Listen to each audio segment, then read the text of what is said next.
Buenas tardes a todos. Buenas tardes. Buenos días, ¿cómo me les va? Hola a todos. Buenos días, México.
Oh, amado Hijo Creador, O beloved Creator, Son, Sovereign of the universe of Nebadon, powerful member of the sacred orders of the Michaels, we, your children, have suffered two great falls in our planetary history, but you came to save us. When you chose us and were born here in this humble world, today, that we commemorate your wondrous birth, we thank you with all of our heart because you've chosen us to take on flesh and sanctify us with your presence. Thank you, beloved Father, our Creator, our brother, our friend. Your blessing and your spirit of truth reaches us till the end of time.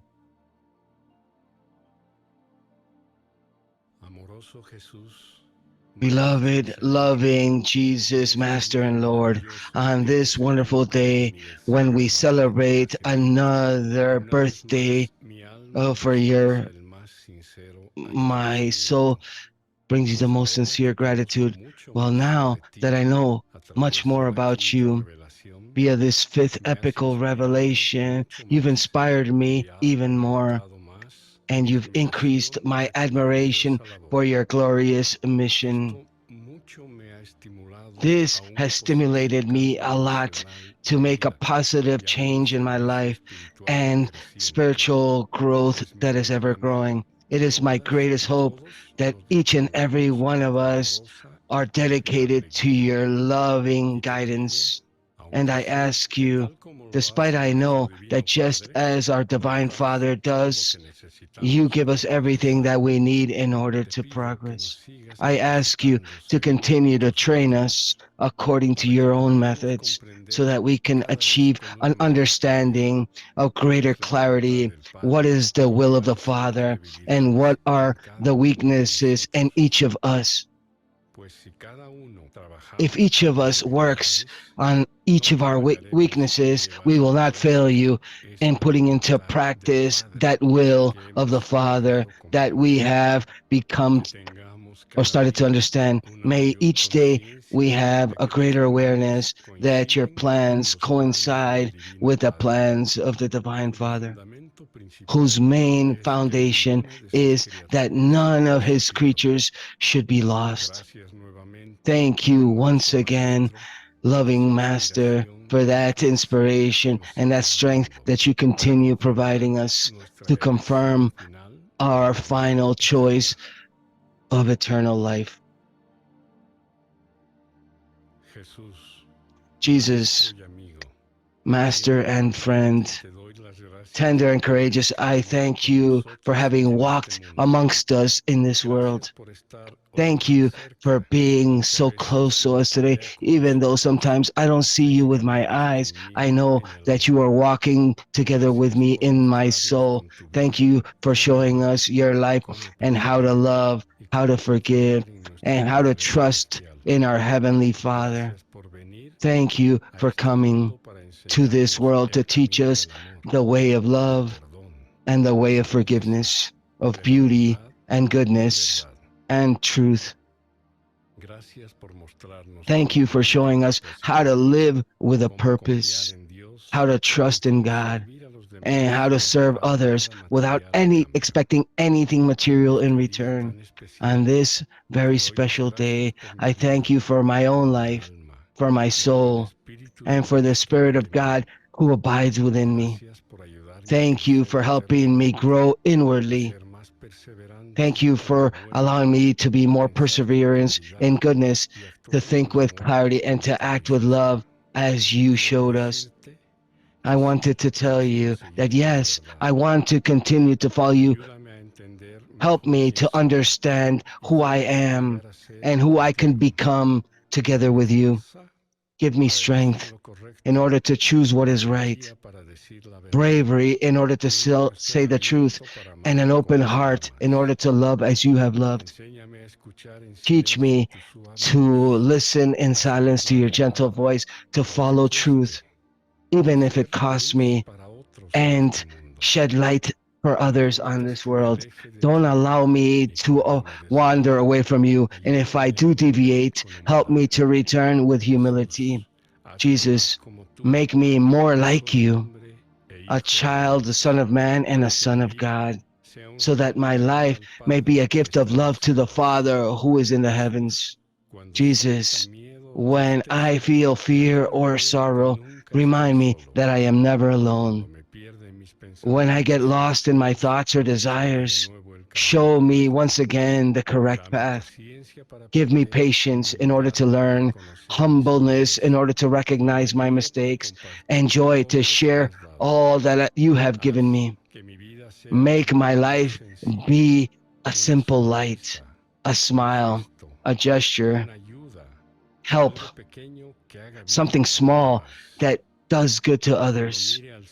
And when I look at the heavens at night, make me remember that I am part of something great, that I have an eternal purpose, and that together with you, Jesus, I can grow forever. Thank you for loving me as I am and for believing in what I can become.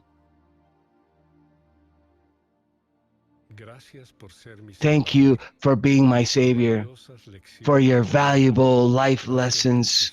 Thank you for your teachings. Every day I learn something new from you. Your love is the greatest blessings that has been shed from heaven. And what I am is a result of this, always expecting to learn more from you. You are my spiritual world and my spiritual teaching of truth, which is a more brilliant place to discover these new lights of your teachings.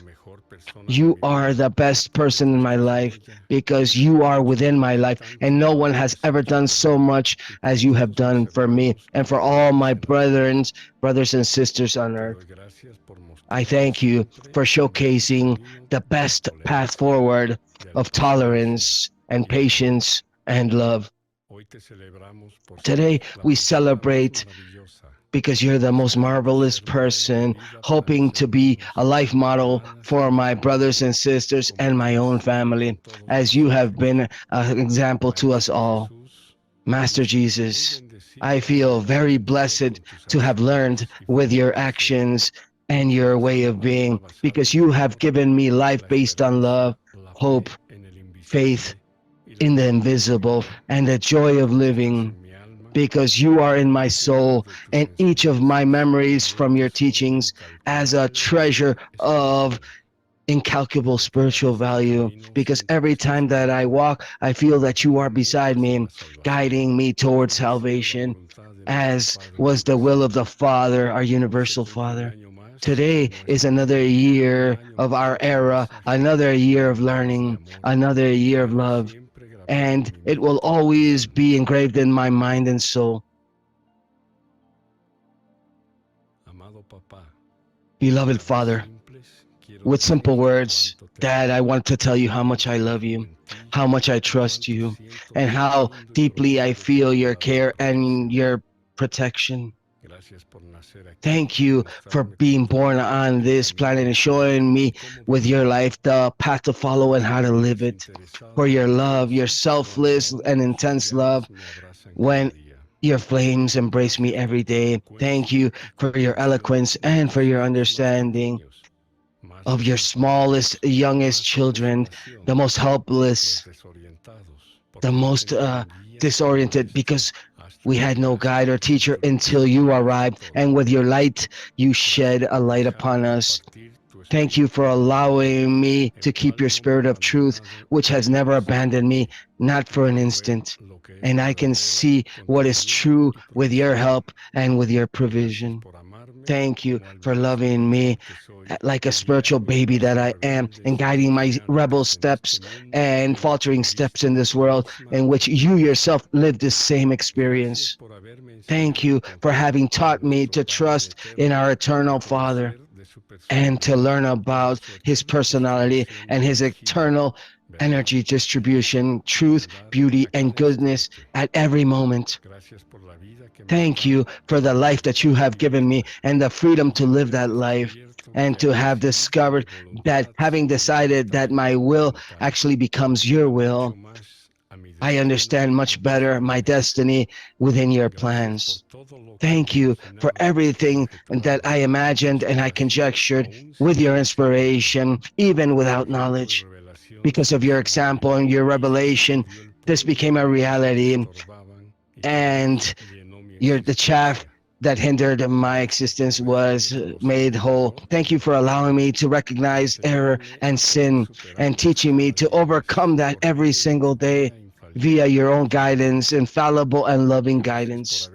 Thank you for having brought into my life peace, joy, and happiness, which are inherent and surround those that try to do your will and continue to follow your teachings, your spiritual teachings, in our own lives. I love you eternally.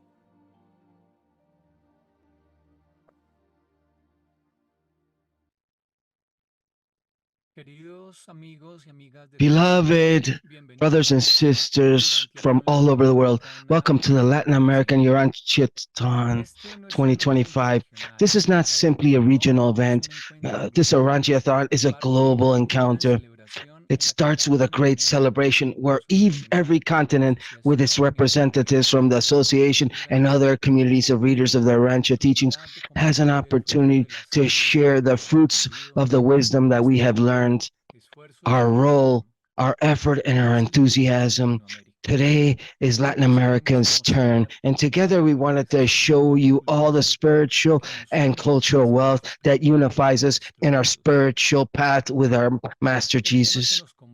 The issue that brings us together today, following the Master, the life of Jesus, to teach and to serve, reminds us that the path that Jesus had was always of loving service, simple teachings, and uninterested service. This is the path that we seek to walk through together, inspiring ourselves mutually to take his teachings into our communities.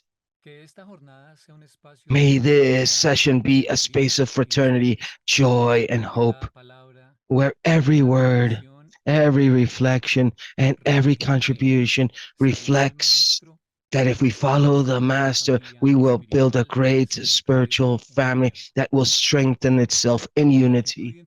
With gratitude and enthusiasm, we start this Latin American Urantiathon 2025.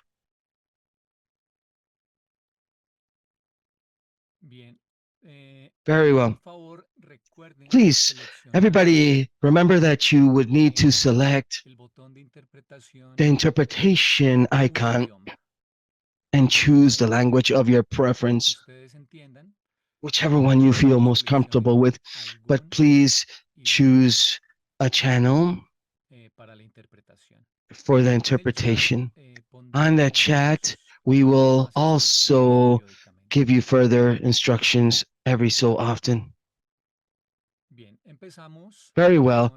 We will begin now with Lynn Sampierre from Canada with a segment, a welcoming remarks and gratitudes. Lynn, currently she is the president of Urantia International Association.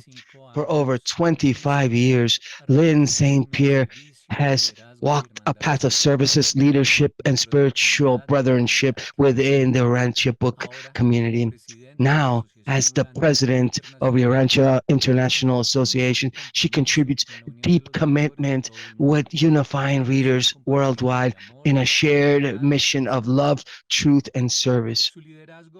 Her leadership combines vision with diplomacy, promoting collaborations amongst languages and cultures via different international conferences, different women's groups and study groups. Lynn has created spaces that are transformative spaces where seekers can go more into depth into understanding Jesus's teachings and discovering new ways of taking these teachings and putting them into day-to-day practice. Her passion is simple but profound: to help others to experiment the happiness of spiritual growth, the strength of unity, and the beauty of serving together in developing the revelation. Welcome, Lynn.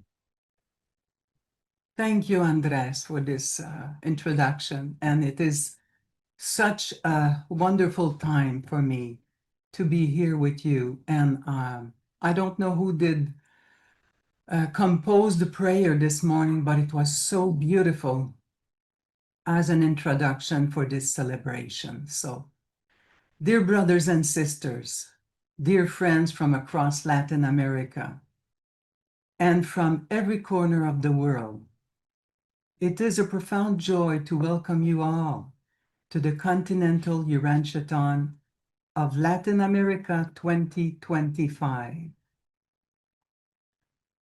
We gather today not only as participants in this event, but as a community, one family of spirit, united by our love for the Urantia teachings and by our shared desire to follow in the footsteps of the Master Jesus. This year, our theme, Following the Master, the Way of Jesus to Teach and Serve, reminds us of the very essence of his life, the beauty of teaching with simplicity, the courage to live truthfully, and the greatness of serving others with love. As president of Urantia Association International, it is a true honor to open this global celebration. The Urantiathons are much more than virtual gatherings. They are moments of living testimony, proof that in every region of our world, readers and believers are actively working, sharing, building, and serving. Today it is Latin America time to shine.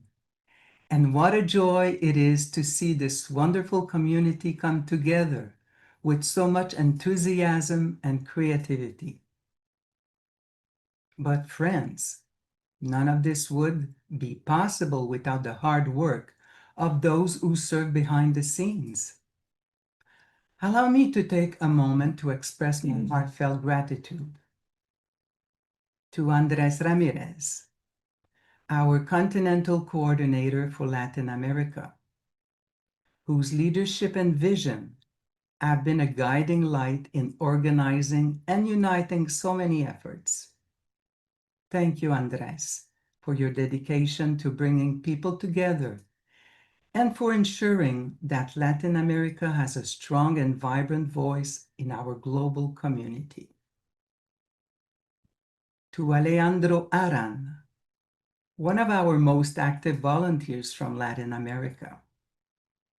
Alejandro, your willingness to step in wherever needed, to support, to encourage, and to serve as you think is best is a true reflection of the Master's spirit of service. Anibal Monsalve, our communications lead for this event, and also a dedicated member of the Association of Australia. Anibal, you embody the international character of your work, bringing your talent, your creativity, and your generosity from across the ocean to help make this event shine.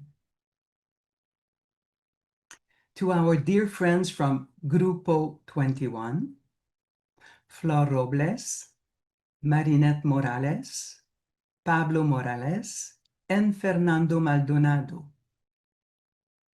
Each of you represent the strength of teamwork, the power of friendship, and the joy of carrying the light of truth together.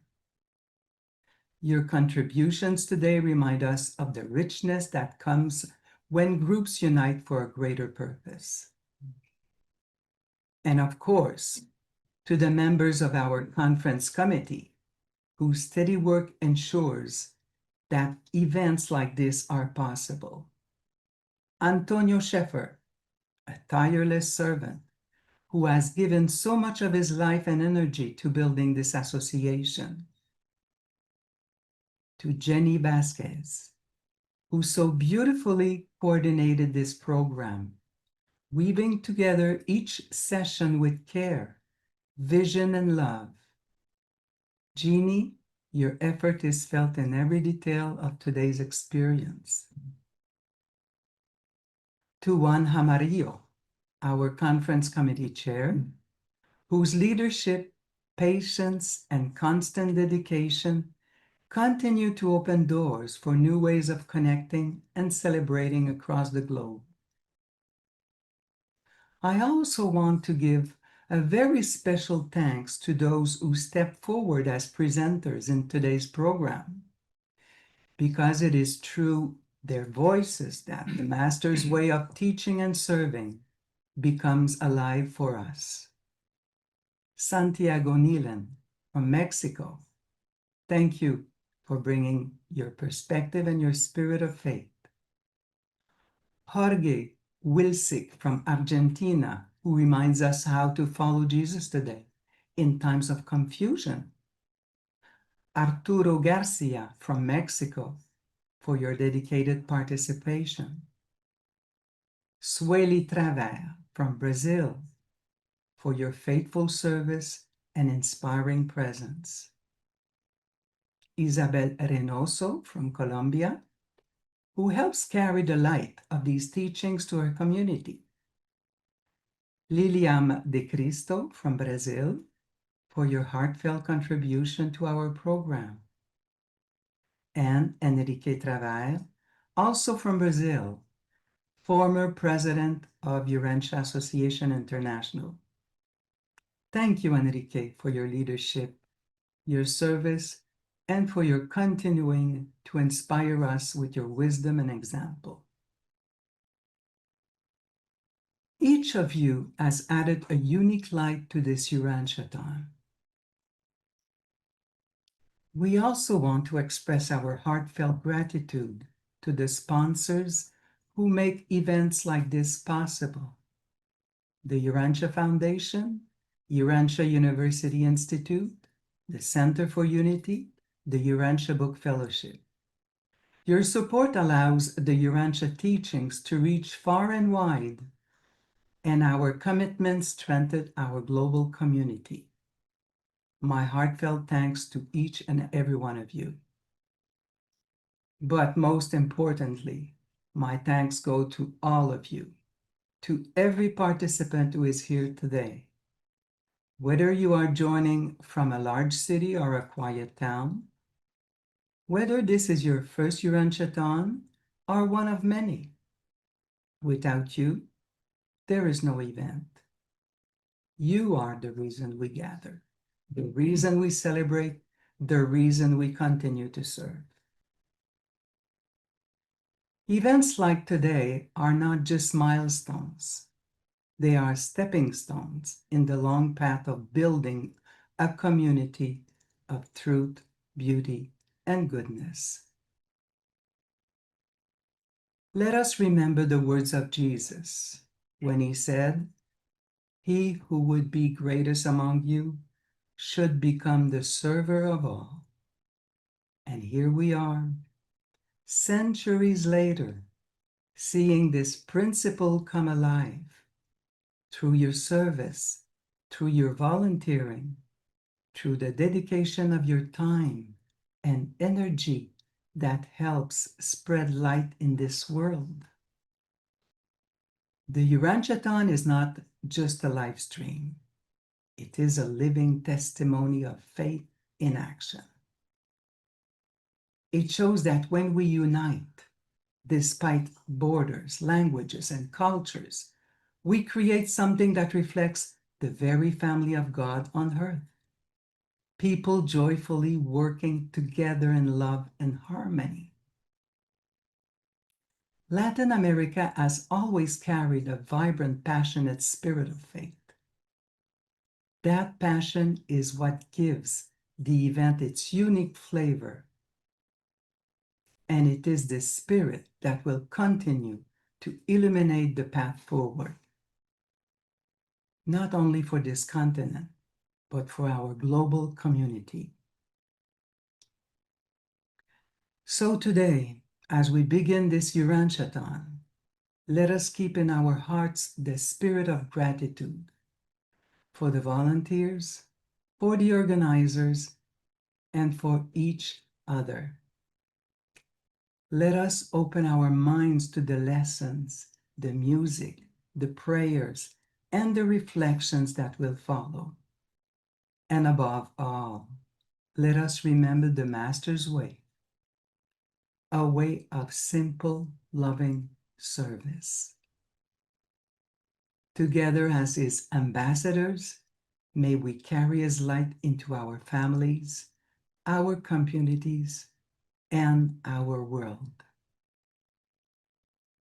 On behalf of Urantia Association International, I warmly welcome you all to the Urantiathon Latin America 2025. May this be a day of joy, learning, and deep spiritual fellowship. Thank you, family, and let us celebrate this wonderful occasion.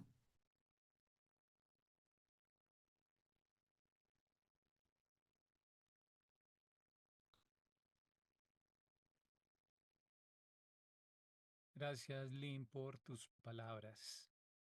Thank you, Lynn, for your words. Vamos a continuar ahora Up con next, we will now Santiago continue with Santiago Neeland from con el Mexico segmento with the Parábolas y segment Recorridos. Parables ¿Cómo and predicaba Jesús? Routes and Pathways. How did Jesus actually Santiago preach? comenzó a leer el Santiago libro began reading the Rancho book in the year Estuvo en la 2000. fundación He de la participated Asociación in the foundation or in the founding of Richard y Orantia, Kathy Mexico, together with Richard Posteriormente sirvió en la Keeler and Kathy asociación Chills. como He served traductor in the association interno as an entre las internal translator comunicaciones de between the español e inglés. communications between Spanish and En sus English. 25 años In como his estudiante de 25-year revelación, trajectory ha as a student participado of en this varias revelation, he's conferencias participated mexicanas in e many Mexican internacionales como conferences and asistente international del conference Salvador. as a participant and also as Hace a 3 speaker. años se unió 3 years al ago, Centro por he la joined Unidad the Center for en su Unity misión de fomentar una on this relación mission personal con Dios. to promote a Actualmente personal dirige relationship with God. He The currently Divine leads Within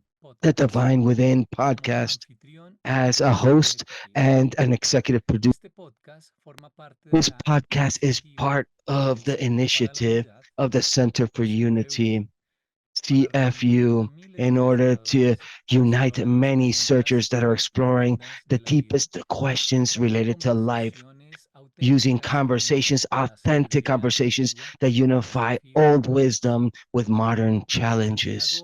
Santiago, welcome.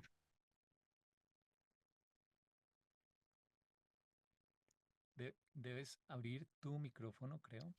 You have to open up your microphone, please, Santiago. Activate it.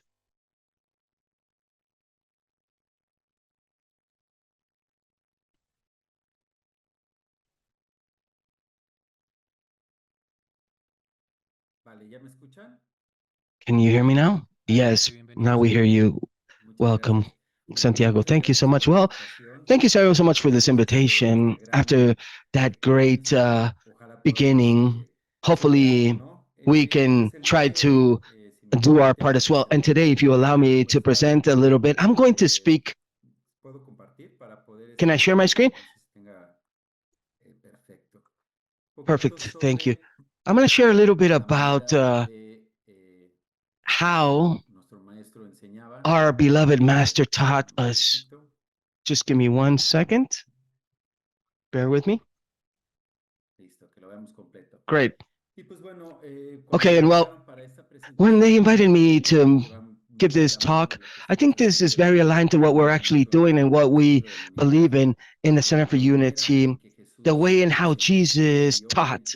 And obviously, we are working with the fifth epical revelation, but obviously, we have the fourth epical revelation as well, which was actually our master's, our creator's son's teachings, our celestial father coming down via Jesus. He brought us all of his knowledge, all of his revelation of the loving Father.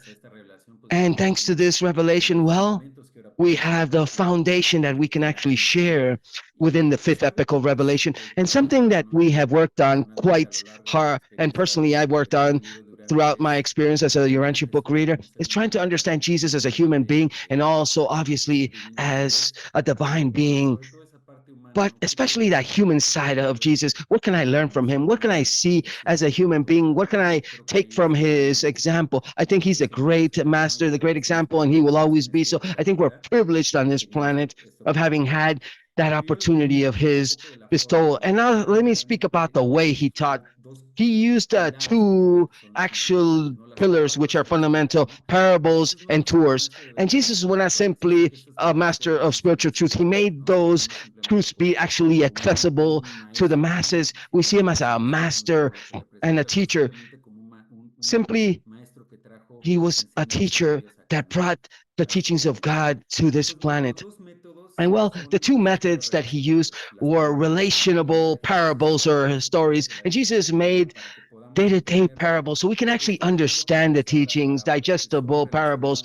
These are relatable to any person. Instead of trying to make people elevate and having them have being forced to have a huge intellect to understand the nature of God and complex doctrines, Jesus brought these down to simplicity. In his parables, we were able to relate these anybody, rich, poor, intelligent, wise, poor, with very little teachings, with an open heart, they can actually understand these teachings, which was the most important part. And the second pillar, which I think is fundamental, was his ministry, his moving ministry. He didn't just simply stay in a certain concept in the power, but he brought that to the current day. And intensely, he took all of his ministry toward the different people and showcasing not only this with words, but with actions, being an example. That's what Jesus taught us. And let me ask all of you a question. What is the story that made you consider your vision of the world using these parables that you got from the gospel as well as the Rancho teachings? And where are we going to take this ministry of love? I'm going to ask you this question so you can think about it throughout today. And where did all of this change? What did it change? And where are we going to take our ministry? Everyone at an individual personal level. And well, the power of parables, and this is something that I really like to talk about in the podcast that I speak on, that we talk about archetypes, all the symbologies that exist here. Well, finally, words are day-to-day stories. They have deep meanings and they invite us to reflect. And why do they work? Because they're accessible, independent of the origin. If you see our movement not as an association or as readers, It embraces the entire world, indistinctive of cultures, indistinctive of even previous beliefs. It simply heightens our knowledge and it pushes it forward, and it involves the heart. We think about it, we feel it, and promotes self-discovery and how we can apply this in our life. And every person can actually relate with this story in this parable. Everybody sees their life in these parables, and we use this mythic archetypes in all of these Jesus's parables. He taught philosophy and wisdom within these parables and made it digestible, which is the most important. And simply to take a little bit of the examples of Jesus's parables and teachings, some of the most common, or the ones that I love the most, I think are very significant, is the sower. This is about spiritual growth, and it depends on your receptiveness. Every person is a type of soil, and just to contemplate that we're all different type of soil, where all the information exists, and it depends where we plant the seeds, if it's on fertile soil or not. So let's think about that message in this parable. The Good Samaritan as well as another parable, and this helps us to understand that love is conditional versus unconditional love. And I've always said that conditional love is that one that we have because of what they give us or what they can compensate us with, or we love them because of what they can provide us or how big they make us feel. But sometimes unconditional, the unconditional is that love that we have for people despite any suffering that they cause us. And I see this reflected via the passion of Jesus, that independent, that he was actually being crucified, he always continued that love, unconditional love toward his brethren. I think that's another huge example and teaching, not only in this parable, but in how he actually lived his own death. And the mustard seed parable as well, we see that those tiny, small contributions, despite seeming insignificant, are truly transcendental. You never know one word that somebody provides, what it can mean for somebody else. You're sowing that seed and how that seed can grow. And these are things that if we analyze this and they're applied differently for every person, they can actually bring revelations that are transcendental and can lead us toward great truths so we can have communion at a divine level. And as we said, parables invite us to action. Not only are they stories, but they're challenges to live that spiritual truth. Even in the modern world, maybe people think that the modern world is more materialistic, too separated. It's different from 2,000 years ago. No. I think every era is appropriate to be able to work these parables. And obviously, truth, beauty, and goodness are transcendental, and they don't have time involved. So what can we do with these types of things, with these parables? Well, these parables help us to be good towards others, even strangers, including others, in loving service, faith in difficult circumstances, which is very important. Life is not simply about pleasure and about satisfaction, but how can we transition those difficult moments that will actually provide us so much learnings and wisdom and hope when results are not immediately visible. That's what we were spoken about before, those seeds that are sowed, and with care and dedication and sowing those seeds and watering them with time, we see the plants being born. And the second element that Jesus used was his tours, when he toured in order to do actions and teach with actions. And not in one place, he chose different cities, deserts, and he taught everywhere. And we saw this from even before he actually began his official mission, his official ministry. Possibly he loved to share with people. He loved coexisting with people, listening to people, learning from people, and living with them and learning from them. So where did he see them? In his markets and the synagogues and homes. He actually touched upon individuals' needs. He actually listened to each individual. He broke social barriers. If the priests or common people, men, women, he broke every paradigm. He modeled the teachings of his Father, not simply forgiveness. He not only said things, he lived them, and he revealed the Father to the common mortal. And in his actions, he showed us the nature of the Father, not only in words, but in deeds. And the importance of his tours, just to mention a few, this is a very basic issues. We can talk about this for hours. This is just a small sample, but there's examples as the women, the Samaritan women in the well, sharing the truth via borders, how he gave sight to the blind man, or that gave him that's more like spiritual vision sometimes, and he fed the 5,000. And my understanding is that we not simply live from the material, but we also need to work with the material. We have to. And we see this in Jesus's life as well. It was important to administer and manage material wealth as well to continue with his ministry. And well, I wanted to tell you a little bit about how we link this and how we relate this practically and how we're using this in the Center for Unity and in the podcast. Our podcast adopts Jesus's method using stories and parables and reaching people via digital tours and parables. Not only are we're not going city by city, but we're touching on people's doors in any part of the world via a digital presence. We promote diverse communities as Jesus did, but virtually this time. And some of the things that can be shared, I'm going to show you of what some of the things that we've been able to do. There's comments like your program has really helped me implement this in my day-to-day life. And what are we doing? We're bringing all that philosophy on all the Urantia book teachings without any complications, in simple communications with life stories, with information, with parables that touches people, and speaking from the heart, which is the most important thing. And we are touching people's lives via our ministry. And well, transformation via participation. And what we've done with the divine within is that we have depth in our understanding and methods of how Jesus taught, making spiritual truth be simplified, promote practical and usage and living examples so that people can relate to these teachings, building a community via shared experiences. And well, every episode encourages listeners to reflect and to act and to connect and trying to echo Jesus's model. I'm not going to share this link because of time, but here you can actually see our landing page. You can visit the Divine Within, visit us, visit our podcast. And I would also like to share a little bit about the rest of our ministry in the Center for Unity as well. We, apart from our podcast, we've also created a lot of many other tools and applications using AI.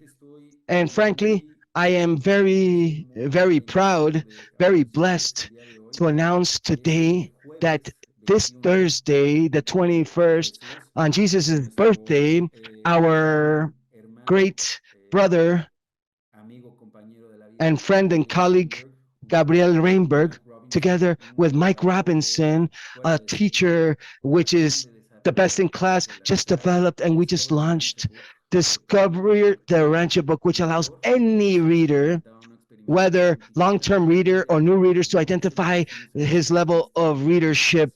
This is what we did in this occasion. We've set the Urantia book teachings using technology, and thanks to Gabriel and thanks to his push to try to turn technology into a tool to serve humanity and God.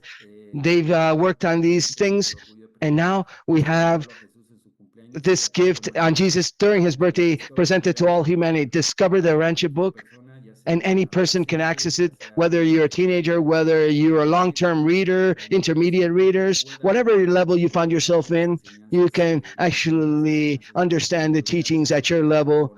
This, together with the other services and tools that we have, like podcasts, etc. We hope that this helps serve people, so get them to know the book even better and eventually reach that book. But the most important thing, which is the most transcendental, that they take that message of service and love that this revelation teaches us. I thank everybody for your time. And well, I think we're not going to have a Q&A, enough time for Q&A. Oh, no, forgive me. There's many ways to get involved. How can you work together with us? How can you contribute? Well, you can be invited to our contests. You can talk. You can volunteer with us as well in the Center for Unity. You can also contribute fundraising.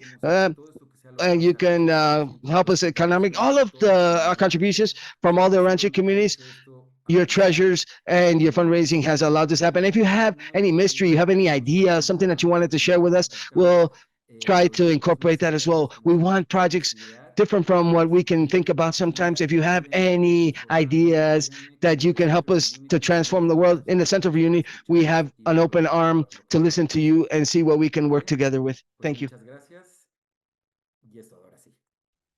Now I think I'm done. Muchas gracias, Santiago. Thank you, Tiene un par de Santiago. minutos We have a para few compartir, minutes, si quieres un poco so más you can sobre tell us a little tu bit more caso, about con your qué frecuencia te podcast.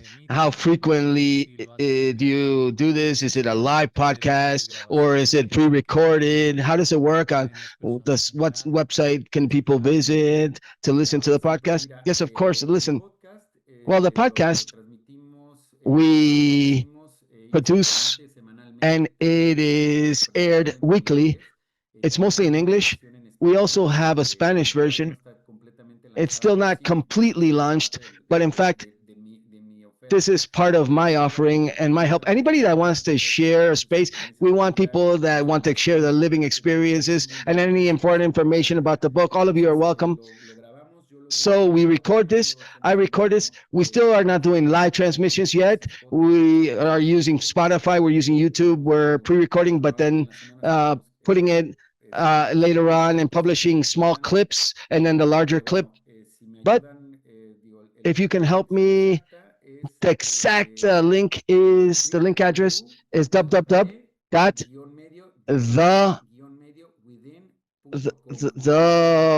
the vine that within, well, you can see the podcast. Sorry, I didn't catch the address completely. If you want, you can write me. Let me try to put that after the presentation. I'll put it in the chat.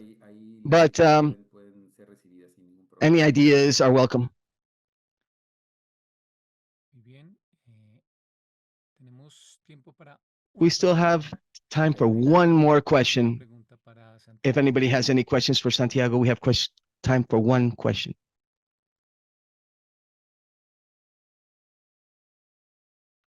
Bien, creo que no hay I think preguntas. there are no questions. Okay, so thank you once again, Santiago. Y Santiago's James in English. estará And we will escuchando. be waiting to hear your podcast. Thank you so much. And I'm here to serve. Muy bien, vamos ahora. Muy bien, vamos a continuar con nuestro programa. Very well. Let's continue with our program. Continúa ahora Up next, we have 21 de Group Latinoamérica, 21 for Latin con el America, Group segmento 21, with a Celebrando segment titled Jesús Celebrating de la Jesus, Eternidad the a Jesus of Belén. Eternity, El grupo to Belen. 21 está Group formado por 21 lectores is de composed distintos by países different que, unidos Urantia book por un readers from espíritu different de countries, unidad, united se by a juntaron spirit para of hacer unity, got eventos together in order to con el organize apoyo de las events with instituciones the y support of the different participación de institutions la comunidad.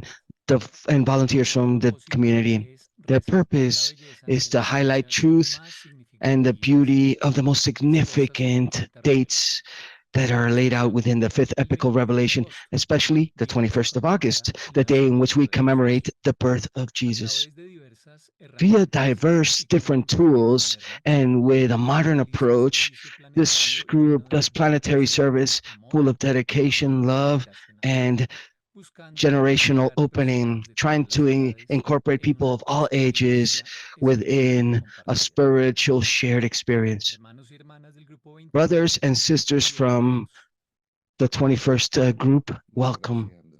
Thank you very much, Andres. We will first begin by introducing what we've actually prepared, and then we will have a conversation amongst all of us.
vamos a descubrir quién fue Jesús de Nazaret, un ser divino.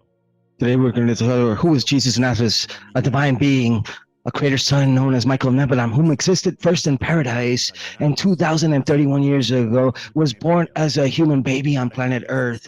In order to understand his story, we'll travel from the heart of the cosmos to a humble stable in Bethlehem. What is the heart of the cosmos of all of creation? It is paradise, this internal center of gravity where the universal Father, the eternal Son, and the infinite Spirit reside. From there, these three personalities that are part of the Trinity will establish the laws of creation. This is the eternal Isle of Paradise, surrounded by 21 sacred spheres and Habona, the perfect universe with a billion worlds. In this eternal center of gravity, the existence of Michael of Nebadon sprouted from a creator son of the order of Michaels. And therefore, who created Michael of Nebadon? The Father, in his altruistic and loving service, in a sublime act with the eternal Son, united their divine wills to bring into existence this living being, this divine being. And what was the purpose to create this Michael, this creator's son, when they observed paradise and being trained in the central universe of Habona, prepared himself to build a local universe called Nebadon, his own kingdom in time and space, to have his own amazing plan to reflect the purpose of Trinity and facilitate the progress of evolving creatures ascending toward paradise. I would like to understand if Michael was designated a location to establish his universe, or did he choose his location?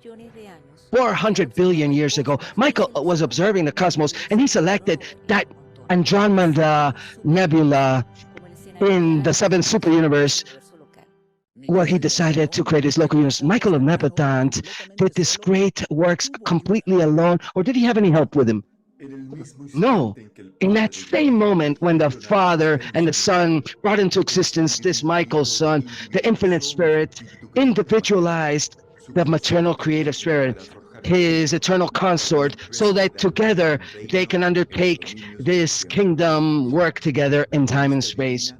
The divine minister, as she is known, helped him with the physical organization of the universe in creating life, and in spiritual organization and the administration or management of Nebadon. She was the source of all the mind of the creatures of the local universe. Was there a central headquarters for his creation adventure? Yes. Celestial beings designed and they built Salvington, the capital architectural world, the spiritual administrative site of this universe. Then, 300 billion years ago, Michael and the creator spirit and the seraphims and different helpers came to this architectural world and established this as a residence and officially recognized Nebadon as our local universe in their development. So you means all of them executed this project together? Yes. Both are co-creators of the local universe. Together, they planned the organization and the management of this local universe, working together under the guidance of these Trinity Paradise guides. And what were the contributions of each in these great works? After solving all of the initial challenges of materialization, Michael contributed with his vision in order to structure the universe, while the maternal spirit established the spiritual circuits. And what about after this initial portion? How did life actually begin in the local universe of Nebadon? When finally the physical plane of the universe became, Michael and the mother spirit started to create life. After they approved a spiritual approval with the Trinity of Paradise, when this first action, creator's action of life, then Gabriel of Salvington came forth, the bright and morning star, the executive officer of wisdom and to lead this universe. What happened after the creation of Gabriel? the first personality, divine native personality created in this universe. After the appearance of Gabriel, Michael and the divine minister brought into existence the different Melchizedeks, the Nanonandeks, life carriers, material sons, and angelical hosts and other in a vast and beautiful corpse of children to participate in managing and organizing this universe, from the design and the planting of divine plasma and the evolution of life and ascension to paradise. All of these children of the universe have the purpose of educating, guiding, managing, and collaborating with actively the future ascending creatures that stem from the 10 billion worlds that this 10 million worlds that this local universe will have. How is Michael related, a creator's son, with Jesus of Nazareth? How is he related? In order to have the true sovereignty of Nebuchadnezzar and truly understand his creatures, he bestowed himself 7 times throughout different orders of beings. In each of these orders, he reflected a different combination of the will of the different deities of paradise. And his last bestowal was as a mortal, which he was known as Jesus of Nazareth on this bestowal. Let's describe his different bestowals very quickly. As a Melchizedek, he joined the Corps of Emergencies and the sphere of Nebuchadnezzar, acting on 24 different missions and being known because of his supreme love, extraordinary devotion, and extreme wisdom. He gained the recognition, love, and adoration of worship of his orders. As a Salanandalic, he reestablished loyalty and after the Lutentium fall, governing with justice and mercy. He was known at that time as the savior sovereign of that system. As a material son, he administered as a planetary prince, an interim planetary prince, planet 217, which was under quarantine conditions. He was able to have the rebel government repent and restoring this world. As a supreme seraphim, he was a seraphic advisor for teaching 22 worlds. His latest designation appointment was as an advisor and assistant of a bestowal mission of a Trinity instructor's son in world 462 in system 84 of constellation number 3. As a mortal ascending spirit, he was known as Ebentoth, a marvelous personality similar to the spiritual ascension of ascending beings when they reach Uversa. He received different designations, and on every occasion, he deserved the trust and the faith of his higher beings. He was able to do his duties and gain the respect and admiration of his brethren. As a Morantial mortal, he appeared as a complete ascending mortal in the constellation of Endantun, and he deepened the acquisition of the perspective of the creature in that phase of Morantial transition. And as a human mortal, the revelators actually never knew until the same moment of the occurrence that Michael would actually appear as a baby, helpless baby in the kingdom. He had always appeared as a grown adult, completely developed as a personality in his previous bestowals. But with this last bestowal, he would complete the complete sovereignty on his local universe. In none of his bestowals did Michael reveal God the Supreme, but the total sum of all 7 bestowals is a new revelation of the Supreme Being in Nebuchadnezzar.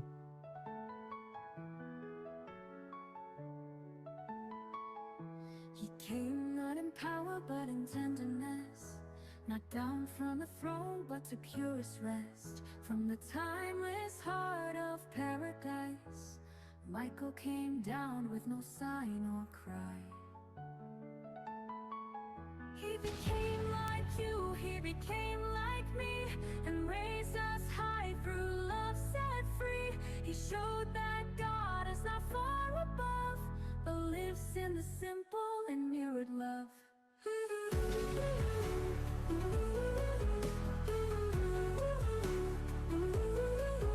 From eternity to Bethlehem, he came to show us who he is. Not a story from the past, but a love that still will last.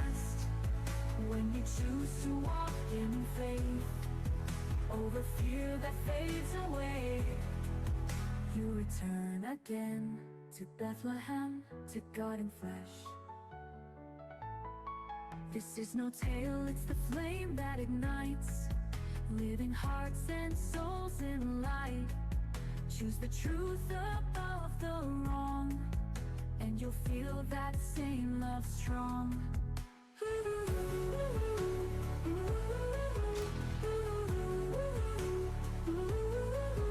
He became like you, he became like me, and raised us high through love set free. It showed that God is not far above, but lives in the simple and mirrored love.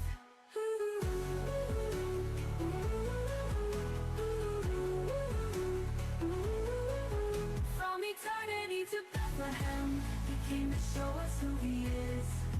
Not a story from the past, but a love that still will last. When you choose to walk in faith, over fear that fades away, you return again to Bethlehem, to God in flesh. There's no star that shines as bright as the love that walks through night. He came down without a crown, and in silence turns us round.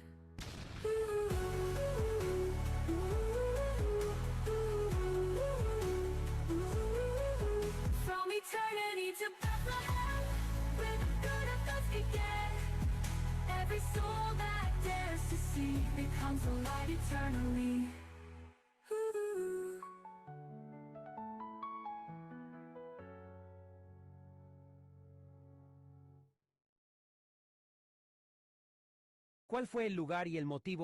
What was the place and the reason why he gave this last bestowal, this place? Michael chose Urantia, a world under difficult conditions where everywhere there was chaos at a social level, and social regressions derived from spiritual isolation as a consequence of the Lucifer rebellion in this system.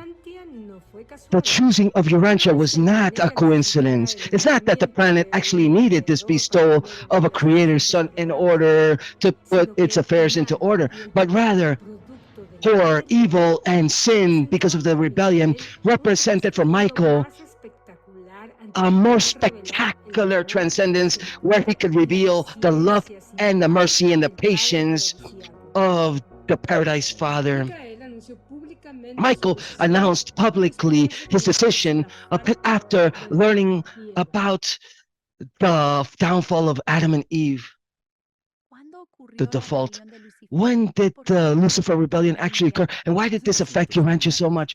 200,000 years ago, Lucifer, Alananadek's son, primary son, led a rebellion throughout the entire system, Caligastia, and at that time, he was a planetary prince that governed Urantia. He united into the rebellion and bringing with him this world into spiritual isolation of the circuits of the earth and its inhabitants. It brought into chaos, confusion, and a lack of orientation and guidance.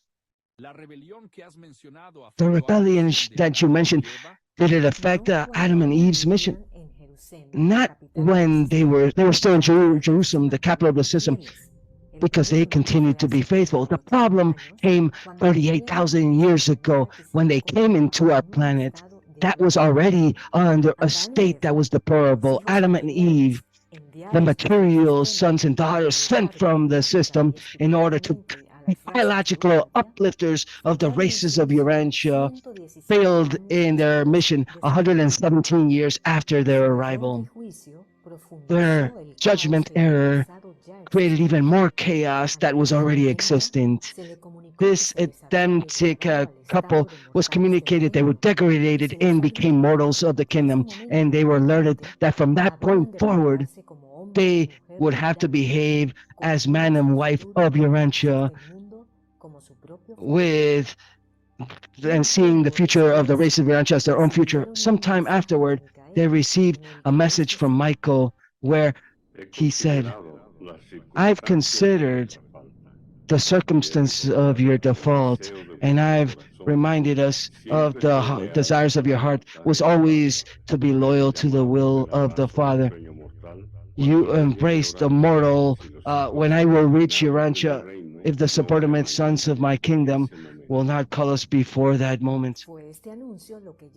It was this announcement that led Adam and Eve to the conclusion that the seventh bestowal would take place on our planet Urantia.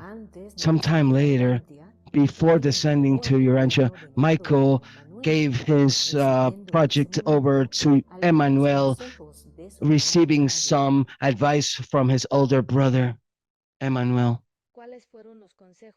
What were the advice given to Michael from Emmanuel? To be subordinate completely to the will of the universal Father throughout the entire time of his bestowal. To never leave any writings, nor images, nor any elements that can become worshipped or become idolatry. Do not create human children, as the norm says for bestowal sons that came from paradise. Act mainly as a spiritual teacher, dedicating his life to regenerating the soul, relieving fear, healing the interior, and revealing the nature of the Father. Avoiding to have interventions in politics or economic affairs, focusing on spiritual transformation and intellectual transformation, never founding any organized religion, making his life and teachings would actually be a common heritage for all the planet, adjudicating as a quality of a son of man and the rebellion of Lucifer Caligasis, and making the necessary adjustments in this insurrection, accepting the title of planetary prince in Urantia as a recognition of his bestowal, offering a broad revelation of the universal Father to human beings, and also a new revelation of man to God for higher personalities of the universe. All of these advice was given by Emmanuel as the ambassador of the Paradise Trinity, and they were accepted plainly by Michael with consciousness of his mission to reveal God and to establish supreme sovereignty in his local universe of Nebedan. If Michael, 38,000 years, told us that he was coming to the planet, why did he only arrive 2,000 years ago? Was there any previous conditions or requirements that had to occur in the world before they determined the given moment that he would arrive? Yes, Michael was not able to come to Urantia until there would exist a people that actually believed in the universal Father first.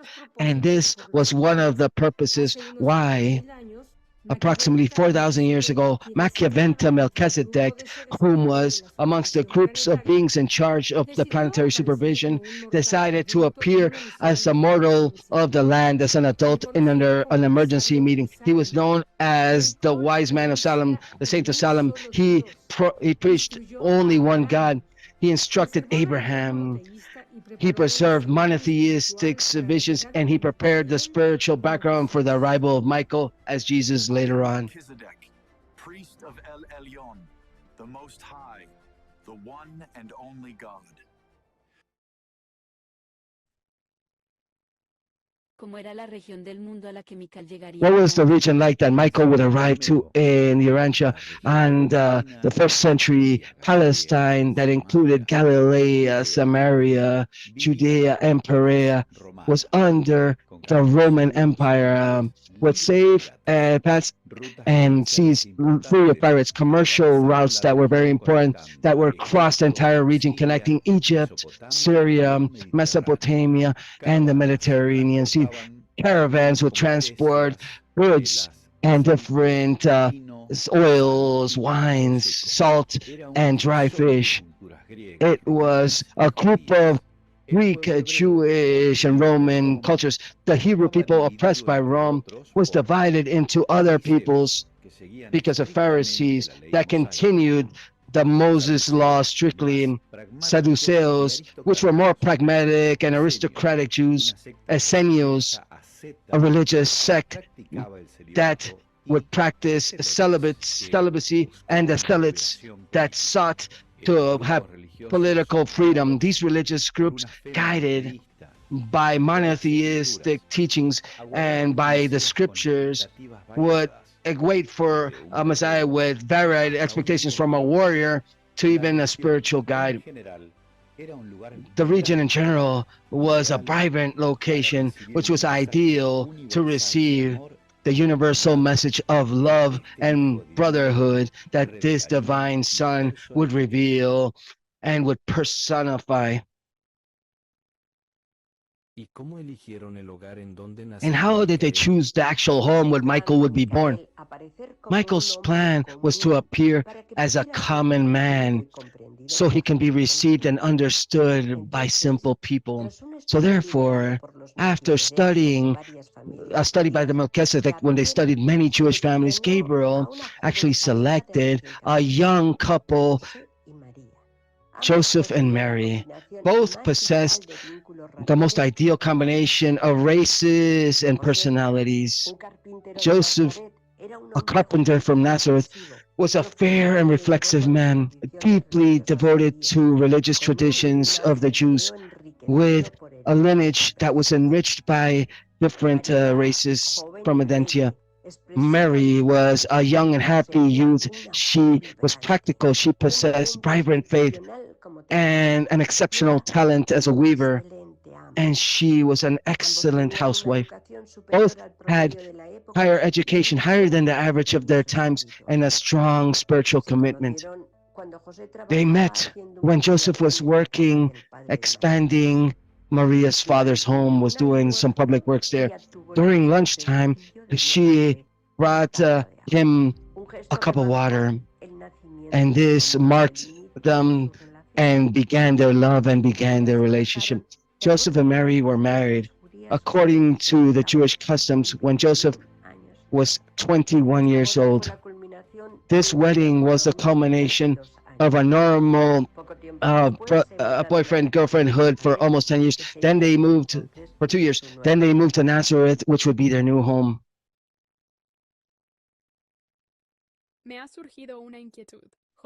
I have something that just came to mind. Did Joseph and Mary receive any revelations that their firstborn son would be Michael of Nebadon? No. But let me tell you what happened related to the birth of Jesus in their home. One afternoon, while the sun was descending upon Nazareth, Mary was close to a wooden table, a rock table, where all of a sudden Gabriel appeared amongst her. With a majestic voice and full of gentleness, he told her, I came from my master on behalf of him who you will love and who you will care for. You, Mary, I bring you good news and announce to you that the birth amongst you was ordered by heaven. At the appropriate moment, you will be the mother of a child whom you will call Joshua, and he will inaugurate the kingdom of heaven on earth amongst men. Do not tell this to anyone except to Joseph. Never doubt my word, Mary. This is the chosen home as the mortal abode of the Son of Destiny. My blessing will be with you.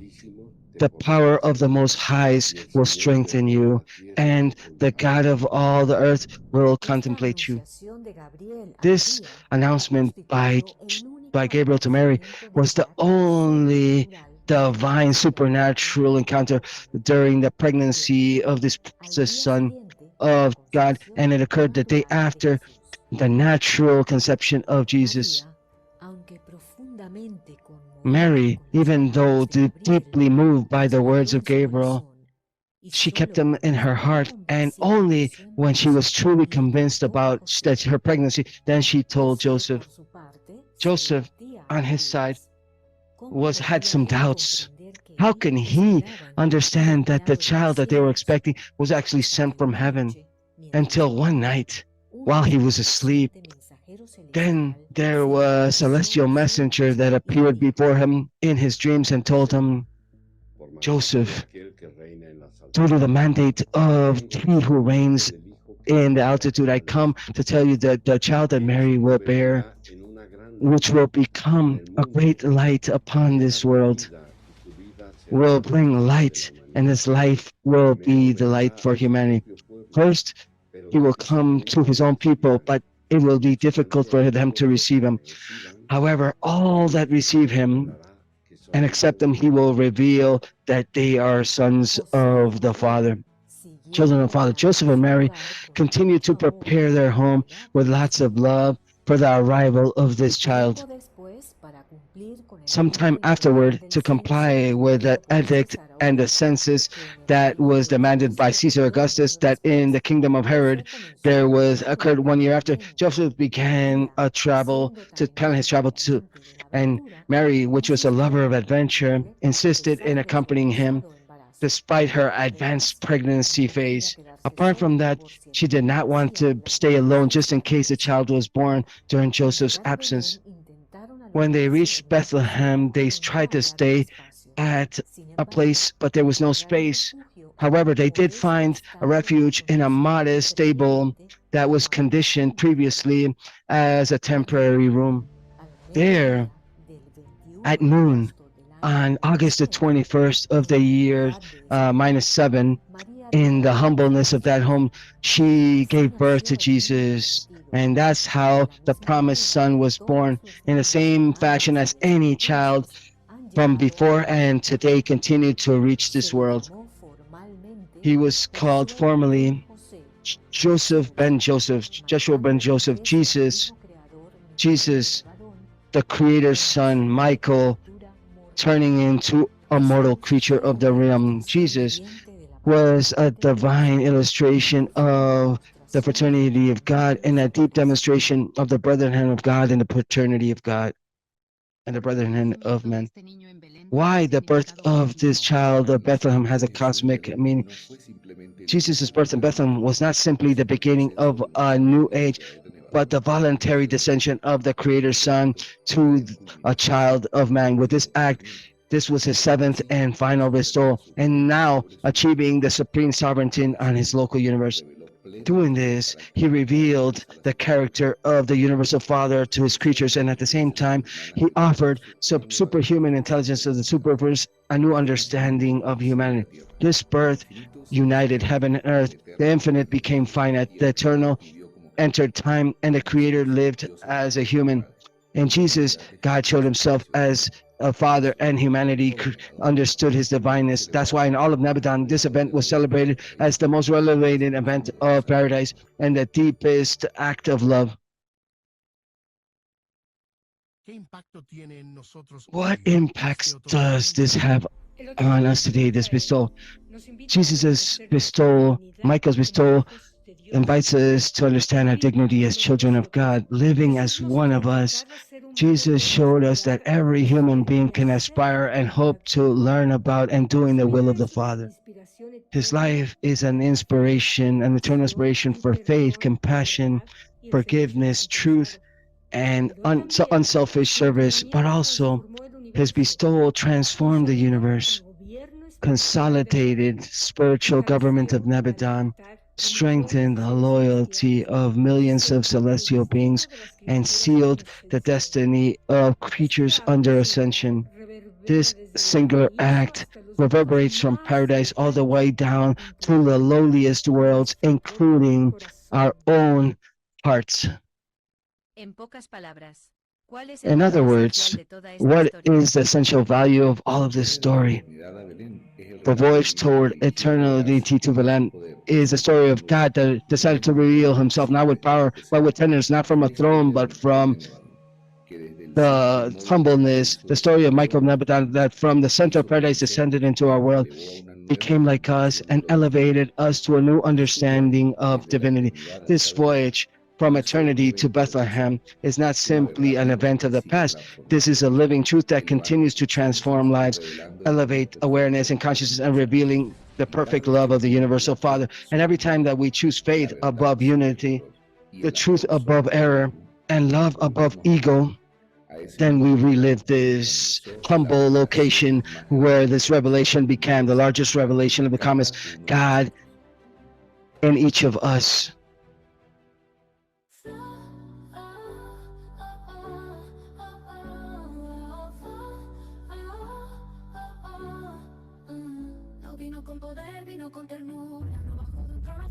cuna más pura, desde el centro eterno del paraíso, pica el bajo sin ningún aviso. Ah, oh, oh, oh, oh, oh. Se hizo como tú, se hizo como yo, y con su amor nos elevó. Nos mostró que Dios no está tan lejos, está en lo simple, en nuestros reflejos. Oh, oh, oh, oh, oh, oh. Se hizo como tú, se hizo como yo, y con su amor nos elevó. Nos mostró que Dios no está tan lejos, está en lo simple, en nuestros reflejos. Oh, oh, oh, oh, oh, oh. De eternidad a Él, vino a mostrarnos quién es Él. No es historia del ayer, es amor que sigue fiel. Cuando eliges la fe sobre el miedo que se fue, vuelves otra vez a Belén, a Dios con piel. Oh, oh, oh, oh, oh. No es un cuento, es la llama que enciende corazones vivos, almas que se entienden. Elige la verdad sobre el error y sentirás dentro el mismo amor. Oh, oh, oh, oh, oh. De eternidad a Belén, vino a mostrarnos quién es Él. No es historia del ayer, es amor que sigue fiel. Cuando eliges la fe sobre el miedo que se fue, vuelves otra vez a Belén, a Dios con piel. No hay estrella más brillante que el amor caminante, el que baja sin corona y en silencio nos transforma. Oh, oh, oh, oh, oh, oh. De eternidad a Belén, donde empezó el bien del bien. Cada alma que lo ve se convierte en luz también.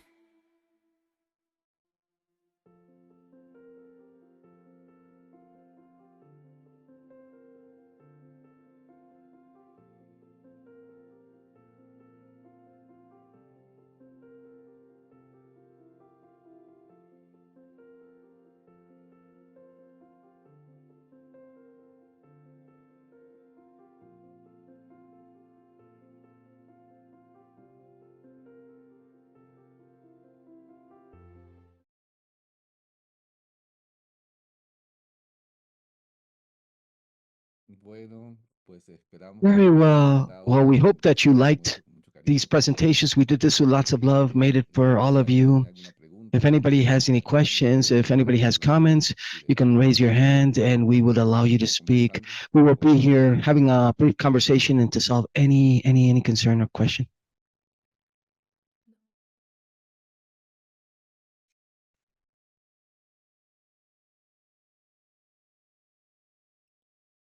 Nadie se anima a comentar. Seems that there are no comments. ¿Alguna inquietud? Any questions, any comments, any concerns? Gerardo.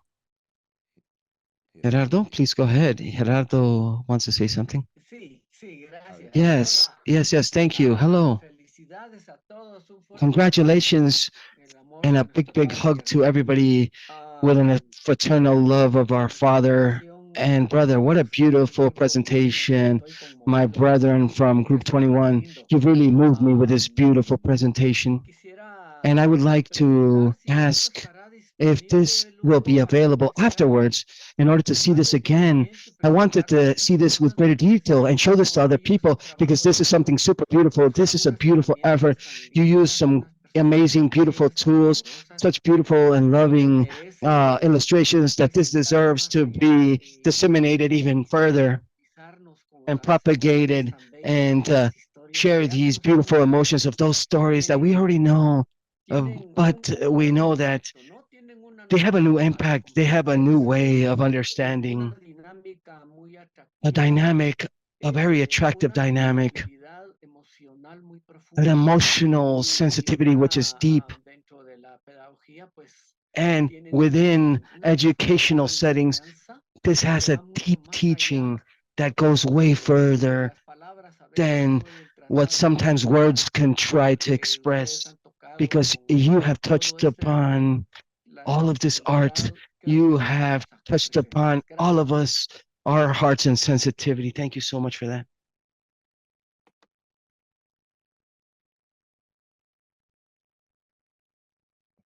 Perdón. Well, I really wanted to thank Gerardo for his words. The truth is that this is work that we did with lots and lots of love, and we've used every resource possible to try to create something beautiful. We really thank you, and we are so glad that that you liked it, and we think it's going to be available on YouTube a little bit later on. We'll send you the links so you can watch it on YouTube again. Thank you. Bien, creo que Isabelita había levantado la mano. I think Isabelita had raised her hand before Victor. Isabelita, Adelante. Isabel, please go ahead.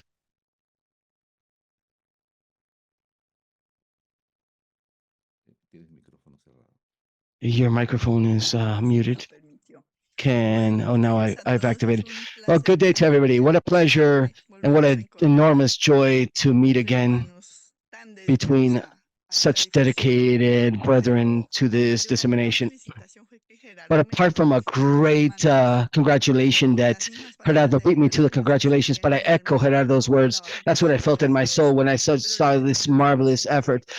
But the super recognition that I want to make, my greatest recognition, is that we feel this in every person. We feel that love and that commitment in what we're doing. And it is very beautiful to know that we're not so few of us now in this role, that we're growing, and we see more and more people joining this movement every day, younger people, younger than us, and we are absolutely certain that the flag will continue to shine high within our planet because these new generations are joining and committing themselves in.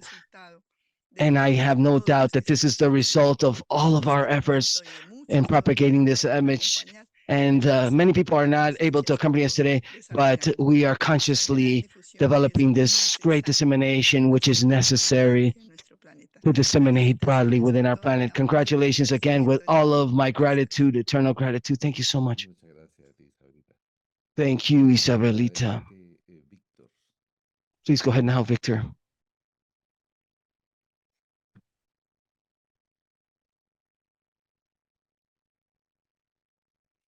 Dale al micrófono. I think your microphone is muted, Victor. You haven't activated your audio. Your audio is not active, Victor. You have your microphone muted, Victor. Maybe he's not able to turn it on. On the bottom. There, yes, finally, yes. I simply wanted to ask a question, my brother Pablo and all of the rest of the members of the group, whether this planet Earth, it's a billion years old, so it's a thousand million, it's a billion, this Earth. This is our age. And the first beetle of the Master of Galilee was that one 1,000,000 years ago. How would you explain this, brother Pablo? Like, how do you explain his bestowal and then his bestowal as a child of the planet? No, we're speaking about Michael of Nebadon, the creator of the local universe. In the first planets created in our local universe, they date to 200 billion years ago. Those are the first planets. That's what the book teaches us. The first inhabited planets, 200 billion years. Our planet specifically, where the last of these bestowals actually occurred, as you said, dates to 1 billion years ago. I'm talking about as a planet because the story is told to us by the book. So 1 billion years ago, Michael of Nebadon began his bestowals, and his first bestowal, as we saw, was a Melchizedek in another planet. Every so often he did several different bestowals. The second bestowal was 150 million years ago, etc., etc., etc., until 2,000 years ago was his final and seventh bestowal on our planet for the first time as a mortal creature. In all of the previous bestowals, he showed up as an adult in his bestowals. And the sixth bestowal was when he became, and the seventh was when he became a baby. So forgive me again. Let me repeat again my question. If the planet is 1 billion years old and his first bestowal was a billion years ago, his first one. So, how was his bestowal like? If the planet was only just being born, because it wasn't on our planet. It wasn't on our planet. It was in a different planet. Oh, okay, I understand now. In our planet, it was only the seventh bestowal. Oh, okay, now I understand you. Okay, I understand. Thank you so much for that clarification. No, thank you for asking. To continue with our schedule, why don't we have a toast? But I wanted, can I say something very quickly? Yes, please go ahead, Marinette. Hello to everybody. Spectacular, absolutely marvelous. From 1 to 10, I give you 100. Thank you so much for all of this. I've been a witness of your efforts. I've seen Marinette and all of you on screens for weeks until morning hours with a dedication which is absolute spectacular. So I see that you are a living experience of how volunteers are serving the cause, and the cause is benefiting. Again, a billion thanks until the next time. Thank you so much. Thank you and everybody else. There's somebody in the chat asking if we can see this presentation again. So, well, we've already spoken about, we told everybody that we're going to upload this into our YouTube channel, the Group 21 YouTube channels. And if there's any volunteers to translate it into other language, this would be great to do this as well. Yes, and they're asking Natalia if the songs are going to be available somewhere on YouTube or on some sort of social media. Yes, of course. Yes, of course. Obviously, I will put it into Group 21 so you can have them. They're from the 21 groups. I'm part of the 21 group, and we will begin to publish these as well. And with all the love in the world, Father God is always with her. Daddy God is always accompanying us and makes me cry at all moments. And my heart is always there. Yes, of course. So I invite all of us to have a toast. Let's toast. Grab a cup. And today we raise our cups to celebrate a unique occurrence in our local universe, the birth in Bethlehem of he who we know as Jesus of Nazareth. And she made me contagious, and my tears are coming out. It made it contagious. My beloved Michael of Nebadon, with your life, he made God to reach us in love and eternity. In this anniversary, we remember that his presence revealed that we are sons and daughters of the same Father. Jesus taught us to look further than our differences and to discover in every person a brother and a sister. Truth, beauty, and goodness. He continues to illuminate all of eternity. And in the midst of so much fight and so much happiness, showed us that love and faith are forces capable of transforming life, unifying heaven and earth. This toast may renew our inspiration to continue to live with compassion, to forgive with generosity, and to serve with humbleness and humility. That's how we honor he who revealed the heart of the universal Father.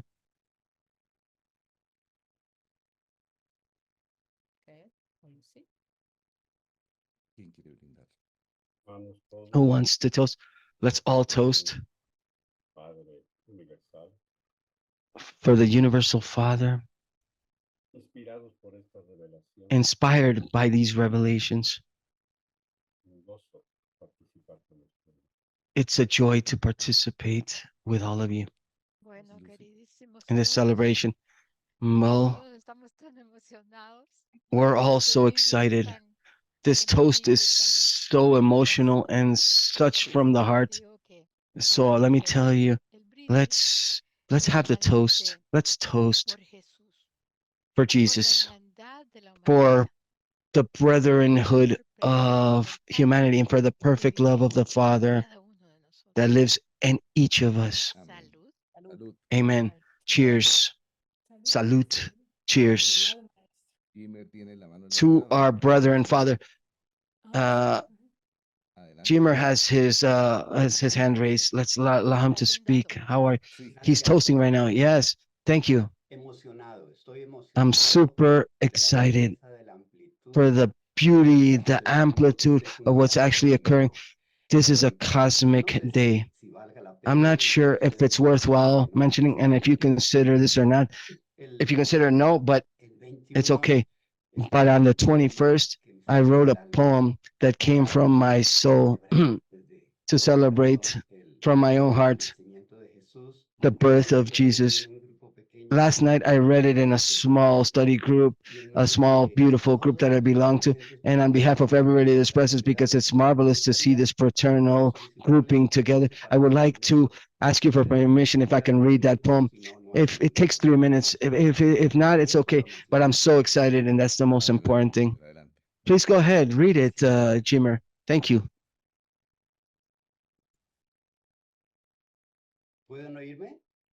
Sí. Can you hear me? Yes. Poem and a prayer, Divine Master, today at noon. I stopped my world for a few seconds to celebrate your birth. An insignificant moment where you found your eternal love, and I perceived a growing parade of souls from other spheres celebrating this anniversary, and I joined their joy and their hope in only one common heart, faith as a celestial concert, the sun proclaiming that everything is possible with you. A day like today, Master, you were born amongst us to walk upon us with your path. You grew as a child amongst children, and you became a man amongst men, and bringing God with you always. And today you live in our heart, turned into the spirit of truth. Oh, Father, brother, colleague, friend, without me even deserving you, you showed me the path of truth and life, to give us the bread of life and the water to refresh our souls. Thank you for being that door that gives us access to the Father and to a reality with no end, and the living bridge that leads us to other worlds. And this insatiable thirst of freedom that you brought us in our blood and the souls with those that finally believed. Happy birthday, beloved Jesus, Son of the Son. Thank you. Muchas gracias. Adelante. Thank you. Muchas gracias. Please go ahead, Andres. Thank you very much to everyone. Thank you very much to Group 21. What a spectacular job, like every year. It's been 3 or 4 years in a row now where you've prepared as a group very high quality work. Excellent. Now we are going to have a small break so that we can stretch our legs to drink something before we continue with our following conference. So, we'll be back in a moment. Welcome again. Welcome back. We will continue with our program. Our next speaker is Jorge Wilsick from Argentina with a segment titled Following Jesus Today, a talk for souls that are awake in times that are misguided. Jorge is from Argentina. He is 56 years old. He is married to Marina for 11 years now. He is the father from a heart of Evelyn and heart of and grandfather of Jasmine, journalist and radio and TV producer. He's a reader and student of the Rancho book since 1998. He's recognized as someone with more faith than knowledge. Jorge, welcome.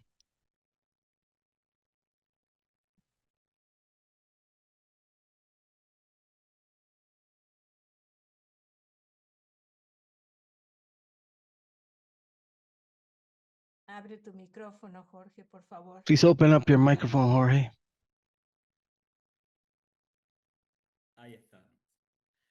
I think I got it. Thank you so much. Thank you so much for this invitation. Well, I'm so happy to be here at this moment.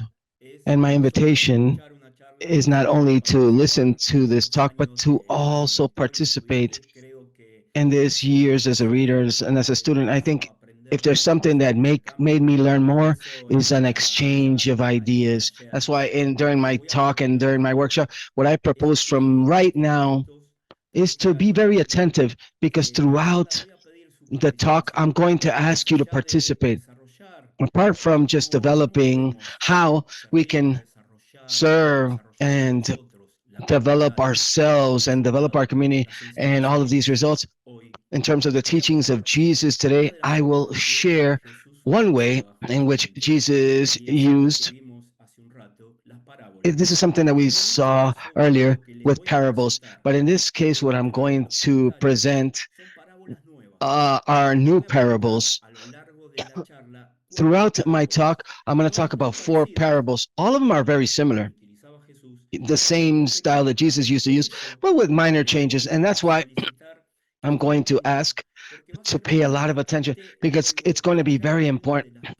After each of these parables, it's going to be very important that some of you should participate and tell us very briefly what you understand from this parable and what interpretations you give to these parables. The idea is to generate a space that begins today, and taking these parables as a reference can continue, but I'll say that at the end of the talk. I'm going to ask Jeannie now, and I thank her that she's going to help me to start to share the images and my presentation. The title is Living and Disseminating His Teachings in the 21st Century, a talk for awoken souls in times that are misguided. And throughout history, we have all been a bit misguided in humanity. However, every epoch has different characteristics. And this is a challenge for each and every one of the generations, with the different types of revelations that they've had at their service in order to improve so that the flame would stay alive. Next slide, please.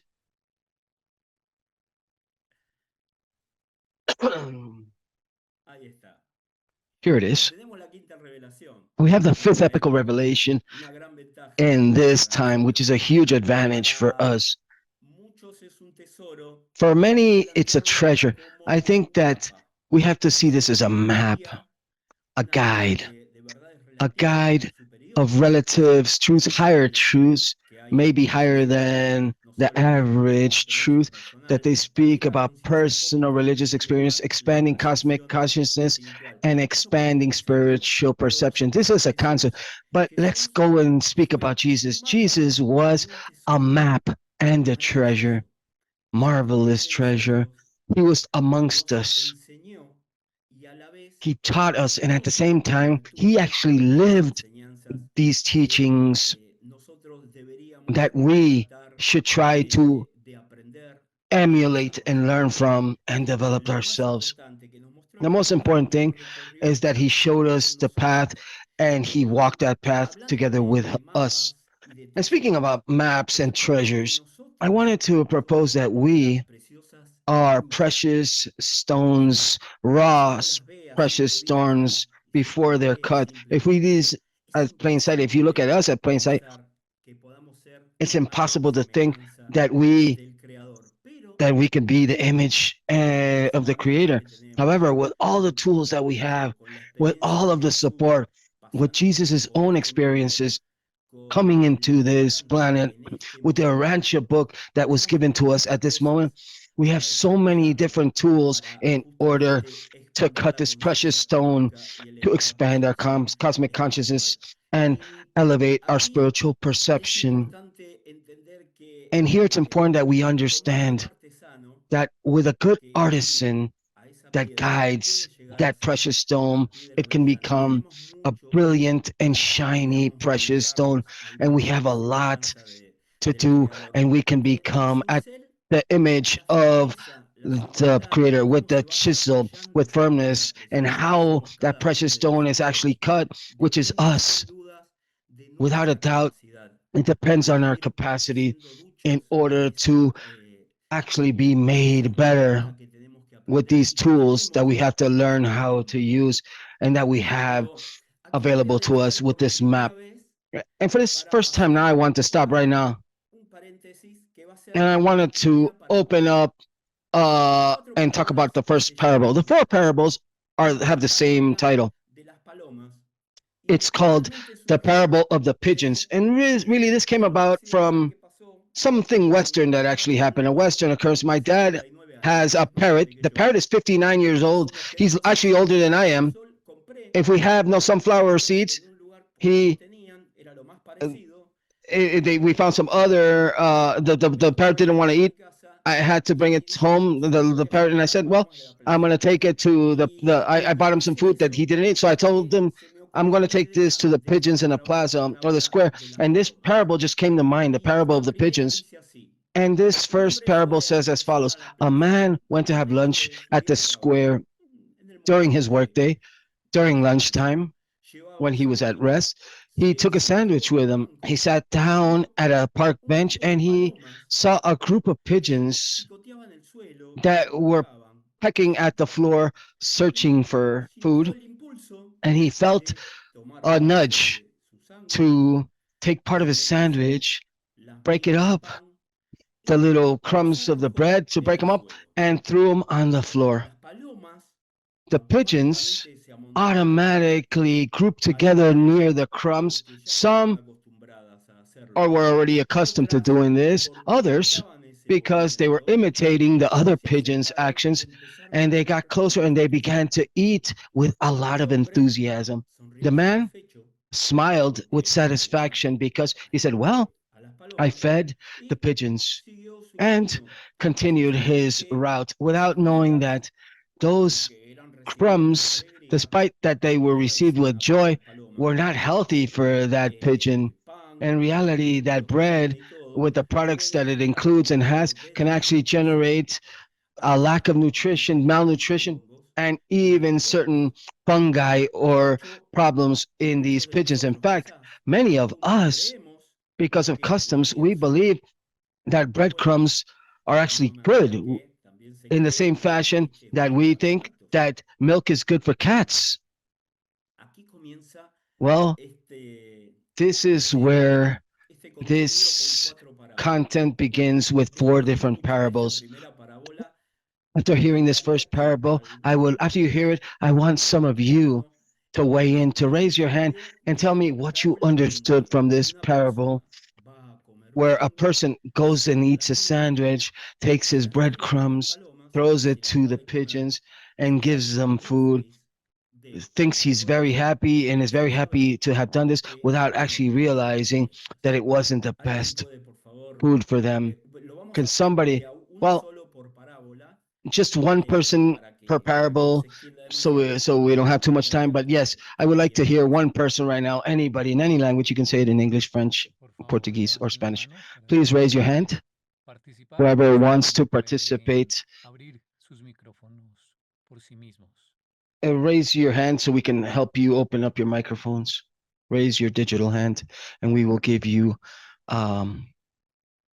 we will allow you to share your microphone. Open up your microphone. Gabriel. Hola, Jorge. Yes. Hello, Jorge. Hello. What a pleasure. I was also born in Buenos Aires. You're my countryman. I'm also 56 as well. Well, for me, this parable is telling us that many times I can think that I know what another person needs that I'm relating to, but many times that's not the truth.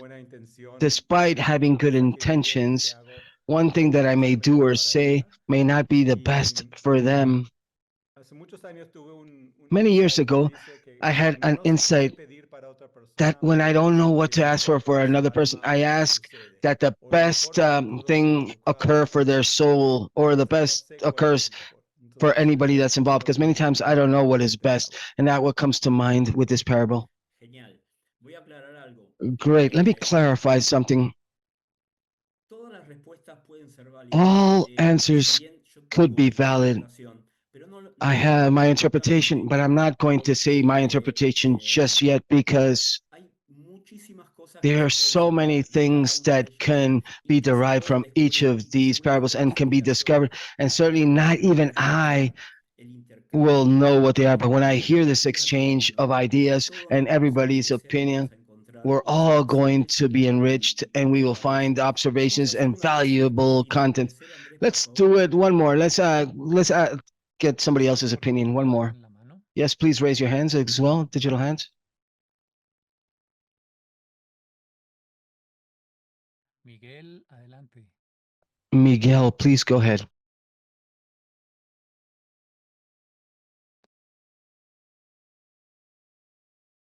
Puedes abrir tu micrófono. You can open up your microphone, Miguel. Miguel Mallorca. Adelante. Well, thank you. I thank you for the initiative that you've had at this moment during the commemoration of Jesus' birthday, of the Master's birthday. What comes to mind when I hear the parable that you've just shared is that we are Urantian, and perhaps it may seem as Urantians, we want to take this truth to those that are not Urantia book readers, like Catholics or from other religions, or some that don't even have a religion, people that practice fraternity or NGOs. We want to take these teachings to them. Well, we have to offer our own breadcrumbs to the entire world. And only those people that are not prepared to receive God will cause indigestions. The ones that are full and ready, they should have a positive digestion. That's what I get from it. Well, thank you very much. Well, you saw how important it is to listen to different perceptions and different things. People see different things. Everybody can observe something different within one similar parable where, well, we all find different points and they invite us to continue to reflect. Well, let's continue now. Jeannie, please.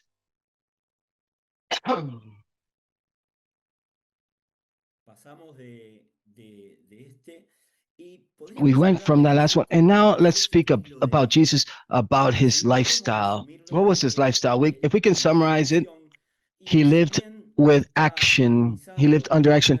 And despite the verb inspire, listen, heal, educate, and help be minimized, we can find a great deal of these practical examples in Jesus' own life. But how should we reinterpret these in the 21st century? And I say interpret because not necessarily doesn't mean we need to copy. I think that his inspiration was based upon knowing what to do with the person before him and when to do this. And this is a challenge for every new generation because not all generations are the same. And perhaps, or sometimes, sometimes we are imitators and we are not actually doing an intelligent effort to actually personalize it to our own era. I think that's the challenge. Jesus transmitted it in the best fashion possible that he understood with his own mind and his plans to that generation where he lived. And he inspired us to try to do the same, but in this new era with what we have available to us in this era and with the different revelations that we've had available to us. So we have the previous experiences, yes, and previous results and new tools that have been made available to us. So our challenge is to adapt these new tools and adapt this message to the language or the knowledge of this era. And we're going to look at this a bit later on. Now, let's go on to the next parable. We have two paths, two routes in this era. One is the individual path, and the other is the development of society's path and what we can contribute to that path. When we speak about this jewel, this raw treasure, raw diamond that is under evolution that we talked about earlier, our treasure is the soul. There's where all the things that we've developed, what is truly a jewel, what is the true wealth of our life, what we start to develop. And here we have to live the kingdom. And I'm using words that formally represent, but many traditional religions represent. And obviously, Jesus used it during his era on this planet. And going back to what I said previously about how we have to transfer this now, unfortunately, there are words that in the newer generations may sound too similar to the old. Perhaps this is one of the challenges that we have today, but we're going to use the word kingdom again in this moment. It's like a seed that is planted in the soul. Nobody sees it grow, but when it bears fruit, it is noticed by others. And we, within our actions, with very simple things that we do with our day to day, and we have a huge help, is that we, in our case at least, we have the Urantia book with so many maps laid out for us. Let's not be, there's some that are uncertain, there's some maps that have some correct data, some guides are more correct than others, but in reality, we have to have an open mind to understand the capacity of each of the people, including cultures, etc., that even Jesus himself considered during his era, because he would measure how to express himself with each person, not to convince them, but to have a message be transmitted that can be assimilated and accepted. And in terms of the personal spiritual development, provides the meaning. So we can be, we can have an action which is morally wonderful. The motivation that led us to that action is the actual meaning. And that meaning is what the treasure is worth. In terms of the time of disseminating, like the apostles disseminated, like was disseminated by Jesus, I conclude, let's not try to be pharaohs that illuminate all the path of the absolute truth.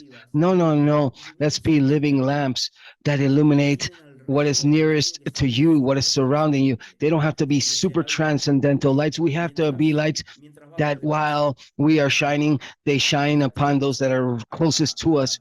And before we go on to the next slide, let's talk about the parable of the pigeons too. Once again, pay attention to the parable of the pigeons too. And I want to hear your opinion. We've already heard the first parable. This one's going to sound quite similar, but has some change. A man went to have lunch at the plaza during his workday. He sat down at a bench and he started to eat that same sandwich that we spoke about earlier, that sandwich he took with him. He opened up his sandwich. That sandwich was whole wheat and tomato and a few corn seeds. When he finished his lunch, he left on the bench a piece of his sandwich that he had not eaten.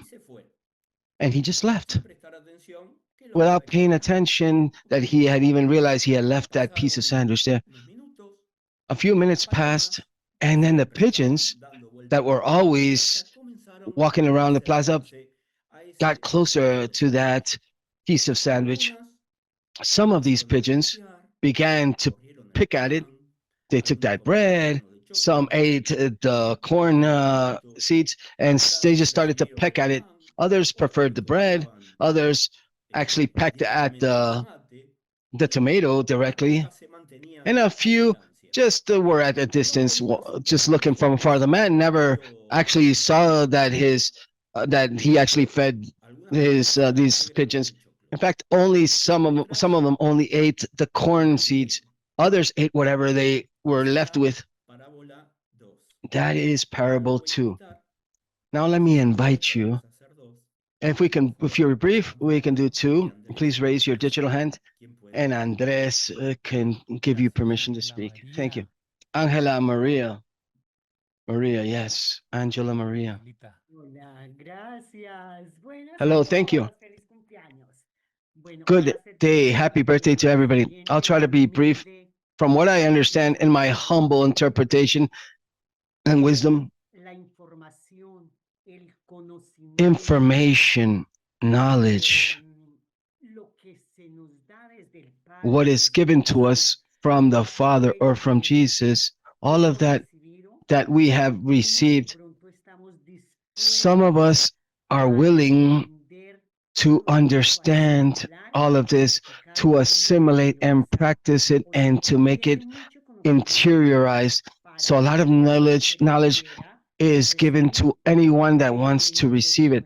However, within our own selection process, we also choose exactly what we want to assimilate from all of this great deal of information that arrives to us. That's how I see it. Thank you very much. Thank you very much. I think we have time for another comment.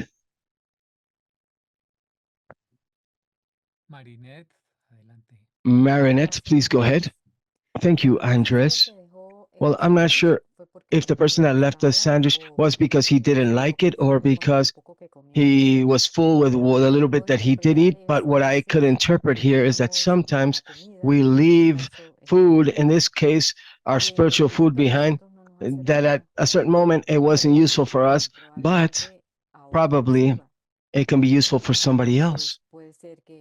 So maybe, for example, like in the case, if we take this to the case of the book, that we give out a book and that the person maybe look at it a little bit and maybe think, oh, this was enough for me, or just read enough, or I was able to understand what I wanted to understand from the book, and then that person gives it away to somebody else. And well, that food, if it wasn't useful, like completely useful for him, the rest of it will be useful for somebody else. At least that's how I interpret it. How great everything that everybody is interpreting. Well, that was the second one. I saw there was more people that raised their hands, but then I'll comment upon everybody. I will ask everybody to pay attention, because the idea is that after this, we'll continue to work on these parables independent, or continue it after the Urantiathon. Next slide, please.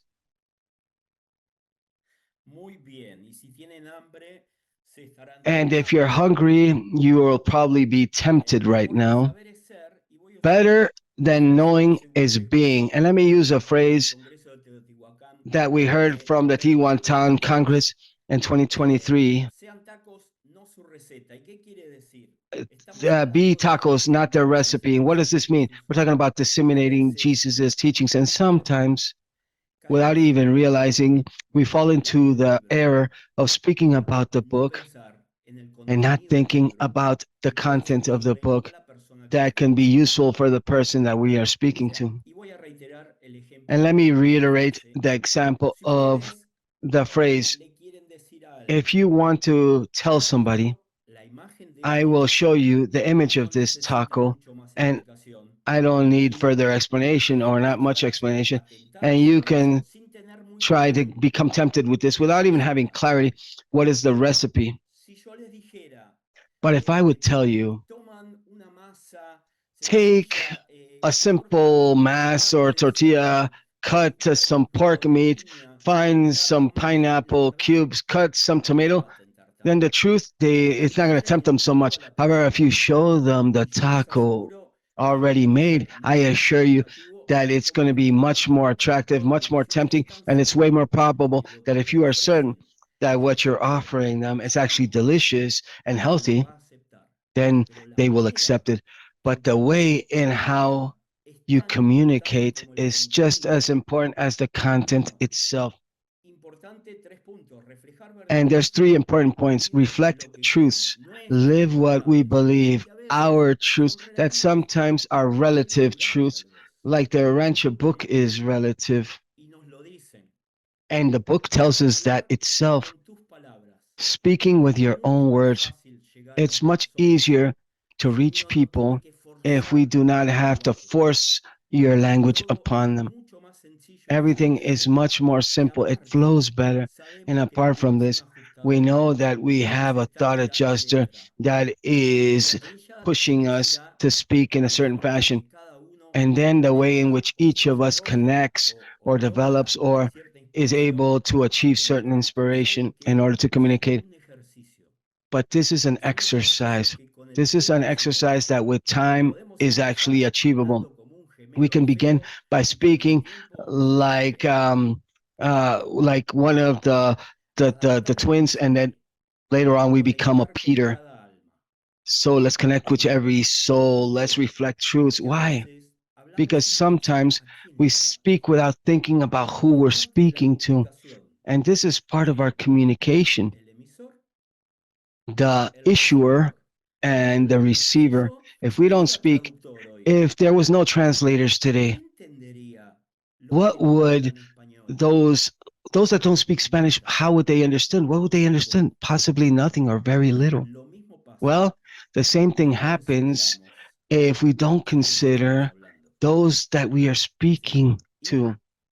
es la única cita del libro And this que is voy a the usar only en esta quote from the book that presentación. I'm going to use in this Siempre por Dios, presentation. en mi caso, At least in prefiero my case, I expresar prefer ideas to aunque no express sean del ideas todo despite not being políticamente completely correctas. firm Por or suerte, correct. todo lo que vengo Fortunately, escuchando ahora everything that es I've been maravilloso hearing thus far has been y me tiene marvelous mucho más formado and que it's antes. much Pero better than what les I have cuento, in my own case. esta But frase let me tell you, this surgió en el phrase grupo de here estudio came de about Buenos in Aires the Buenos Aires study y group.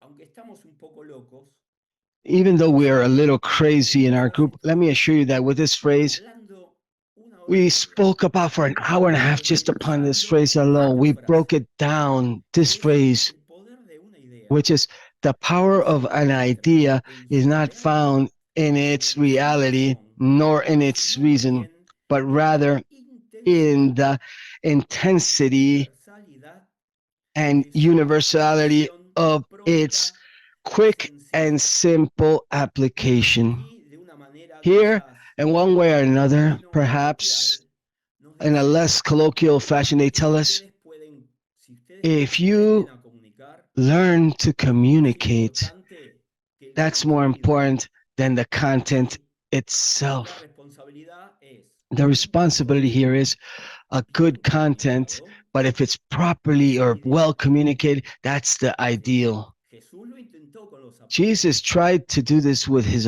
Y así apostles, todo, no nos podemos and quejar de los we apóstoles. can't complain about the apostles. Pero vamos a ver qué hizo But Jesús let's con see los what Jesus apóstoles actually did with his y nos va a dar apostles, un poquito de alivio. and Voy it's a going to pedir shed some light. un poquito de And this atención. is Y en going to capítulo really 1, por favor. illuminate us. Let's go with the next slide, please, Jeannie.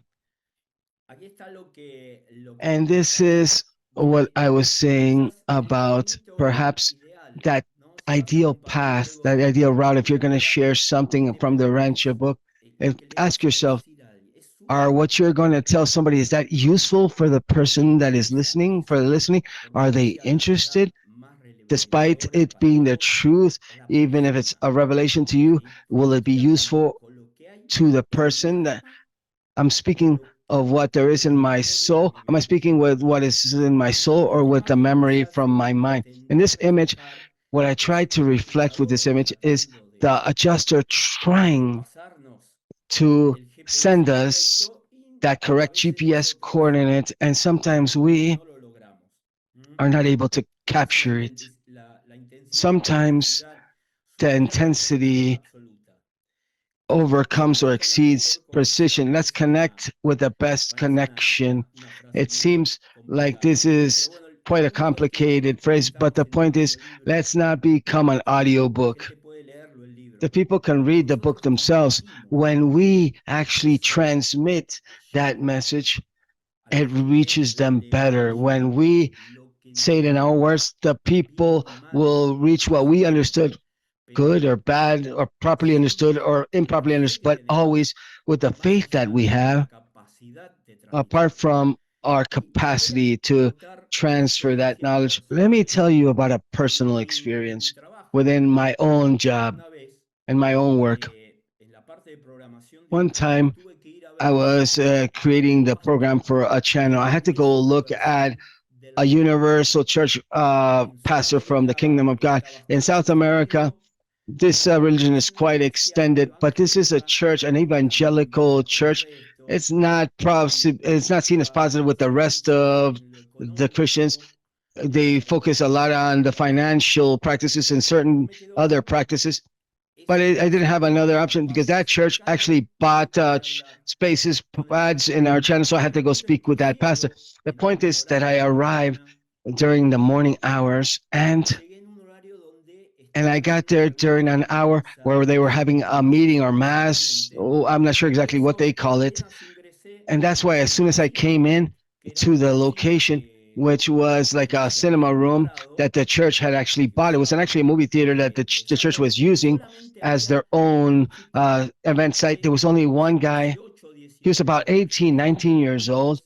And what I'm telling you is a real life story, is truthful. And I lived this firsthand. And the truth is, life teaches us so much. And this really helped me, and it opened up my eyes.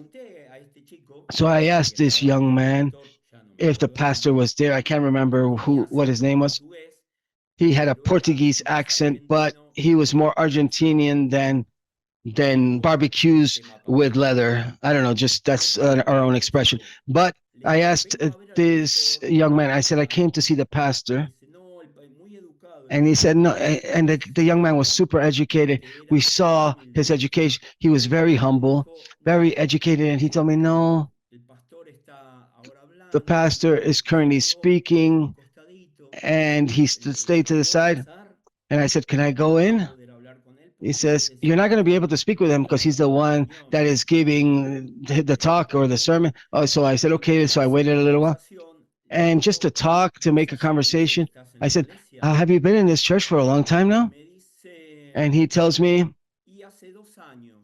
about 2 years now. This church actually saved me. And I said, why? He said, well, because the devil had me trapped into drug addiction, and thanks to this church, the devil released me, and I don't use drugs any longer. And he told me that he used to use a drug called Paco. I think in Brazil they call it maconha. This is a crack, actually. It's crack cocaine. And the young man was there thanks to that church. Thanks to that church that I really had quite a prejudice from, and I continue to have it because of certain practices that do. But for that young man, that church saved his life. What would the master see in this case for these people, from these people? And that really made me excited. It really boggled my mind. And something more. When you went inside to that church, I had to come in. I had finished, the meeting had finished. When the faith that you perceived within, that was a true faith, not, forgive me for saying this, but not of the faith of I don't know how you say this in other country, but not from the people that are just trying to get money from people, but people's faith. People's faith was actually authentic, not people trying to take their money, but you saw that faith. It was true. The believer's message was actually felt. So the intensity, the hunger that they felt, the hunger for God that people were feeling there was real. So how do we combine this? How do you judge that? How can you say that it's not actually something that is actually being positive if that facilitates that person that can experiment God more or less or whatever? That is ideal for them. Perhaps at another moment, well, many people that have been involved in a church of this nature can maybe change, and they can choose differently because that person chooses, and they may change their perception about God or their idea that the devil, that they're all good, and that if you're going to give them your money, you're going to obtain more money. It's something that is still useful for some people, and we have to respect it. But well, let's talk about parable 3. This one's going to sound a bit similar as well. A man went to have lunch to the main square. During his lunch period, he took with him a sandwich and another bag full of different grains of corn, wheat, and sunflower seeds to feed the pigeons, which he normally knew were always pecking at these seeds from the floor. He got close decisively. He got close to them. He took out a bit of grain from the bag and he threw it to the pigeons in such a quick and abrupt way that the pigeons actually got scared and flew away, scattering in every direction. The man was frustrated. He thought, oh, I actually wanted to give them food, and they didn't accept it. The man just left, feeling that his decision or his work was not useful. But after some time, in that same location, just a few pigeons came back. They came down carefully and cautiously, and they began to peck on the grain that were scattered throughout. That's the parable 3. Now I want to hear your opinions. If you want to comment upon this third parable, how can you describe it according to how you understand this parable? Raise your hand. You can speak in any language. Javier Córdoba, adelante. Javier Cordova, please go ahead. Hola, Jorge, saludos desde México. Hello, Jorge. Greetings from Mexico, Jorge. A big hug to you. Thank you, Javier. Well, what I understand from this parable, or what I perceive, is that we have to have tact and understand people's personality when we want to give them a message. And the pigeons that came to eat afterwards, well, there are people that you give and they don't receive, and there's people that are actually in the search themselves. There's people that search for that others rejected. At least that's what I perceive. Thank you, Javier. How are we doing with time? We're a bit tight on time, unfortunately. If not, I would allow somebody else to speak, but unfortunately, we have very little time. Thank you, Javier. And well, you know what? All of you have contributed so much, even to the visions that had even come to my own mind. And all of your visions are so valid. Thank you so much. Let's continue with our next slide, Jeannie.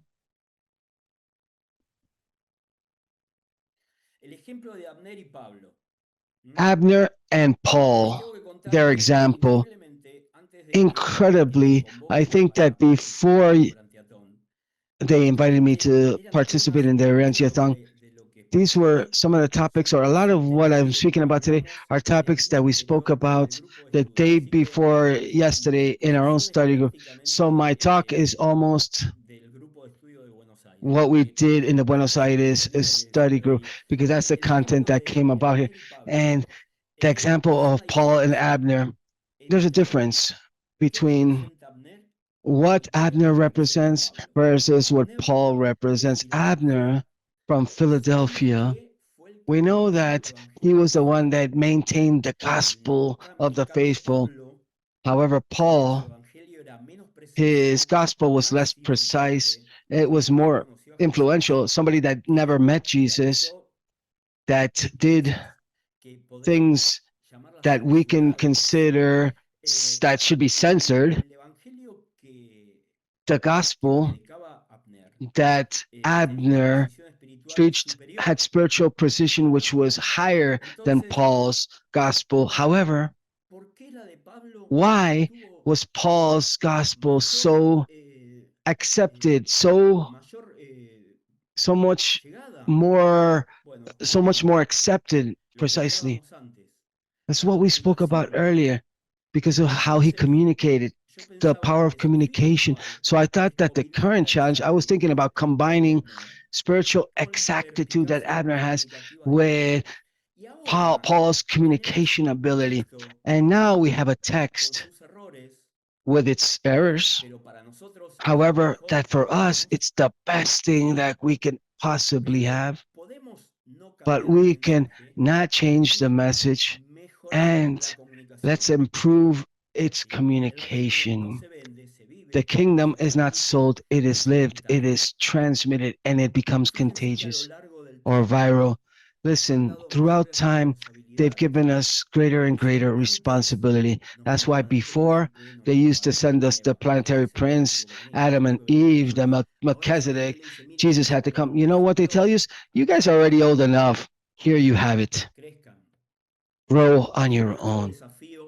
This is our challenge during this epic in our era. This is our challenge, and we have to accept it. Let's take what Jesus did. Let's see how this is adaptable and adapted to our epic, and how we can project this toward the new generations. Let's go on to the next slide. Before we talk about the fourth parable, how is it to be an apostle today? We can actually talk about this quite a lot. Inspire without imposing, serving without expecting anything, listening without judging, speaking with truth and warmth. And this applies to life itself. It's not simply about within the framework of a religion. No. And I insist, when you, with these moral and social values that are acceptable, when you add a meaning to these values, then you continue to chisel away at that precious stone to turn it into a shiny, precious stone. And consider something. You all, via your own experiences, via your own way of living, and how you deal with your day-to-day life, you can be the first contact of somebody with God. You can be that bridge, because that's what we are. Within what we learned, we are the living gospel of Jesus. And before we close, let's go to the parable of the pigeons, number 4. And this, to not make it too long, because we have a surprise after this, but let me talk about the fourth parable. A man went to have lunch to the square during his workday. He took a sandwich with him. He sat down at a park bench, and as always, there was a group of pigeons in this location. He was thinking about feeding them. He brought with him some corn seeds, knowing that it was good food and healthy food for these birds. He sat down in the bench. He observed with calmness, and he waited for the pigeons to come in with their own will. First, he threw just a tiny little bit of corn on the floor. A few came closer. With soft movements, he added a little bit more. He let a few more grain just drop on the floor a little bit further. The pigeons did not get scared. Some got close immediately. Some waited a little while longer. But each came and found what they needed at their own rhythm, without any pressure and without any fear. The man remained in silence, simply observing how these pigeons fed themselves. That was parable 4. And now, before we close, let's take one comment. No, let's get one slide before we close, because I don't know if we have time.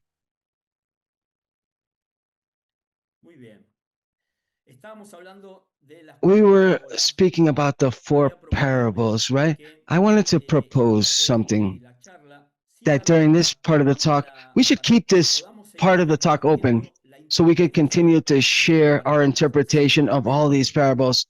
Certainly, this video will be available so you can hear these again. Or if not, I'm going to leave my email here, jow@live.com.ar, so you can send me and share with me. I'm going to share with me because I'm just one more person, the interpretation that comes about from each of these parables. Certainly afterwards, I will maybe later on draft a document so we can enrich this discussion even more. But before I close, I wanted to propose that we do an exercise. Those that speak Spanish, on one side, I'm going to ask you to close your eyes and imagine that Jesus is coming. What would he tell the young people? Those that speak English are going to be able to see this on the screen in English while the audio plays.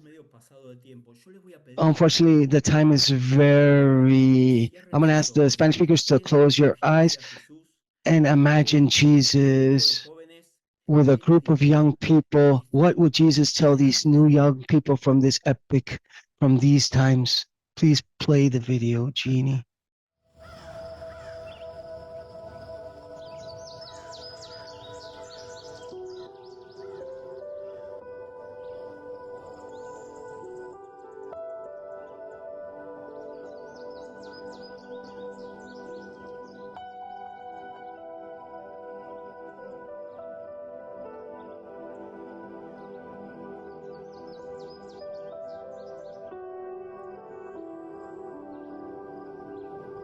A ustedes les hablo, jóvenes del siglo veloz, almas brillantes en un mundo que los confunde.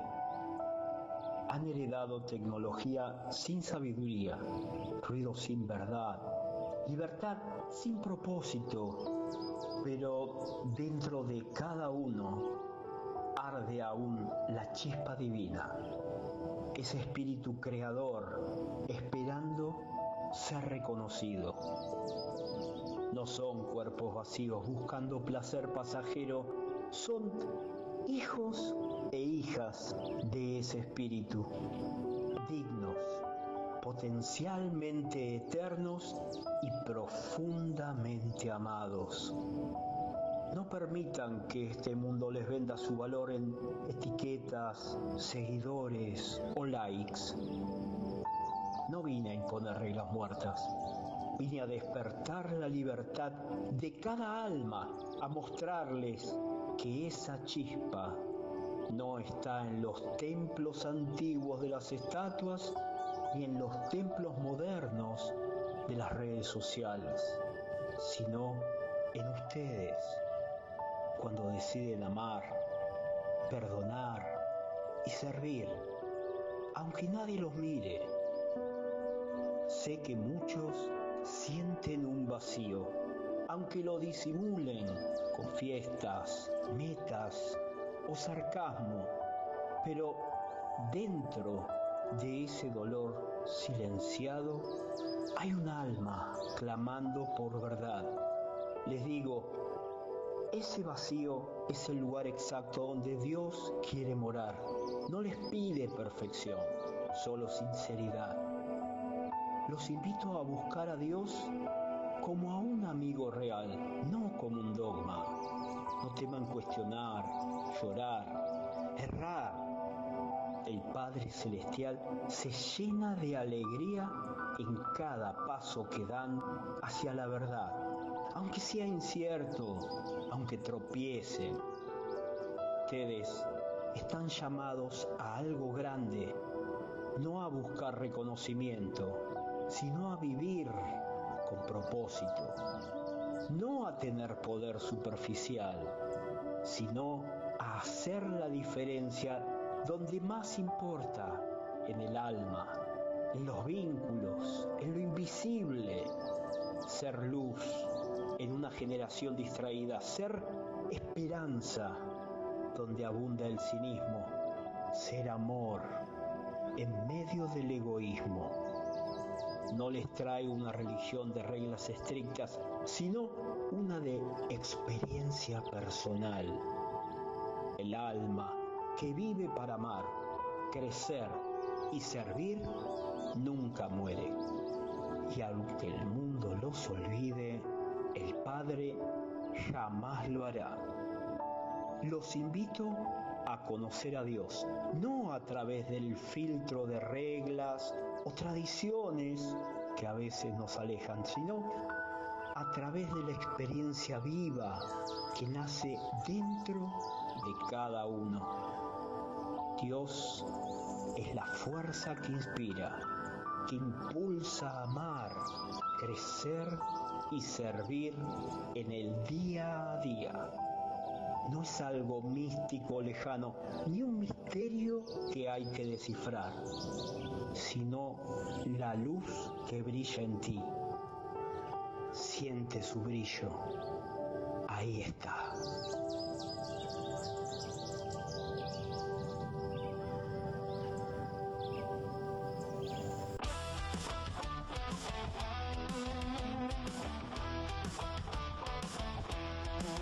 Corriendo vas sin dirección, mil voces gritan sin razón. Me dicen qué y cómo seguir, pero algo en mí empieza a latir. Hay una luz que no se apaga, no se compra, no se opaca. Llámalo Dios, llama tu calma, llámalo fuego en tu alma. Hey, no importa el nombre que le das, siente su brillo, ahí está. No es un templo ni señal, ni una toga ni un cristal. No lo entiendas si no querés, pero sentilo y vas a ver. Oh, hay una luz que no se apaga. Siempre su brillo, ahí está. No es un templo ni señal, ni una toga ni un cristal. No lo entiendas si no querés, pero sentilo y vas a ver. Hay una luz que no se apaga, no se compra, no se opaca. Estamos. Hay una luz que no se apaga, no se compra, no se opaca. Llámalo Dios, llama tu calma, llámalo fuego en tu alma. Hey, no importa el nombre que le das, siente su brillo, ahí está.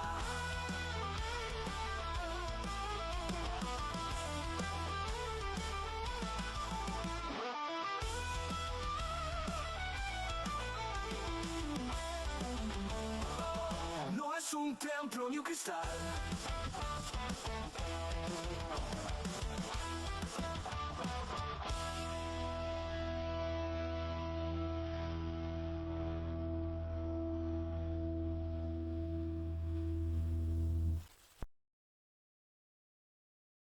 Hola nuevamente. Hello, once again.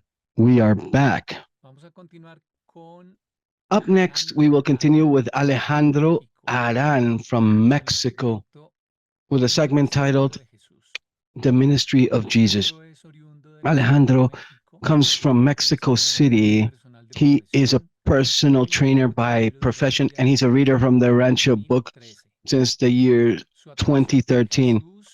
His attraction toward Jesus and the search for truth led him to the Rancho teachings.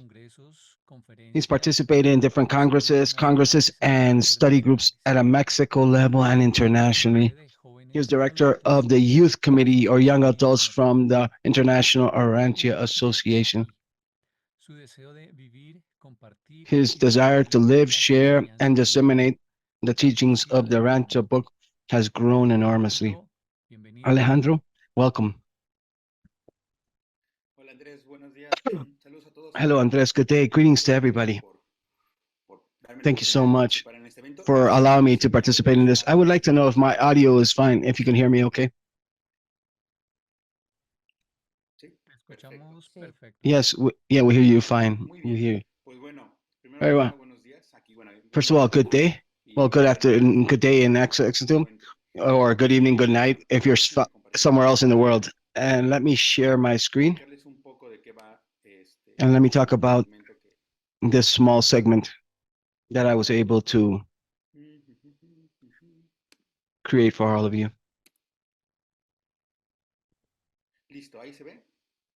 Can you see my screen? Sí, perfecto. Yes, perfectly. So the title of this presentation is The Ministry of Jesus. And well,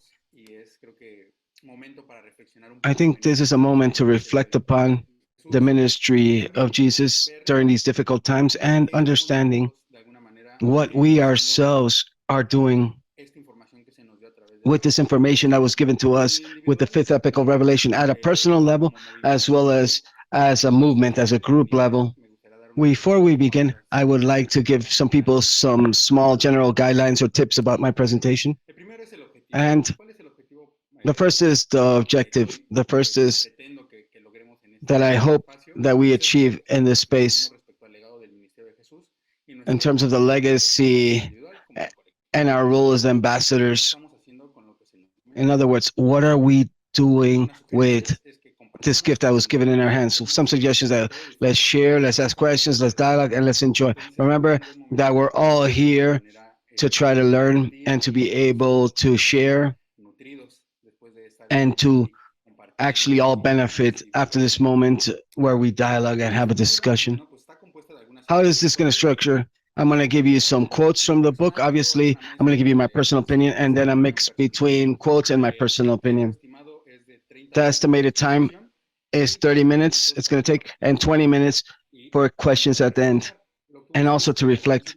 What I seek is at the beginning, we should land down some ideas, some premises, and then based on these, to be able to share, reflect, and to be able to actually have some Q&A sessions or a discussion at the end. Before we begin, let's first, I want us to have 1 minute of silence. I will tell you when that minute ends.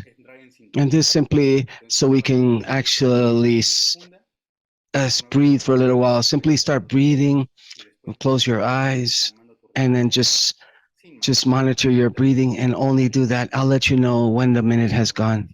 Bye. Let's begin now.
When you open up your eyes, inhale, hold, breathe out through your mouth, and as you exhale, then you start to open up your eyes. Thank you very much beforehand. And well, let's begin. I would like to begin by asking a question. Let's focus. Let's remember that we're speaking about this responsibility that we have based on the ministry of the Master.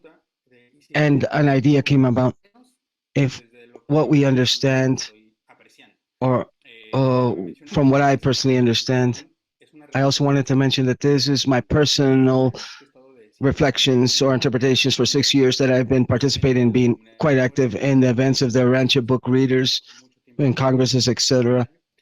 I was a solitary reader for quite some time as well. So this reflection is from this time that I've been actually interacting and participating. And if we redirect the approach, well, certain issues came about. And I started to collect some quotes that made me reflect a lot about what we're actually doing. which has occurred. At least all of us have interpretations from what we read in the book, and there's a great responsibility when we read. And I think the majority of us have actually reached this book and started to find the book after a personal search. I think that apart from us having a spiritual pursuit, I think we're also assuming a responsibility once we found this truth. And there's a quote that really marked me when I saw it. And every time I read it, I feel many, many things in terms of my personal function, in terms of the role. Master in 138 in chapter 6 and paragraph 3 says this, that my kingdom and the gospel associated should become the topic of our message. And what happens to me is when I finish, listen to, I think he's speaking to me. So he's mentioning this to apostles. Do not deviate predicting about me and about my teachings. The gospel of the kingdom through the paths of creating legends or creating a cult that has to do with beliefs and teachings about my beliefs and my teachings. So the first time that I came through here was reflecting upon this and living the behavior and interpreting the behaviors of the apostles. I realized that in a certain fashion, we have that trend to focus more on the messenger than on the message, trying to delegate that responsibility and the ministry of this Father.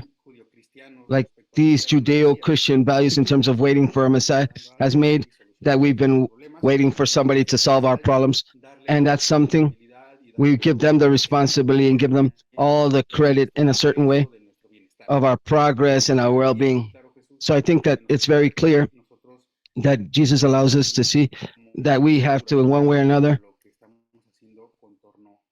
of what we're actually doing in terms of this message for the revelation of the Father. And well, and that question just pops in my head. And if it wasn't about this book, if it wasn't related to this, and if I what I wanted to, later on, we're going to come back to this question. And I think we can answer this question as we reflect. But my question came about after I started to reflect upon the previous quote, when Jesus said, this is not about me, it's what I came to share. This is about the message that I came to give and proclaim the gospel and how you should adjust this message in your own day-to-day life. So without a doubt, we all know about the value of the information in the book. But this question is to try to analyze the context where we find each other. And if perhaps if it's not about the book, I'm referring to the book, about its reading, and the physical book as well, because I've realized that there's like a great emphasis on the distribution, dissemination of the book, and trying to have people read the book. But if at this particular moment, from the dissemination of teachings, it wouldn't be about the book itself. Let's reflect upon that during this brief time. Jesus, and document 155, the revelators tell us, in chapter 1, Jesus tells us, he continues to teach the 24. It says, you that have confessed your entrance into the kingdom of heaven have been very back and forth and imprecise in your manners. Pagans direct themselves directly to their objectives. You are guilty of having too much hopes that are chronic. If you wish to enter the kingdom, why don't you have a spiritual assault like the pagans do? And when they siege a city, be brave and related to the bravery of, sorry, you're reading too quickly. And this is, as I told you, comes from different personal reflections. And I think I've heard people, some of you have said in some study groups that sometimes things get a bit difficult trying to explain the teachings or some quotes that nurtured us. And the truth is that I don't think that these are problems, but difficulties. So despite them not telling me, reflected like how? Why I'm not able to see this in you? So for me, at a given moment, I was denying this, but as I started to mature,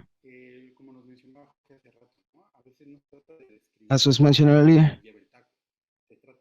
Sometimes it's not what the taco is, but what the taco it's actually delicious, not what the taco's ingredients are.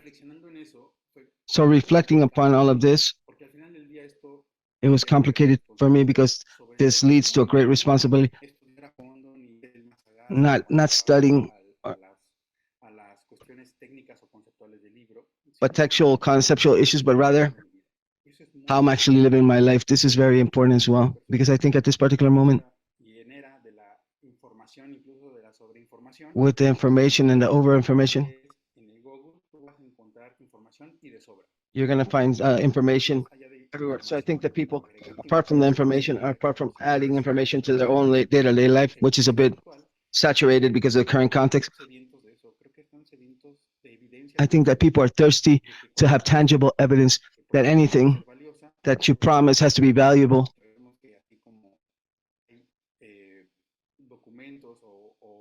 Like documents or very valuable information in the Rancho book. There's also some of this out there. So I believe that this is very valuable, especially in the sense that we have to try to be more efficient in how we express the teachings. And well, when acts speak, words are not necessary. And I think that everything that I've been participating in, there's a lot of good intentions behind all of the work, from dissemination in congresses and study groups and in all the different activities in terms of the book. However, as was mentioned earlier, I think there's a point, maybe as individuals, as a group, we're not being sufficiently effective, and we can have many opinions in terms of what is occurring, that there's a context, that there's somebody against us, and not only in this, but in many senses, at a personal level, in your mood and mental health, there's a context that is distracting us, and we're not going to change this, but I think we need to focus in what we can actually do, how we can actually, within our own context, what we have in our hands, how we can be more effective. Obviously, we know that all of these processes for the revelation and dissemination is a long period. However, I think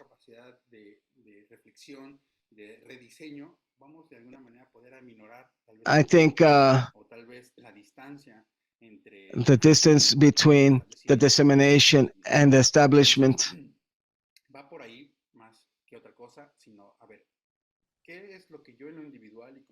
what can I do as a person and as a group to be more effective? If I remember in the last document that the revelators tell us that the revelation for Jesus would not fail, and I realized there can be a double-sided sword here, because effectively, in my personal reflections, this is not going to occur automatically. That's why we're being given this information, because together with the spirit of truth and the fifth epoch of revelation and what we acquire spiritually, we're going to be co-participants and allow this revelation to triumph, to help the planet get into life and light and life, and all of the setbacks that we've had will actually be overcome. So going back to Judeo-Christian values, we have to monitor this part of not just waiting for somebody to come and tell us, because I've heard many times that they tell us if Jesus came back,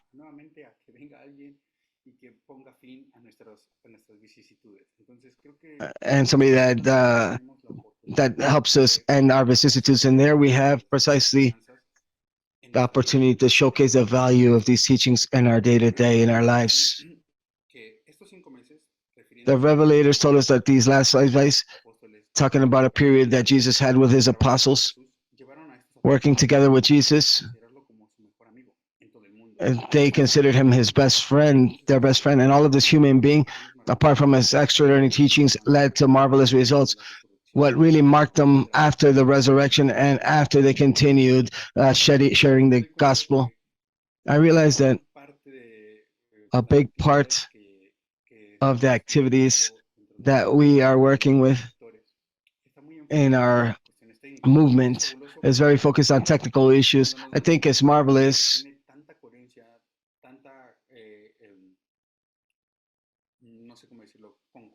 I'm not sure how you say it, but well, sometimes this becomes very attractive and becomes fabulous with the book, because what happened to me is I would read something like from the Bible or from another book that I found, and within the narrative, we found some inconsistencies or some things that were vague.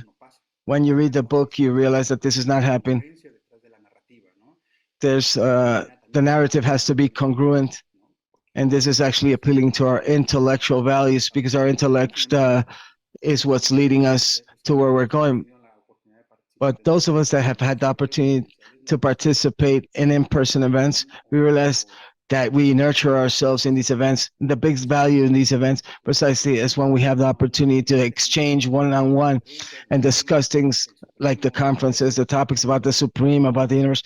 When we open up and we become more intimate with the people, we're able to share what has been, which allows us to live the teachings. That's where we nurture ourselves. That's where we feel empathy and we feel a sense of belonging.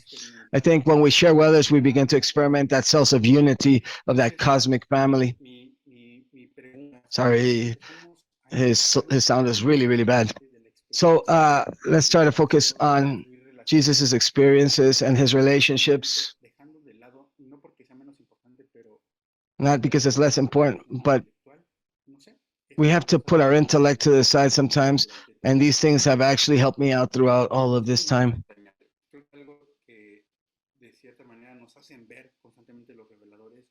The revelators will always try to teach us what Jesus was at a personal level, at an individual level. Apart from his public work, when he talks about these points where Jesus shows his human quality,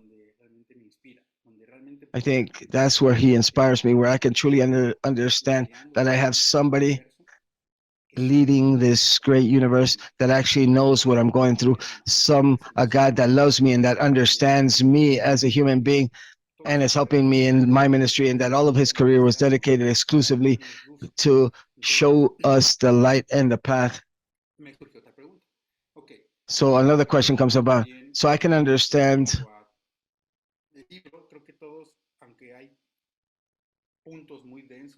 despite there's very difficult readings in the Urantia book, in general terms, I think all of us can understand what is actually the major points. We can understand the major message behind this revelation. Obviously, there's a lot of information that helps us try to mentally be satisfied with some things that sometimes we have had curiosity about. But the question came about, how are we more efficient in establishing the kingdom?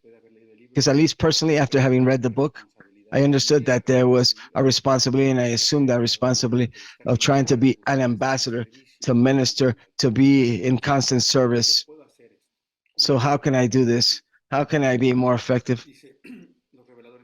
And the revelators tell us that the apostles enjoyed the company of Jesus. He was a great fisherman. He was a happy colleague, a friend that was inspiration. The more they worked with him, the more they loved him. Matthew once said, "There's people that the more you understand you less you admire." But this guy, I love him more every time I get to know him more.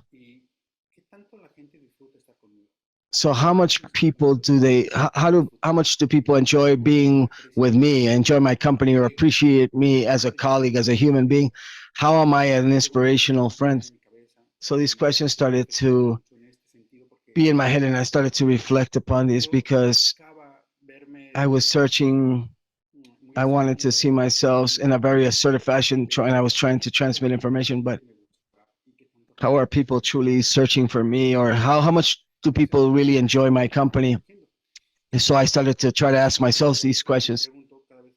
And I ask myself this same question every time I share or I participate in an event related to the Rancho teachings. I say, how much is this attractive to others? How much are the people that are not in the reading context, how can they feel attracted to these types of events? The sound is terrible. So sorry. I'm trying to do my best. I think all of us know that when we start to see Jesus' life, we start to make a relationship. We know that there's nobody that's more irresistible than Jesus. There's nothing more attractive than this communion with the Father. So if we were able to have this capacity to feel this and being, obviously we can have much more, or we can be more attractive. It's worthwhile mentioning that is this what is described by Revelation. There were many people that listened to Jesus. They saw him and they coexisted him, call him Judas, and this didn't really have a good effect on us. But at the end of the day, I think what the Revelators teach us is that Jesus did what he had in his hands within his capacities, and he did everything in his power to be able to attract the majority of people possible. In fact, they talk to us about Judas, that he tried his best to try to turn him around, to try to lead him towards safety, but there's things that don't depend on us. I think that something that does depend on us is constantly redesigning and personally reflecting upon our role. Alejandro, forgive me. Let me interrupt you. So sorry. Many people are telling us that your audio is being broken up, that we can't really hear you. I'm not sure if what's going on with your microphone, but many people are complaining that they can't hear you. And if you can maybe speak maybe 10% a bit slower for the benefit of the translators. That apart from breaking up, you're speaking quite quickly. It was just that. Thank you so much. Oh, thank you. Does it sound better?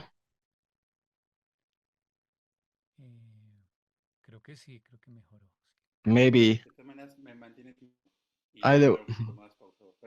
I'll speak a bit slower. If anything, we'll let you know via WhatsApp. Perfect. Nice. Sound is just as bad. Forgive me, I'm a bit nervous as well. So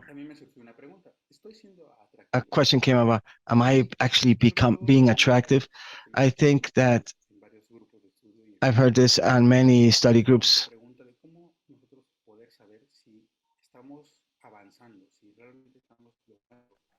Are we truly advancing? Are we being more attractive? Are we able to really being able to disseminate the teachings? And there's something else that Jesus shared that I think is very important, that can be very useful to us as a Pharaoh, to be able to work if we're achieving this or not, to be assertive. And it says, let me express energetically this eternal truth. If thanks to your coordination with truth, you learn to manifest in your life this beautiful integrity and rectitude, then your brethren will look for you to try to find what you have found yourself. The quantity of searchers of the truth that will feel attracted to you represents the amount of your search for truth. The quantity of messages that you have a certain patient is of living a coordinated life, coordinated with truth. And something happened to me. It was very, I was with a colleague in the gym, and we used to speak quite a lot. My way of interacting with people, the majority of times, sometimes I make jokes, I play around, but I met this, he's breaking up way too much. Sorry. So I turned around, there was many people, there's weights in the gym. And she told me, I want to know, I want to know a little bit about your life. And I saw her speaking a bit more serious. And I told her, what are you referring to?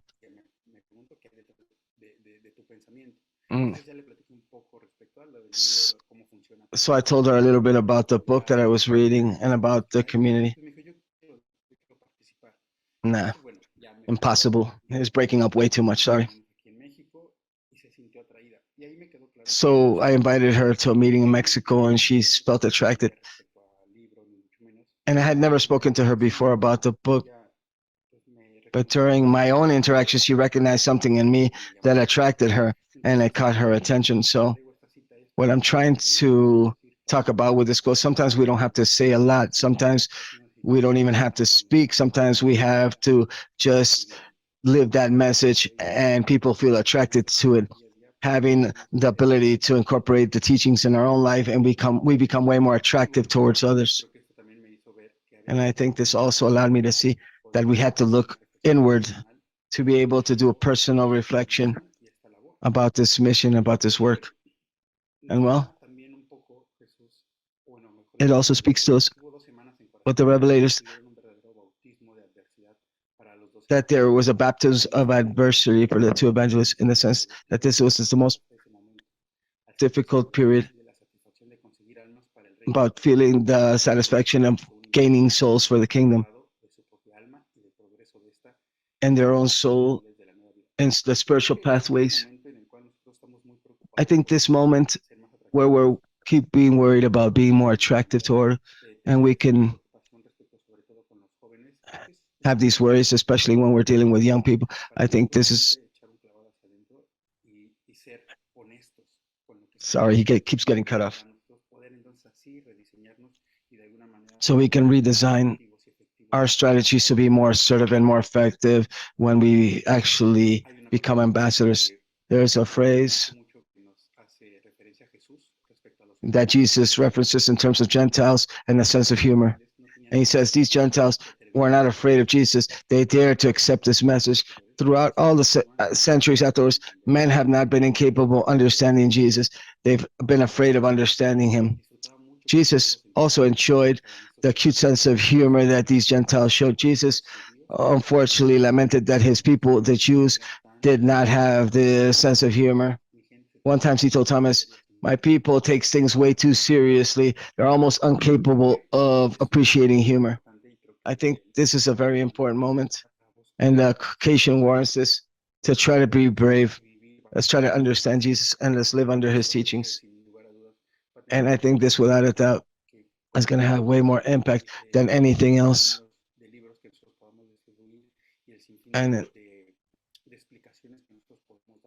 with the explanations that we can give these cousins. It's just broken up. So sorry. He says, I'm more skillful with my own personal ministry. As the days go by, all true believers becomes more skillful in attracting brethren toward eternal love. Today, we have to reveal the goodness of humanity. Do you know how to recommend rectitude more than last year? Are you becoming more of an artist and using techniques to lead people toward spiritual hunger and toward to spiritual kingdom? I feel that all of us that are participating in these events, we really enjoy them a lot because we understand the context.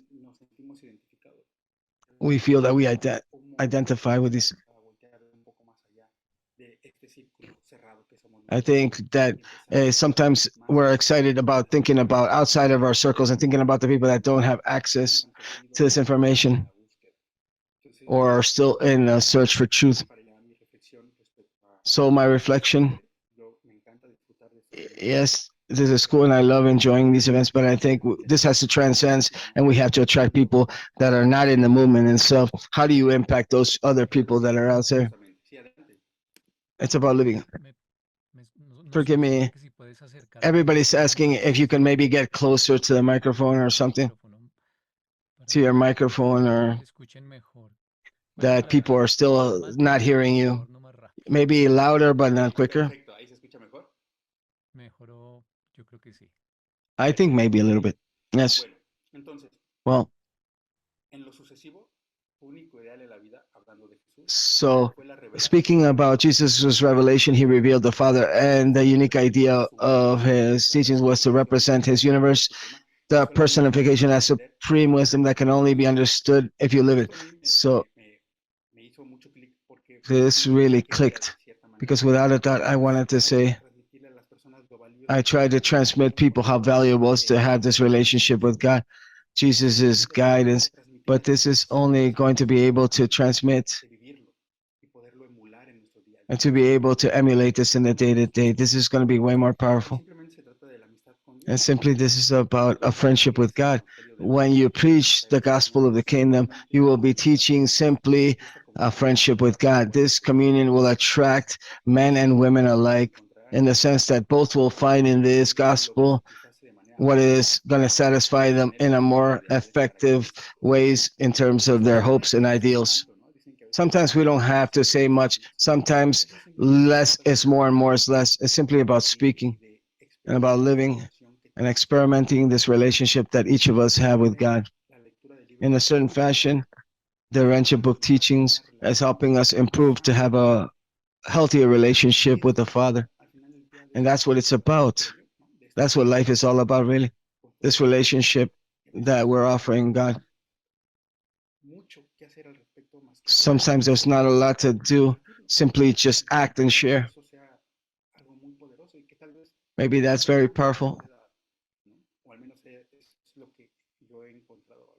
Or at least that's what I found that has been useful. And we have to abandon what is conventional. And we see how it was difficult for the apostles to do this. And lastly, and then to allow people to ask questions and to have a dialogue. He says, right now we're abandoning the order of known knowledge. We're trying to find unknown existence and unexplored experience of a future life of adventures in the spiritual world of higher idealism of divine reality. And we find these symbols with which we transmit to our brethren these concepts of the reality of idealism and the religion of Jesus. And we will not stop praying for that day where all of humanity will become excited with a common vision of the supreme truth. At this particular moment, our constant focus on the Father, as we understand it in our heart, is that God is spirit. Just as we transmit this to our brethren, God is love. And let's remember that the divine mandate is be ye perfect, be as the Father is perfect, be the perfect as the Father is perfect. And when we understand it and we have the value, it becomes extremely powerful in establishing the kingdom. And well, with this, I wrap up my presentation. And now, first of all, I wanted to thank and offer people apologies if I spoke too quickly. I was a bit nervous. I asked the translators and this with us. And well, please go ahead to share some reflections, something that you would like to share.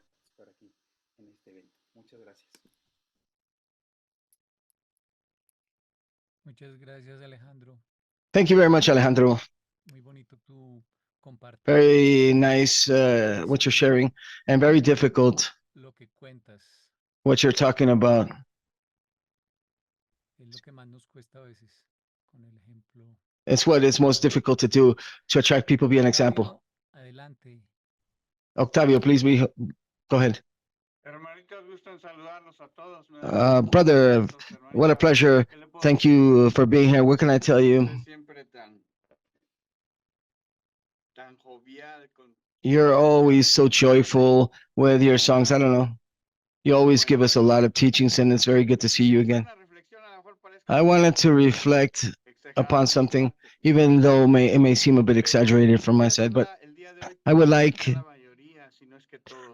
to ask this today, because the majority of our authorities from the different associations and the different organizations at an international level are present. Let me ask myself, isn't it about time that the organization, clearly, based on the message that you gave us today, that you just showed us, and I started to think while I was listening, isn't it time that the organization has a body of missionaries?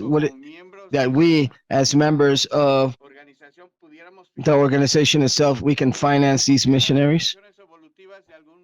Because evolutionary religions, in one way or another, they use missionaries, like in the case of the Church of Latter-day Saints or Jehovah's Witness, all of them use missionaries. Even Catholics do.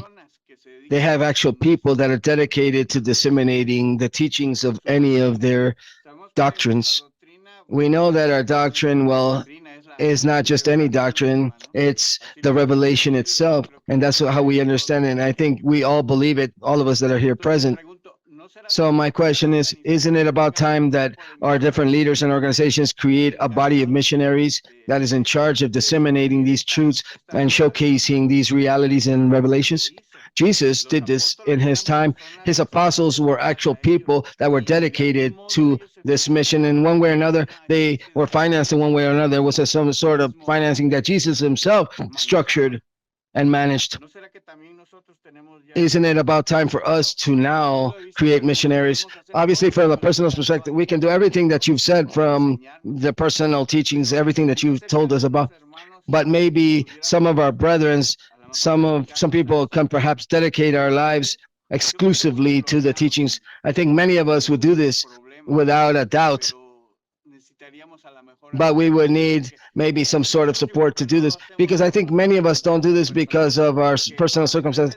Because in order to dedicate 100% of your time for this, you have to have some sort of financing or a sort of leaving everything at home, fine, to dedicate your life to the teachings as Jesus did himself. This is just a reflection. I know that this is not immediate, and maybe this can be done later in the future, but I'm just not asking myself right now, isn't it time for the organization to have a body of missionaries, and that the organizations, with the help of all of us, can finance their missionaries? Let me just leave it at that. What a pleasure to greet everybody. Have a great day. Thank you, Octavio. I think there's one part of the book that talks about what you're mentioning about in the planetary government, and I think yes, it's important to do this work. I I think he's breaking up, but we can do this in our day-to-day work. What they recommend, I think the suggestion was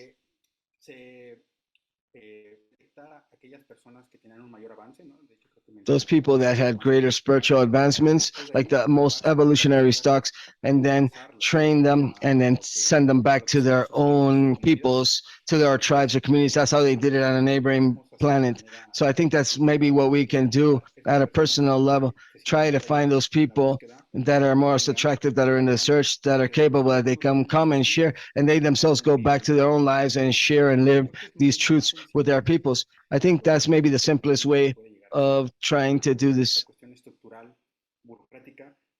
I think bureaucracy or red tape could maybe play against us. But yes, I do think it's a good initiative. Thank you for that, Isabel, Isabel. puedes abrir tu micrófono. You can open up your microphone, please. Ahora sí. Ok. Now, yes. Esa inquietud la tenemos más de uno. Many of us had that same curiosity of the possibility of creating like a mission. But every time somebody says that, what comes to my mind is those expeditions are the first that came to Colombia, and they taught us about the importance of creating many study groups, and with this create sisterhood, brotherhood.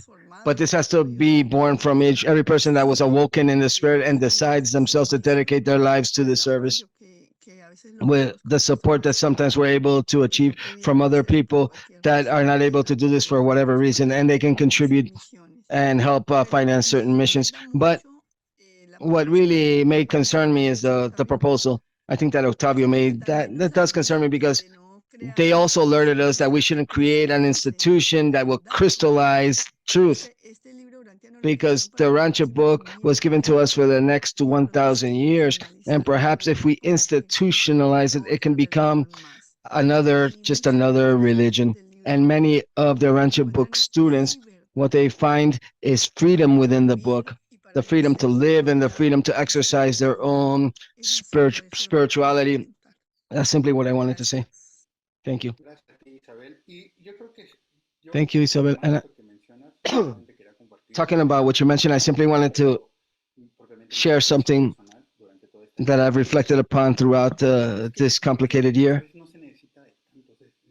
I think sometimes we don't need time. We simply need to have the willingness and the will to understand Jesus. And automatically that will bring about many other things.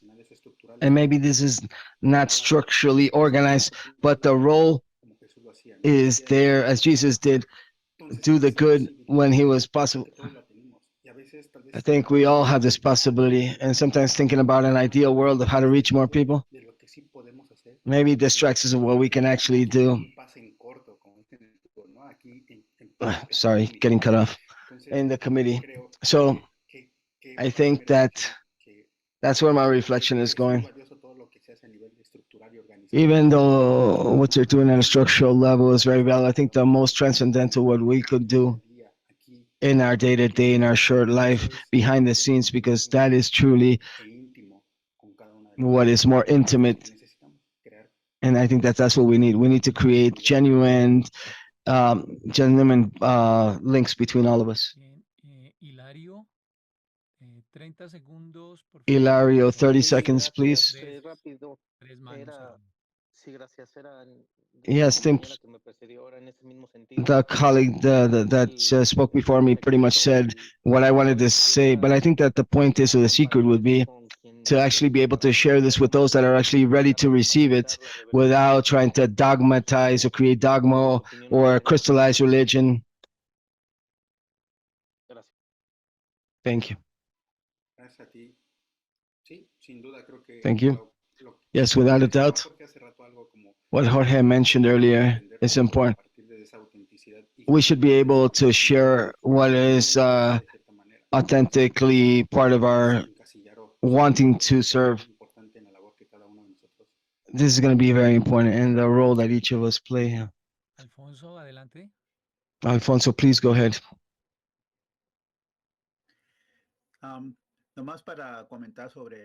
I simply wanted to talk about the friendship with God, that we're spreading this message, and what we need to do the most is have a friendship with God, and that's been the case with me. Like a friend that is a real friend accepts me as I am, and my way of doing things, of acting or behaving or making myself known before my friends and before people. A friend always accepts me for who I am. And in my relationship with God, it means coexisting with God and not being afraid, just going out to the streets and with whoever I find myself with, just give them a smile, a greeting, maybe a comment. What can we do for us to be wanted and be attractive to others is to not be afraid and try to do good, and just not being afraid of opening up conversations. And let's just begin to create our attempts, not a personal religion, just act as I am, as a human being, and trying to showcase what attracted me to the book, and that will have an influence on others. And I remember, for an example that you gave us, another colleague of mine, a friend of mine, Gaitan Charlan from Canada, a friend of mine, he said that his family began to read the Rancho book, and they told him, it's not from what we learned from the book, but from what you've become that we admire you, what this book did in you that really impresses us. So his human nature became more attractive. It became more loving and became more attractive. It wasn't so much of what he taught, but the transformation he had as a person attracted his family. And that's how I feel that we need to act. Maybe I don't have a lot of knowledge. I've been reading the book for 20 years, but I don't consider myself somebody that knows the book deeply. I'm simply trying to live and share what I've been learned and how I am and what I can do personally. Thank you. Try to be an example. Thank you, Alfonso. And once again, thank you, Alejandro, for your very interesting reflections. Welcome once again. Welcome back. Up next with our program, we have Arturo Garcia from Mexico with a segment titled The Good News, the Gospel of Jesus of Nazareth. Arturo learned about the Urantia teachings about 10 years ago when he was looking for the word Michael in the internet that appeared in the Trojan Horse novel series That's how he found the Urantia book teachings. None of his previous studies in the past made him aware and conscious about how close to him his father was. No information was able to get him closer to God in such a beautiful and intimate fashion that would induce a connection which was so deep in his soul as the Urantia book did. Welcome, Arturo. Thank you so much, Andres. Blessed family, blessed God, happy Merry Christmas to everyone. Thank you for this invitation. Thank you to the organizers. Thank you to my sister, Jeannie. Thank you so much for considering me as a speaker. What an honor, what a privilege to be allowing me to speak in this marvelous event, which is such a blessed event for all of us. I am super grateful with all the different organizers because you gave me the opportunity to choose the topic that I was going to present today. The topic today for me is the most important topic in the entire book, especially in the fourth part in the life and teachings of Jesus. Because the truth is that the good news, the gospel and the message of Jesus about the paternity of God and the brotherhood of man is the most marvelous thing that we can receive as inheritance as Urantians. It's not that the teachings of Jesus and everything else that he preached and instructed is not important either. No, I'm not saying that. And what the revelators have taught us in the previous books is also very important. But we have an eternal life, an eternity to learn about all of that, to go more into depth into the details. But we do need to have as a baseline the principle of the good news of the gospel so that we can understand his divine teachings.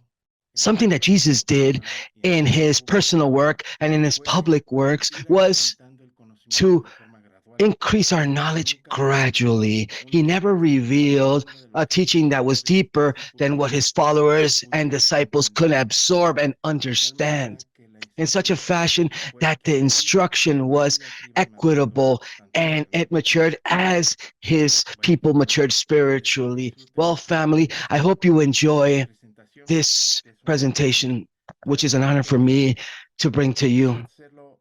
I wanted to do this as simple, make it as simple as possible, and at the end, as understandable as possible. So we always have the gospel, the Jesus' teachings in our mind. Thank you so much to everybody. And if you allow me, I will share my screen.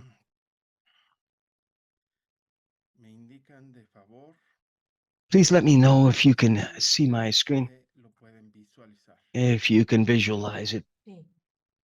Yes, but we're not seeing the full screen mode. I think you have to. Yeah, now we see full screen. Thank you so much. I think it takes a little time in order for you to see it, but I had already made it full screen, but now you see my full screen. Fantastic. Okay, so I'm going to minimize all my controls in order to have full access to my reading so that I won't interrupt the rhythm of this presentation. Very well. Let's begin. The good news, the gospel of Jesus of Nazareth. Jesus brought, at the beginning of his teachings, he brought a message of the good news in a very simple fashion. And here, we are going to begin precisely to try to understand that good news that he proclaimed when he came. Jesus proclaimed the good news of know God and know yourself as a child of God. That was his message initially. Let's go back to the past. Let's rewind 2,000 years before Jesus incarnated. Melchizedek brought us a new message 2,000 years before Jesus. Melchizedek brought us the good news to Urantia that salvation, the favor of God, can be obtained via faith. But this gospel of simple faith in God was way too advanced. Here I wanted to pause, family, because look, how the revelators have always tried in the universal Father and Jesus have always tried to illuminate the mind of man, to make it more spiritual. But we, due to certain details that most of you already know, we've had a spiritual setback that has truncated our growth and our learning and our spiritual maturity. Those men and women, as this message says, it was too advanced. This gospel of simple faith in God was too advanced for that man at that time. But today I believe that thanks to this marvelous Urantia book, this wonderful book, we can truly understand this message today. Melchizedek taught the following beliefs. 1.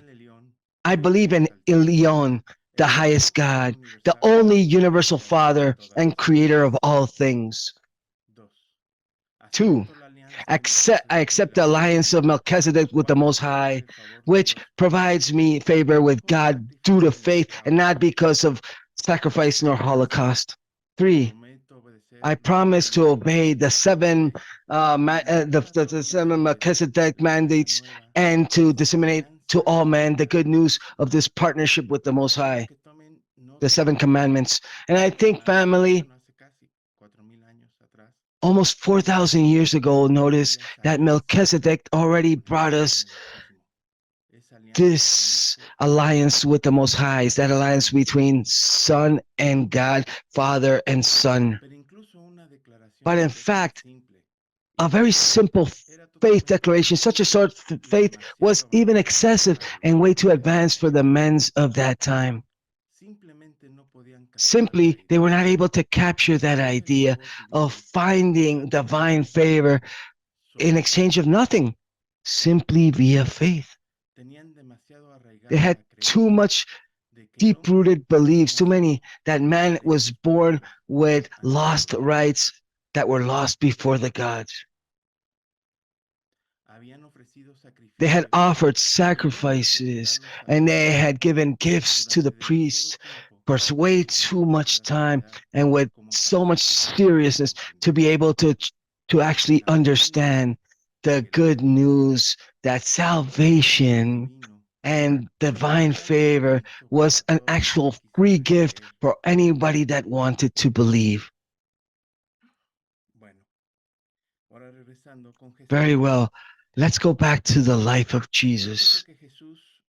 In the time that Jesus came and when he went to the school of the synagogue when he was 7 years old, around that time, the Jews established rules, mandatory rules in terms of educating children. When children came into school, when they went to school, they were asked to choose a birthday text, like a sort of golden rule that would be used during all of their instruction until they graduated when they were 13 years old. And at that age, they would have to give a sort of thesis or dissertation when they graduate. Jesus chose a text from Prophet Isaiah. That text says as follows: the Spirit of Lord God is above me, because God has anointed me, has sent me to bring the good news to the meek, to consolidate those that are afflicted, to proclaim the liberty of the captured, and to free spiritual captives or spiritual prisoners.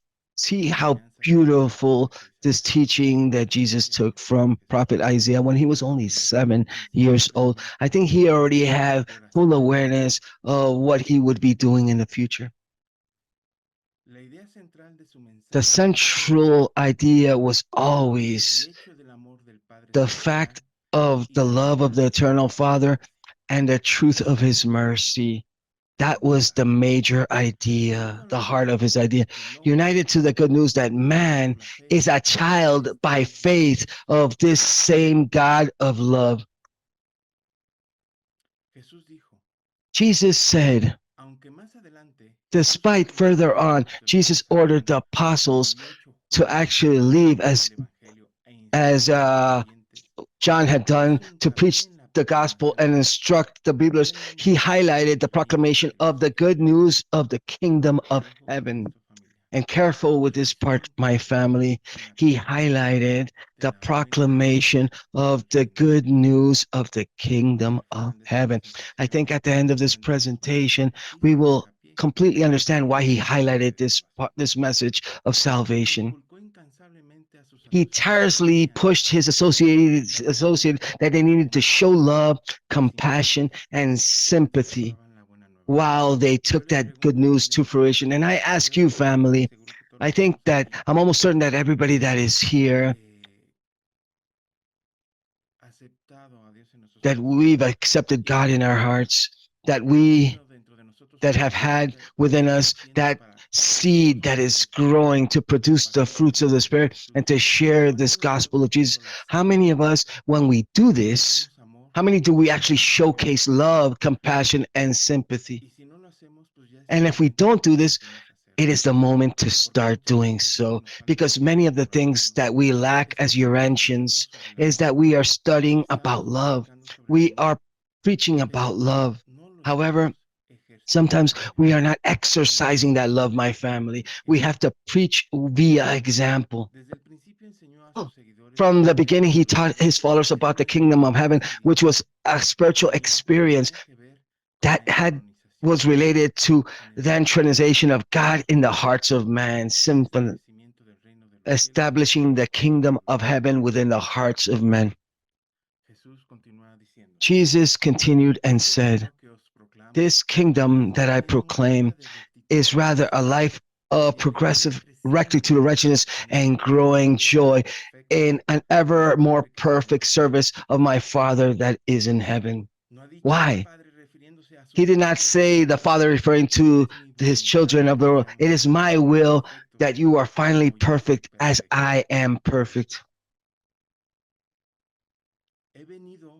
I've come to preach the good news of the kingdom.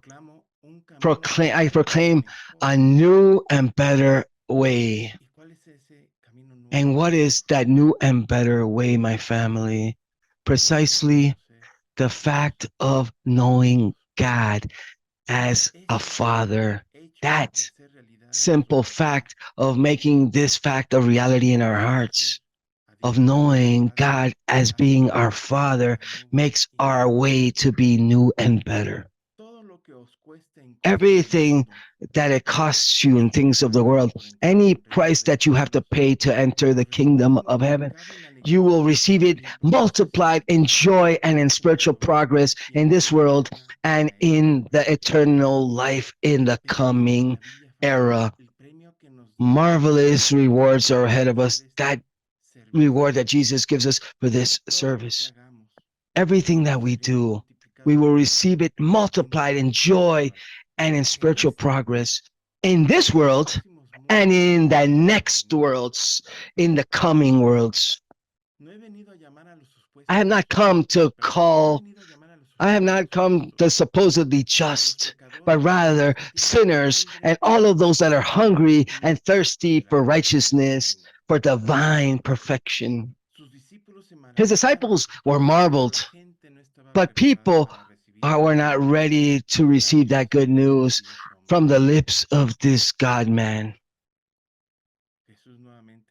Jesus once again instructed us, when you come out and teach the good news, put your trust in the Father, which you are a messenger from. Do not resist injustice by force. Do not put your trust in corporal vigor.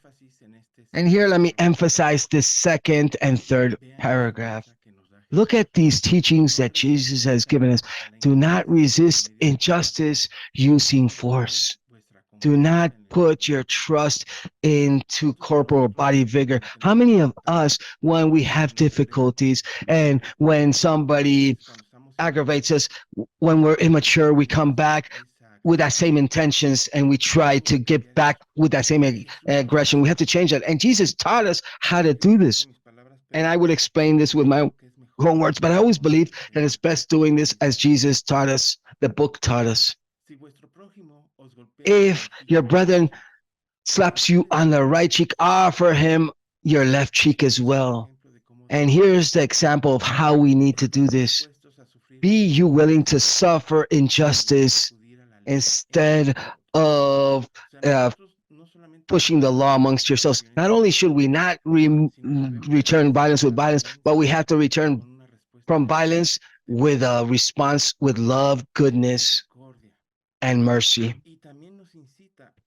And he also tells us that not necessarily do we have to use the law amongst ourselves with somebody that unjustly harmed us. Jesus has pushed us to go further than that, to do better than that, to use goodness and mercy to all of those that are afflicted and needy.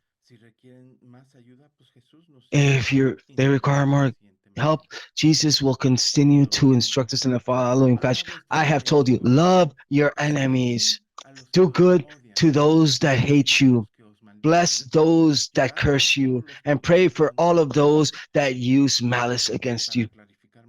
And to clarify this even more, do for all men what you believe I would do for them.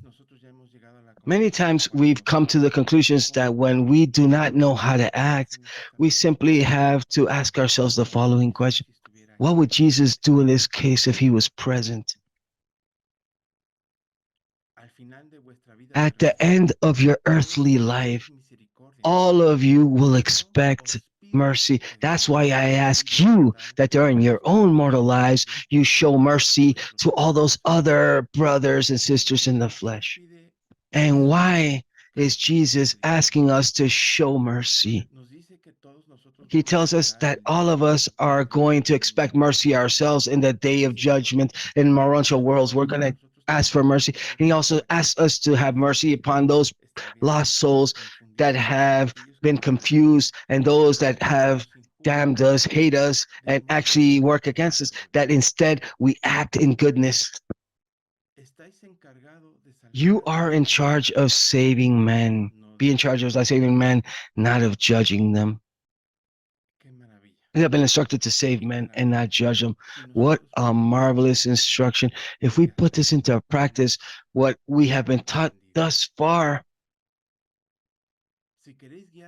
if you want to guide other people towards the kingdom, those brothers and sisters that are doing this work, what a marvelous instruction for all of us that want to share that good news. You yourselves have to walk in that clear light of that living truth. My Father looks within the heart of men and judges them by their internal desires and their sincere desires. Only He can do that. We can only learn and see them by their fruits. But only the Father can truly judge us because of our internal desires and our sincere intentions. Do the will of God is nothing more than nothing less than a manifestations of the goodwill of the creature to share their interior life with God, with the same God that has made it possible to have this life of this creature with his values and interior meanings, inner meanings. When we join that interior life, and what is that interior inner life? Precisely that union between the infinite with the finite with the infinite. It is a life via experience. That is our inner life, where we can understand via the mind and the soul the meanings, the universal meanings, and the spiritual values. And here, let me emphasize the following. Share. We share that inner life. And sharing means trying to be similar to God, try to be like God. And ethically, they say it, or poetically, they say it in the following fashion. Sharing is to try to be like God. It's divine. God shares everything with the eternal Son and the infinite Spirit. And these at the same time share all things with divine sons and spiritual daughters of the universes. What a marvelous fact when we learn how to share. Imitating God is the key to perfection. And take note here, my family, imitating God is the key to perfection. Doing his will is the secret of survival and of perfection in that survival. The pursuit toward ideal, the fight to become like God, is a continuous effort before and after death. The Father, as well as our beloved brother and Father Jesus, asks us to put forth lots of effort, to work hard, dedicate ourselves to what we're doing in this mission, to lead and take this good news of the gospel to others, and to put into practice what we have learned via his teachings. And that is an effort that we have to undertake, because the best way of showcasing to the world that God exists is via our living example, via our own experience, via how we live our own lives, a similar life to what Jesus lived. Mortals live within God, and that's why God has wanted to live within mortals. Similar to mortals trusting God, he has trusted in the mortals. He has trusted first a part of himself. He had trusted to be with man. He had entrusted a part of him. This is a deep message, family, very deep. That we, for example, when we question ourselves, why should we be doing the will of God? Why should we be loving our brethren? Why should we serve our brothers and sisters? Why should we be doing so many things? Because precisely God did that for us. God was the first to love us. God is the first to serve us. He is the first to have put his will toward the will of man. And why? How is that possible? And it tells us here, he has consented to live in man and to inhabit man, and he actually submitted himself to the will of man. God is the first to have loved us. He's the first to have served us via love. He's the first to have looked for us, searched for us. He's the first to have put his will below the will of the Son. He's the first to have spoken to us. He's the first to have listened. He is the first to have shared his spirit with us. And that is done by God and Jesus for us. Why can't we do the same for them and for our beloved brothers and sisters? Peace in this life, survival in death, perfection in our next life, service in eternity. All of this is achieved from now in spirit, when the personality of the creature, conscious creature, chooses to submit to the will of the Father. The Father already chose to submit a fragment of himself to the creature's personality, to the will of the personality of the creature. Many of you know that the divine spark, the fragment of God, is pre-personal. It has no personality. That makes that divine fragment of God his spirit within us. That fragment that is non-diluted is actually submitted to the willingness or the will of that human.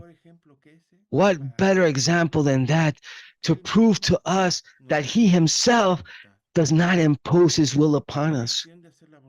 The choosing of doing the will of God is a choice, my family. And when we have made that supreme decision of choosing to do the will of God, it is my will to do your will, Father.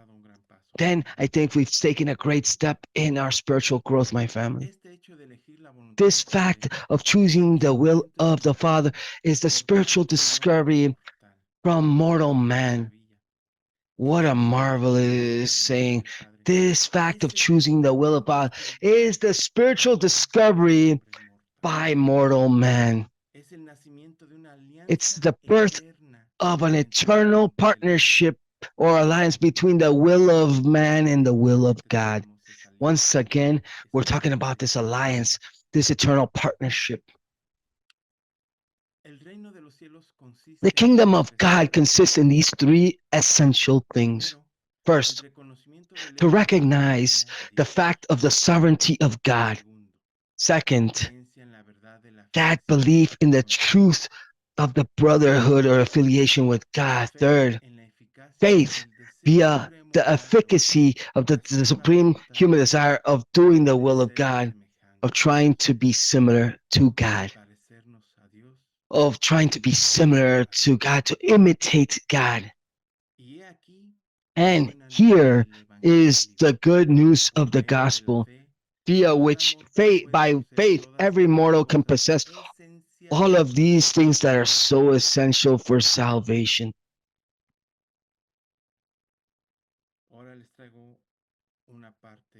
Now, I want to talk about a very beautiful thing that I call Urantia poetry, that the revelators talk about in a marvelous fashion when we actually execute or put this message into actions, the good news of the gospel of Jesus. And when we do this literally, and it says, step by step, life after life, world after world, the ascending career has been overcome and the goal of deity has been reached. Survival is complete in its perfection, and perfection is full of divine supremacy. Time is lost in eternity. The space is engulfed by the identity and the worship in harmony with the universal Father. The transmissions from Habona emit the glorious space reports, the good news that the truth is that conscious creatures of an animal nature and of material origin have actually become real and eternal via this evolutionary ascension in the perfected children of the living God. No army in this world has ever deployed more courage and bravery than those that you have brought and your loyal successors when you come out and proclaim unto the entire world that good news of the fatherhood of God and the brotherhood of men. Lead men to the kingdom and to those great living truths of that kingdom, and this will expel all grave error. When you have made mortal man known about the good news that God is their Father, then you will be able to more easily persuade them that in reality they are a child of God. Once you've done this, you will have taken the light of salvation to a being that was in darkness. What a marvelous quote, family.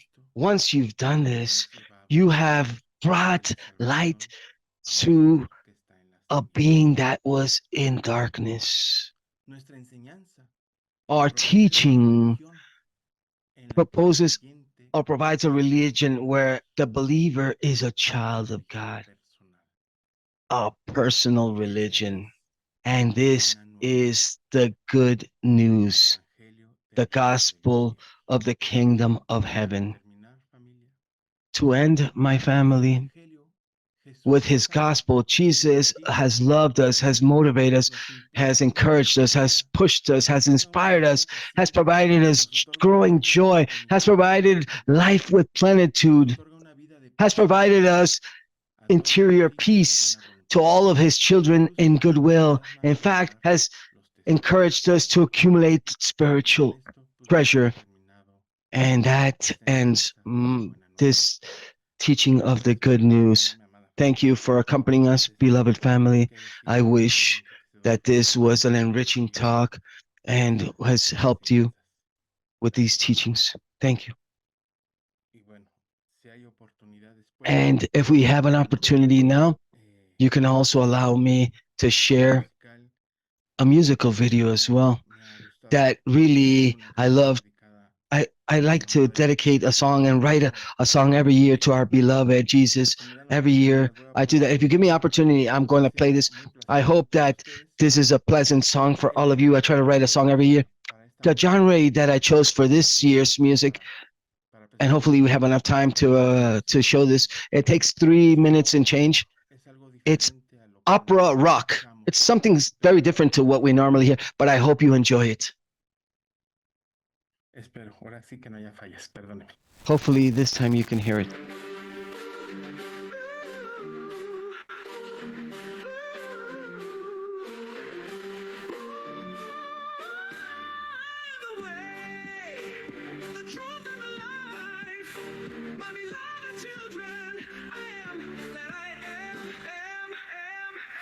La llegada del amor encarnado en una vida de servicio y amor que cambió al mundo, el nacimiento de una vida dedicada a la verdad, la belleza y la bondad. Celebremos Jesucristo, celebremos Jesucristo, celebremos Jesucristo. Jesucristo dijo, yo soy el camino, la verdad y la vida.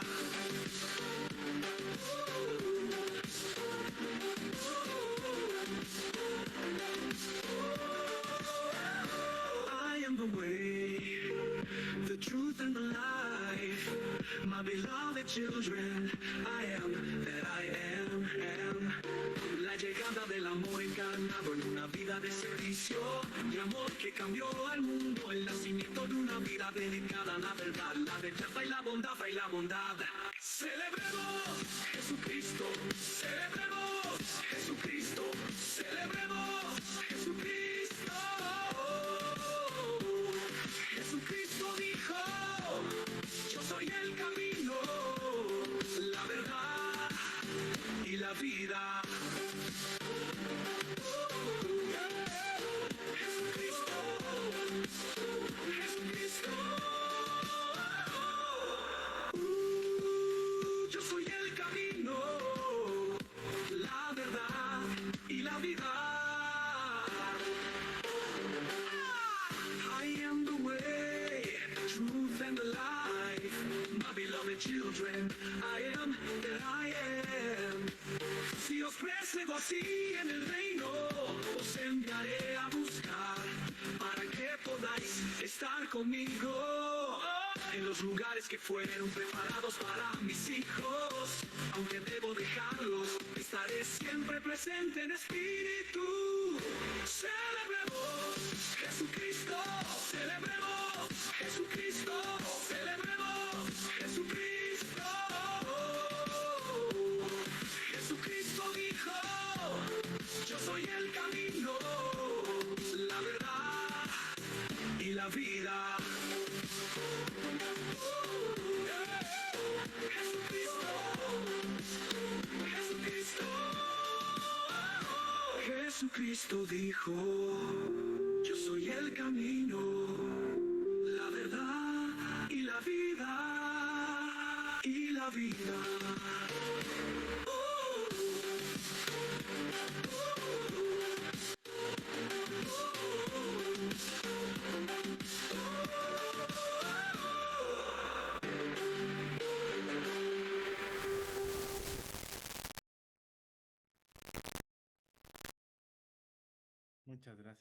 Thank you so much, family. Thank you so much.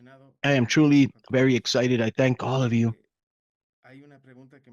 There's a question that one of my brothers and sisters was asking me when I was paying tribute to Jesus. What can we offer our Father if he has everything already? I think that we can offer the Father our will, submit our will, and put into practice the teachings that we've learned. I think that's the best way to offer a gift to our beloved Father Jesus and our universal Father. Thank you. If you have any questions or any comments, I'm here to serve.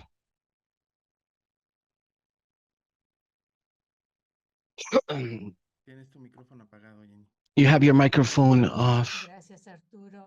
Thank you, Arturo. Does anybody have any questions for Arturo or any comments for Arturo? Don't be afraid, family. Or if you liked what I presented, I hope you liked everything. It was with lots of love. We prepared this for you. I wanted to,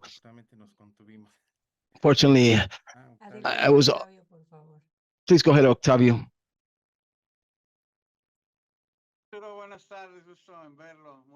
Good afternoon. What a pleasure to see you. What an inspirational, beautiful message. I don't even know what to say. Very poetic how you managed. I really loved how you handle things, but I would like to ask you about your experience that you've had with the group and the growth that you've seen in yourself and observed. What have you been doing so that the groups actually grow, so that there's more members in their groups? Because it would seem to be the case that it's very difficult to grow groups, to incorporate new members, new brothers and sisters into the Urantia teachings. Can you please shed some light or recommendations or contribute a little bit via your experience so that we can apply this, or everybody can apply it wherever we are? I'm not sure if you can shed that light. I would really thank you for that. And once again, thank you so much, and great to see you again. Thank you, Octavio. Excellent question. Thank you for doing something, a very important call to attention to all of us in this service that we are working with, to all of our brothers that still don't know this divine work.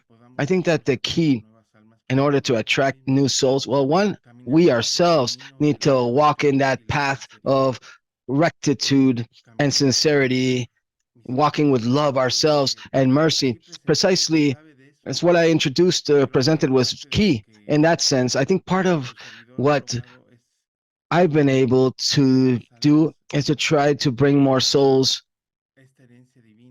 into this divine inheritance, thanks to trying to do that, trying to live the teachings, acting in action. We're preaching what we're actually trying to do. We are truly hunger. And we have a hunger for rectitude, and obviously communion with the Father is essential. Not only to communicate with the Father only when we have a problem or afflictions, but we need to communicate when things are going well. We have to speak to the Father and to Jesus every day. Jesus told us, and the Revelator says every single day, Jesus would pray and worship his Father. He wouldn't just do it for 1 or 5 minutes. He would do it for hours. And I think that that is the part that we are missing, and that allows us to grow spiritually. I try to pray every day and communicate, and not just for a few minutes. I try to spend as much time as possible to have a communion with the Father, to be closer to the Father, so the connection can be established. Because let's remember that the Father speaks to us spiritually. At least that's how I see things personally. At least that's how I've understood it. So we have to speak to God in a spiritual fashion. And what is a spiritual fashion?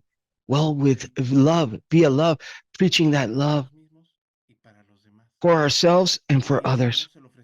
If that love, if we offer it to God, we also have to offer it to our brothers and sisters. I think that this has been key. At least in my case, in my group, that's how we've managed it and able to grow. And I feel blessed because day after day, year after year, we've continued to grow. And I hope that we can continue growing. Thank you. I hope I've answered your question, Octavio. Thank you, Arturo. Please go ahead, Miguel.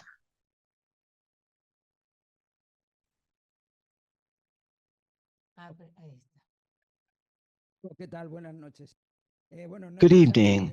Well, it's night in the city of Mallorca. Well, I have no questions. I only have an enormous gratitude and thanks that I wanted to give, because what you've told us and what you've given us is truth. It's authentic. It's a true message. It's what really makes me feel goosebumps, and that really touches me. It convinces people. I don't know what expression to use. I really loved it. And I can say this truly, I'm convinced. What's more, just to talk, you've almost convinced a man that has a disability. You've almost made him convinced to dance with that gift you've given us. You made a person with disabilities dance. Thank you, Miguel. No, thank you. Very inspirational words. And I really thank you for that recognition. Please go ahead, Victor, as well. Open up your microphone.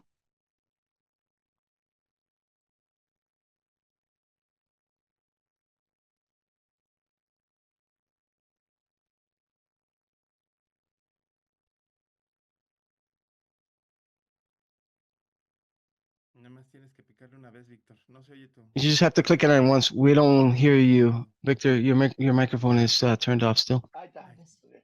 Oh, now yes. Bueno, yo Well, quiero hacer I wanted to pequeño agradecimiento aquí a mi hermano Arturo. really thank my brother Arturo Y del tiempo que yo tengo from the time that I've been reading the Urantia teachings, this marvelous blue book. cuando Joel me invitó a su grupo. When Joel invited me to his group, I'm super thankful. And there I've started to learn. And I met my sister Jeannie. And some of these groups have really allowed me to learn and being an example to try to make this teaching a reality in my life of what I learned. And I simply wanted to just give you my gratitude and thank you, brothers, and my sister Jeannie. And what a pleasure for all of you. I just want to express my gratitude. I wanted to thank you very much. Thank you. That was it. Thank you, Victor. Thank you. Adelante, Oscar, por favor. Please go ahead, Oscar.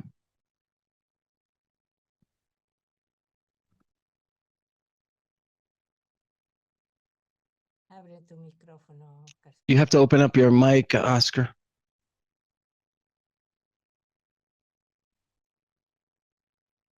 ¿Qué tal? Buenas tardes a todos. Hello, good afternoon to everybody. Feliz Navidad para todos. Merry Christmas, everyone. Igual.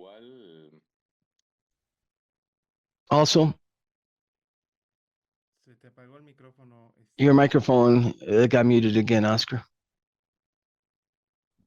Perdón. Forgive me. Les decía que I was saying that Merry Christmas to everyone. And I wanted to congratulate you, Arturo. What a beautiful presentation. My only question would be, can you please share it with us in our group? It was beautiful. The song, as Miguel said, really made me rock and roll, and it really touches our soul. I congratulate you for everything that you're doing for us. To you and all the people that help facilitate, and all the facilitators of the Urantia book study groups. The truth is, Jesus is the path and the way. And it's marvelous to get to know Jesus via these teachings and all of the love that all of you are putting into your work so that we can actually get closer to him. I just wanted to say that. Thank you very much, Arturo. Thank you. Congratulations. Thank you, Oscar. Thank all of you. And they were also asking us in the chat, and with pleasure, I can share the presentation. I'll send it to Jeannie. So anybody that wants to have that presentation, she can share it with all the other groups at a universal level. Thank you, of course, yes. Gracias, Oscar. Gracias. Thank you, Oscar. Thank you, Juan Pablo, Arturo. adelante, por favor. Juan Pablo, please go ahead, Juan Pablo. Abre tu micrófono, por favor. Open up your microphone, please, JP.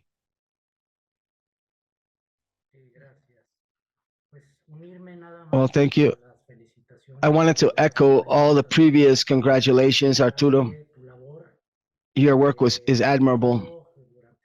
I've been following you for quite some time, and I've seen the great work that you've done for this community, for this fraternal community, for all of us, the students of the book. Apart from that, I know that you have other duties and you're not 100% dedicated. That's even more wonderful. And I wanted to echo what my colleague said, to congratulate you and thank all the different facilitators and all the people that are making these types of events possible. Thank you so much. My most sincere gratitude and a fraternal hug to all of the different people that are here. Blessings to all of you. Thank you so much. Thank you, Juan Pablo. Your words are very beautiful and they're very blessed. And thank you to the facilitators as well. Alfonso, please go ahead. Open up your microphone, Alfonso.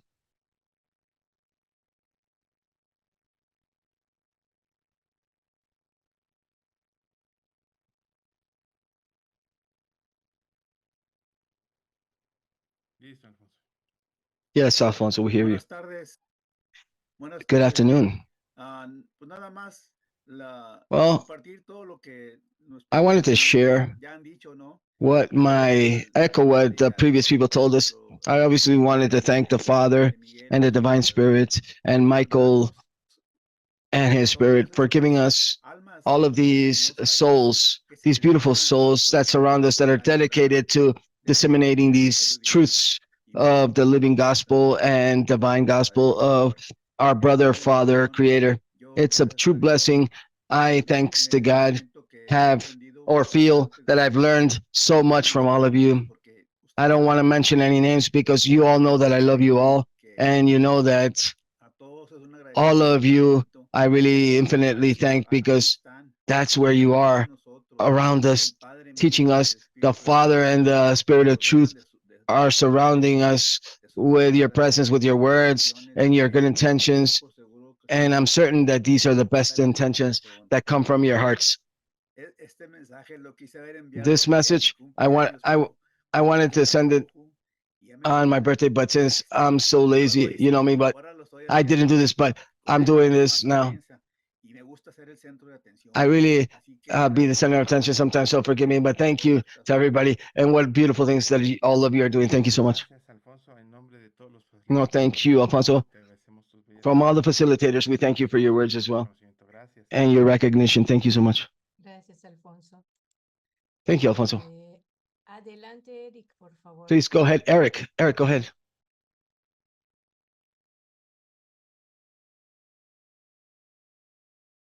Abre tu You're muted, Eric. You have to activate your microphone, Eric. Abre tu micrófono, Eric. Your microphone is still muted, Eric, for some reason. Ton micro, Eric. Ton micro est fermé, Eric. Ah, OK. Bon, ben, je vais Your recommencer. microphone is. Oui, tout d'abord, ben, je tiens à remercier toutes les personnes qui ont participé à cette présentation. Well, I participated. First, I wanted to thank all the different people that participated in this event. I really thank you. And I wanted to especially thank all the different speakers and participants. And the truth is that I wanted to touch upon an important point. Never forget this. The anniversary of the birth of our eternal Son, at the same time, and the different the divine ministers, I'm convinced that Michael in every action is always accompanied by the divine ministers to do. It's a cooperation effort. Obviously, they accompanied Michael during his birth in this world, but I really wanted to thank all the different divine ministers as well, and all of the celestial hosts that accompanied him in his moment of mercy. I wanted to thank, and thanks to him, we've been able to share amongst ourselves. That's what I wanted to mention. Let's never forget the different celestial hosts as well. And we remember that when Michael finished his bestowal, they gave him the title of Universe Sovereign, and he accepted that title of Universe Sovereign. And the different celestial corpse was always accompanying him. Thank you.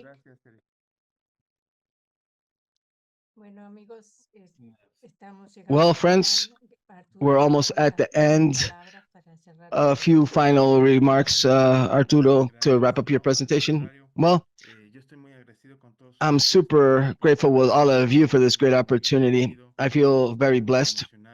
I am very excited to have this meeting, to participate in this. Very exciting to have shared what the Father himself has taught me, to share a small seed of what I've learned myself, and to help and to try to serve myself, which is the most important. Many people that know me know that I consider myself the smallest of all of you, because all of you, I continue to learn from all of you. Either way, what I learn, I reshare as well with all my new brothers and sisters. Thank you very much to all of you. Thank you, Jeannie, as always. All my love and my respect and my admiration for all the work and all the different facilitators. my brothers, colleagues, sisters that were present from Group 21, my admiration for that great work that you've done. Thank you. Gracias, Arturo. Vamos continuar. Now we're going to continue. Todos os que não falarem português, All the people that don't speak Portuguese, escolham seu you need to choose whatever interpretation channel you would like to listen in. Now, our next presenter, our beloved friend, Sueli Traver from Brazil, whom is going to speak about the purpose of service, finding meaning in small things. Sueli, she is an advertiser. She has over five children, and she's known as Bobo Sue or Grandma Sue by her 7 grandchildren. Feli, Eli, Oliver, which is 14. She founded Escola Urantia in 2019, and she's a member of the Council of Facilitators, collaborating with enthusiasm in the studies of the teachings of the Urantia book. Since 2014, she's been part of the Urantia Brazil Association's Council, where she continues to contribute with dedication to the Urantia movements in Brazil. Thank you so much, Sueli. Your task has been marvelous. I'm a great admirer of Sueli. You can speak. And the microphone is yours, Sueli.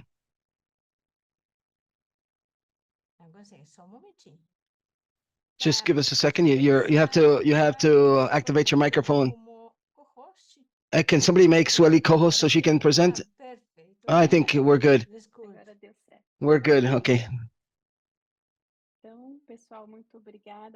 So everybody, thank you so much for this invitation. Thank you so much for this initiative, for the Urantiathon, which is a marvelous event. I feel honored to be able to participate as a speaker today. Let me try to share my screen. 1 second.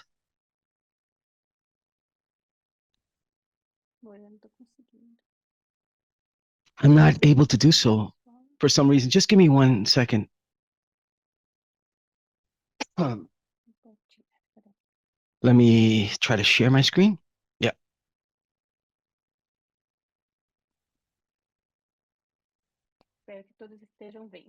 I hope everybody can see my screen. Yes. So I'm going to speak today about the purpose of service, finding meaning in small things, because many people believe that you would need to solve all the problems of the world, finish with hunger and war, that you could end any lacks and fights. Really, if we look at our own surroundings, if we start to put into practice, people can actually do many things. You can do many things in the smaller environments and take this into your own world and help our planet to get to light and life. We're not going to end hunger or everything, but we can do minor things, and it depends on each of us. Each of us can collaborate and help with small steps. So it's about that I'm going to speak about today. First of all, I would like to pray. My beloved Father, source of all life, love, and goodness, you that inhabit the eternal paradise, and at the same time, you inhabit my heart. I come to you with reverence and love to thank you for having loved me and guided me, even when I don't understand your path. You are perfect, eternal, just, but you are also close and personal and loving. You are my Father.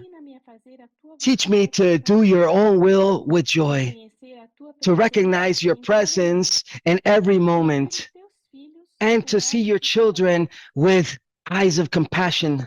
Help me to serve with humbleness, to love sincerely, to actually forgive with strength, and to live with spiritual courage. Father, make me grow in you the fruits of your Spirit. Lead my steps so that my life will be expressed in your light, and that via my own small actions every single day, your kingdom will become more and more present in this world. May it be so. So when When Jeannie invited me to do this presentation, I started to think what I wanted to teach all of you. So the purpose of this presentation objective is to reflect upon spiritual values of those simple and day-to-day actions, recognizing them the purpose of a path towards service, of love, and to manifest the fruits of the Spirit, just like Jesus taught us in the minor things. Jesus, before being crucified, he guided his apostles to remain united in love. He taught us to serve one another in humbleness, in the true path toward the kingdom of the Father, the kingdom of God. He loves to proclaim and to love and to serve, that the smallest acts of goodness have eternal value.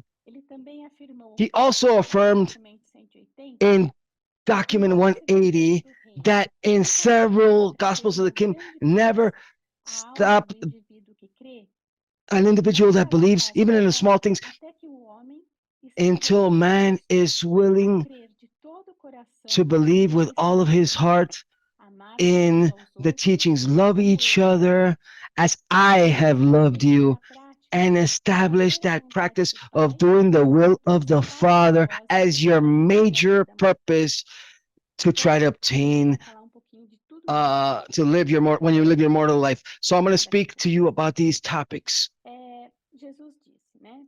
Jesus says, I will know you from the fruits that you bear. In document 180, in paper 180, when he talks about the goodbye farewell speech, Jesus included the parable of the realms because he hoped that his followers would actually talk about a spiritual fragrance, a spiritual perfume that anybody can perceive, that era that you're a follower of Jesus by your scent, that as soon as they saw your behavior, they would know you were a follower of Jesus. He would guarantee that he who had these teachings in their life and the spirit of truth would be a witness via his heart and his actions about the truth of his message. He also taught us that if people would dedicate to doing the will of the Divine Father as he has, he would manifest the fruits of the Spirit as he would manifest his in our life. Jesus is the truth, and he is the tree and we are his branches. We have to be connected to him and connected to the Spirit of truth and allow that Spirit to work in us and via us. And when we do this, we will begin to see the fruits of the Spirit growing in our lives. And it is that growth that will help us to build strong and true relationships that are significant. He will help us to face challenges in life with grace and to contribute to a more loving and peaceful world, which is what we are trying to, or what we need in these days. And I'm going to speak a little bit the parable of the grapes. It's in document 180. Jesus taught his apostle, I am the true life. My Father is the farmer, the harvester. I am the vine, and you are the fruits. The Father, and as soon as you bear many fruits, my Father wants for you to bear fruits. He who lives in me and I live in him will bear many fruits of the Spirit and will experiment the supreme happiness of producing spiritual harvests. If you continue with me in this spiritual link, if you continue this, you will give abundant fruit, bear abundant fruit. If my words will live within you and you inhabit in me, you will be able to freely work with me, and therefore that living spirit can actually be disseminated via you, so you can ask for everything that your spirit want, and comply everything with certainty that the Father will actually answer our request. So a person that was born of the Spirit produces or bears the fruits of the Spirit. And Jesus continues, the Father has been glorified in this. Well, the vine and many of his fruits, and every branch we will bear more fruit. And when the world sees those branches bearing fruit, all men will know that you are truly my disciple. So this is very important. When you read the teachings in the Urantia book, it's very important to actually know the teachings that Jesus has taught us. But even more important than that is to put those teachings into practice, to produce or bear those fruits of the Spirit, because in that way, people will recognize you. How many of us, at least with me, this has happened, many people that have met me in my life, perhaps, and they haven't seen me for a long time, we stopped seeing and we found each other again. When people come and see me once again, those people say, hey, my God, what happened to you? I see you differently.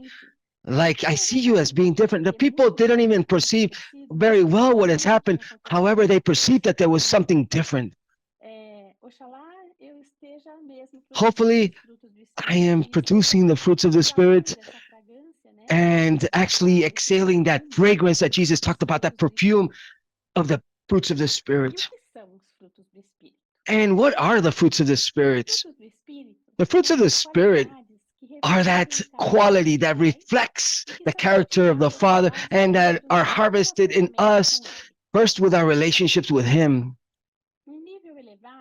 In a higher level, those same qualities include love, goodness, which is niceness, goodness, happiness, peace, self-dominion or self-control, maybe, patience, faithfulness, and humbleness. And when we look at even greater details to understand this, these qualities actually are transferred into what? They are transferred into loving service, altruistic devotion, courageous loyalty, justice, sincere justice, illuminated or honesty, unmoving hope, irrefutable trust and confidence, mercy in the ministry, infallible goodness, tolerance that forgives, and lasting peace. And the Father wishes that His children from faith bear many spiritual fruits. And as people get closer to God, His Spirit begins to work within us and transforms our own thoughts and attitudes and actions.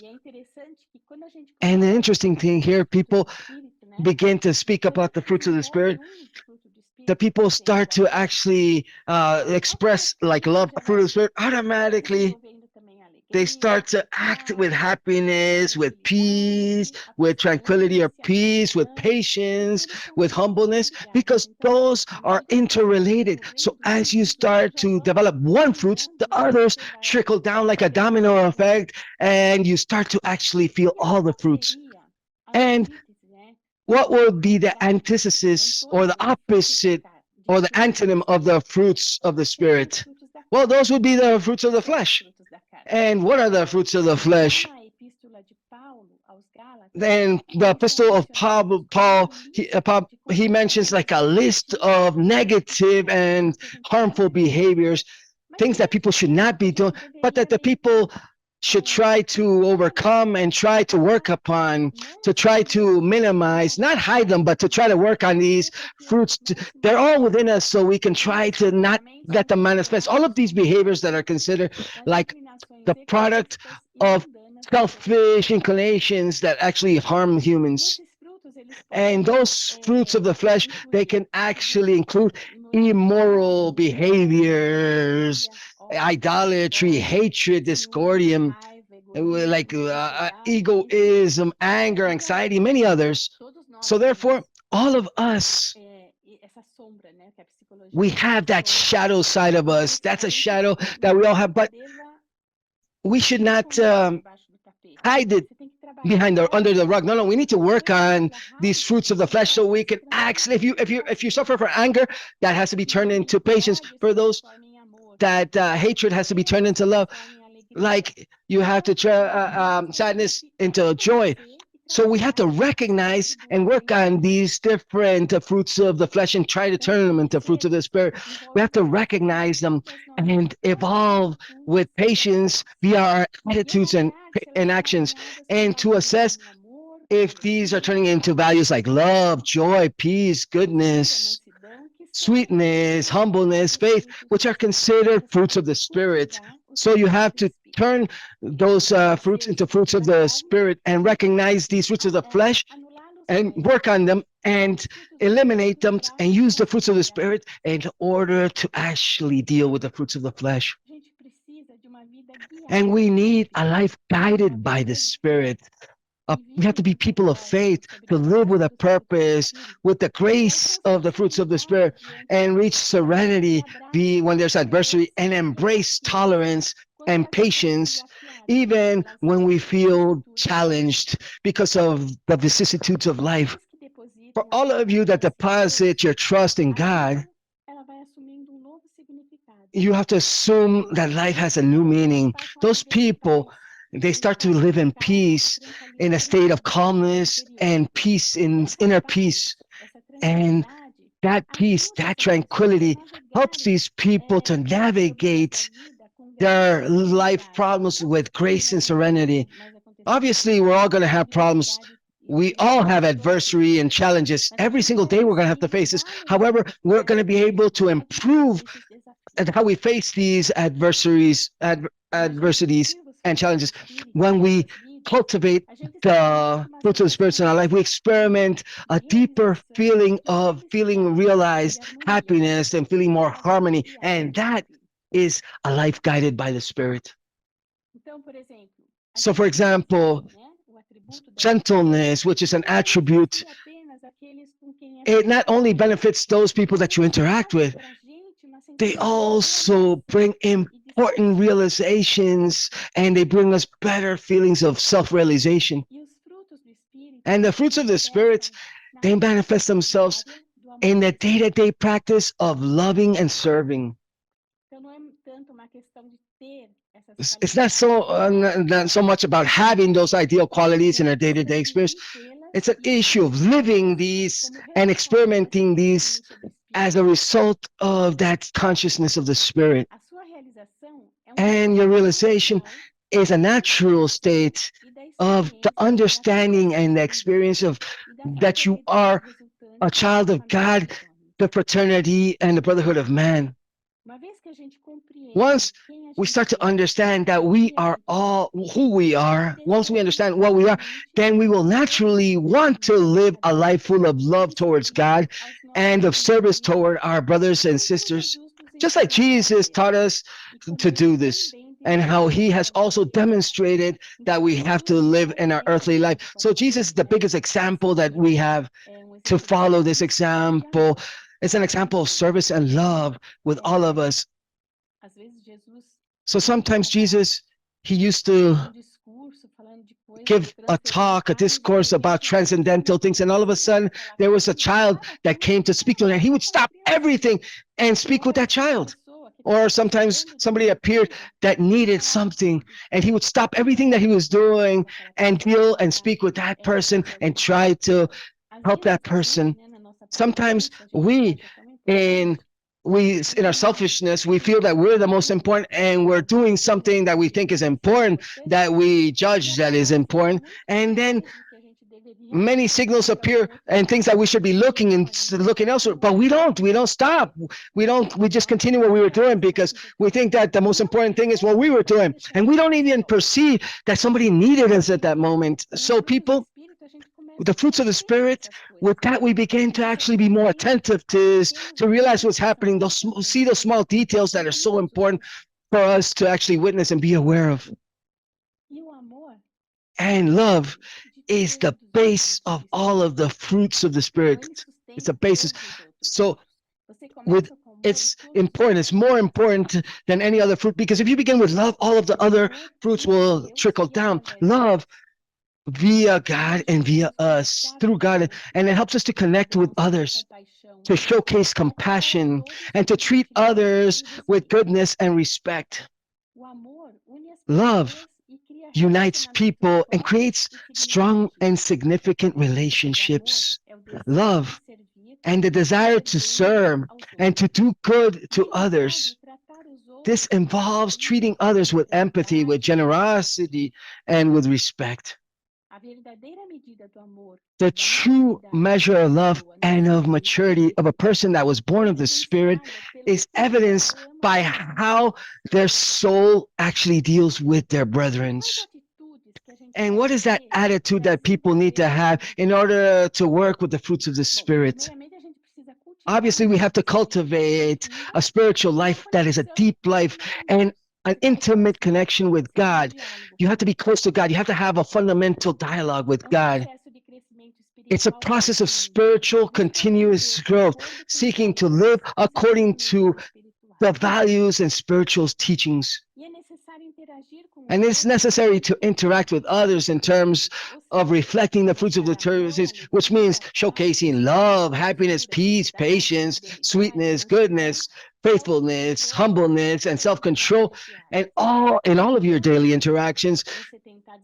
Like, for example, you have to showcase the bearers of the fruits. Even if you're maybe just stuck somewhere, you need to bear those fruits. You're gonna, in every relationship that you have with your brethren, your personality needs another personality in order to act. So those interactions are important.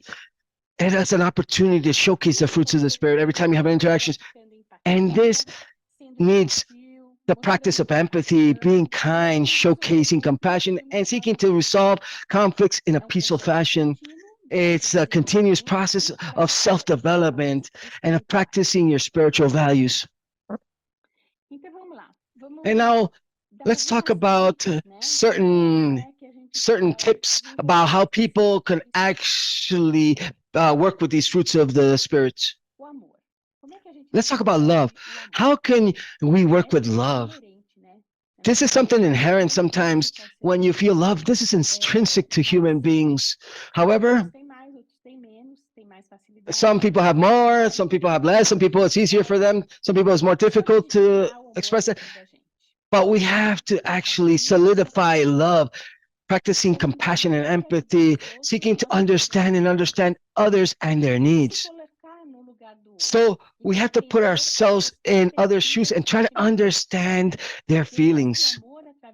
Our love has to be expressed via words and gestures and behaviors that will actually lead to the benefit of others. Like, an important factor here in Brazil, what people speak about quite a bit, you need to understand others. Try to put yourself in somebody else's shoes. Try to walk in somebody else's shoes, in their footsteps. Try to put yourselves in their place. Try to understand others and what they're going through and what their needs are, what their perspectives are, what their feelings are. And that way, many times, we tend to judge others, especially in social media. We see that quite a bit.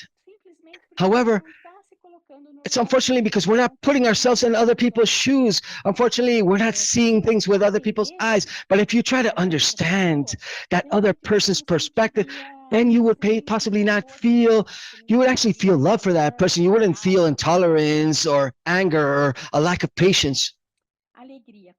Joy, happiness. How do you grow joy? You have to have a positive attitude, thanking things for the small things and feeling joy with the day-to-day experiences. It doesn't have to be big things. It doesn't mean something big. It doesn't have to have something that I'm going to go see the Northern Lights or something. No. Like go to Norway to see the Northern Lights, to feel happiness. That's not necessary. You can feel joy with the simple things. I'm very happy just to see a flower or see something, just a child playing in the park. So you can find joy in the small things. Peace. Today, this is so important. We have to learn to control our own emotions and to try to solve conflicts in a peaceful fashion. Don't try to put the firewood in a fire. No, we need to try to solve conflicts in a peaceful fashion. We need to put love into everything that we do, even when there's conflicts. And patience and resignation. We have to exercise tolerance and the capacity to wait and be calm, be patient before situations, even in situations that are very challenging. We have to express calmness. It's very important. We have to take one step back, breathe sometimes, and try to exercise our tolerance. Sweetness, goodness.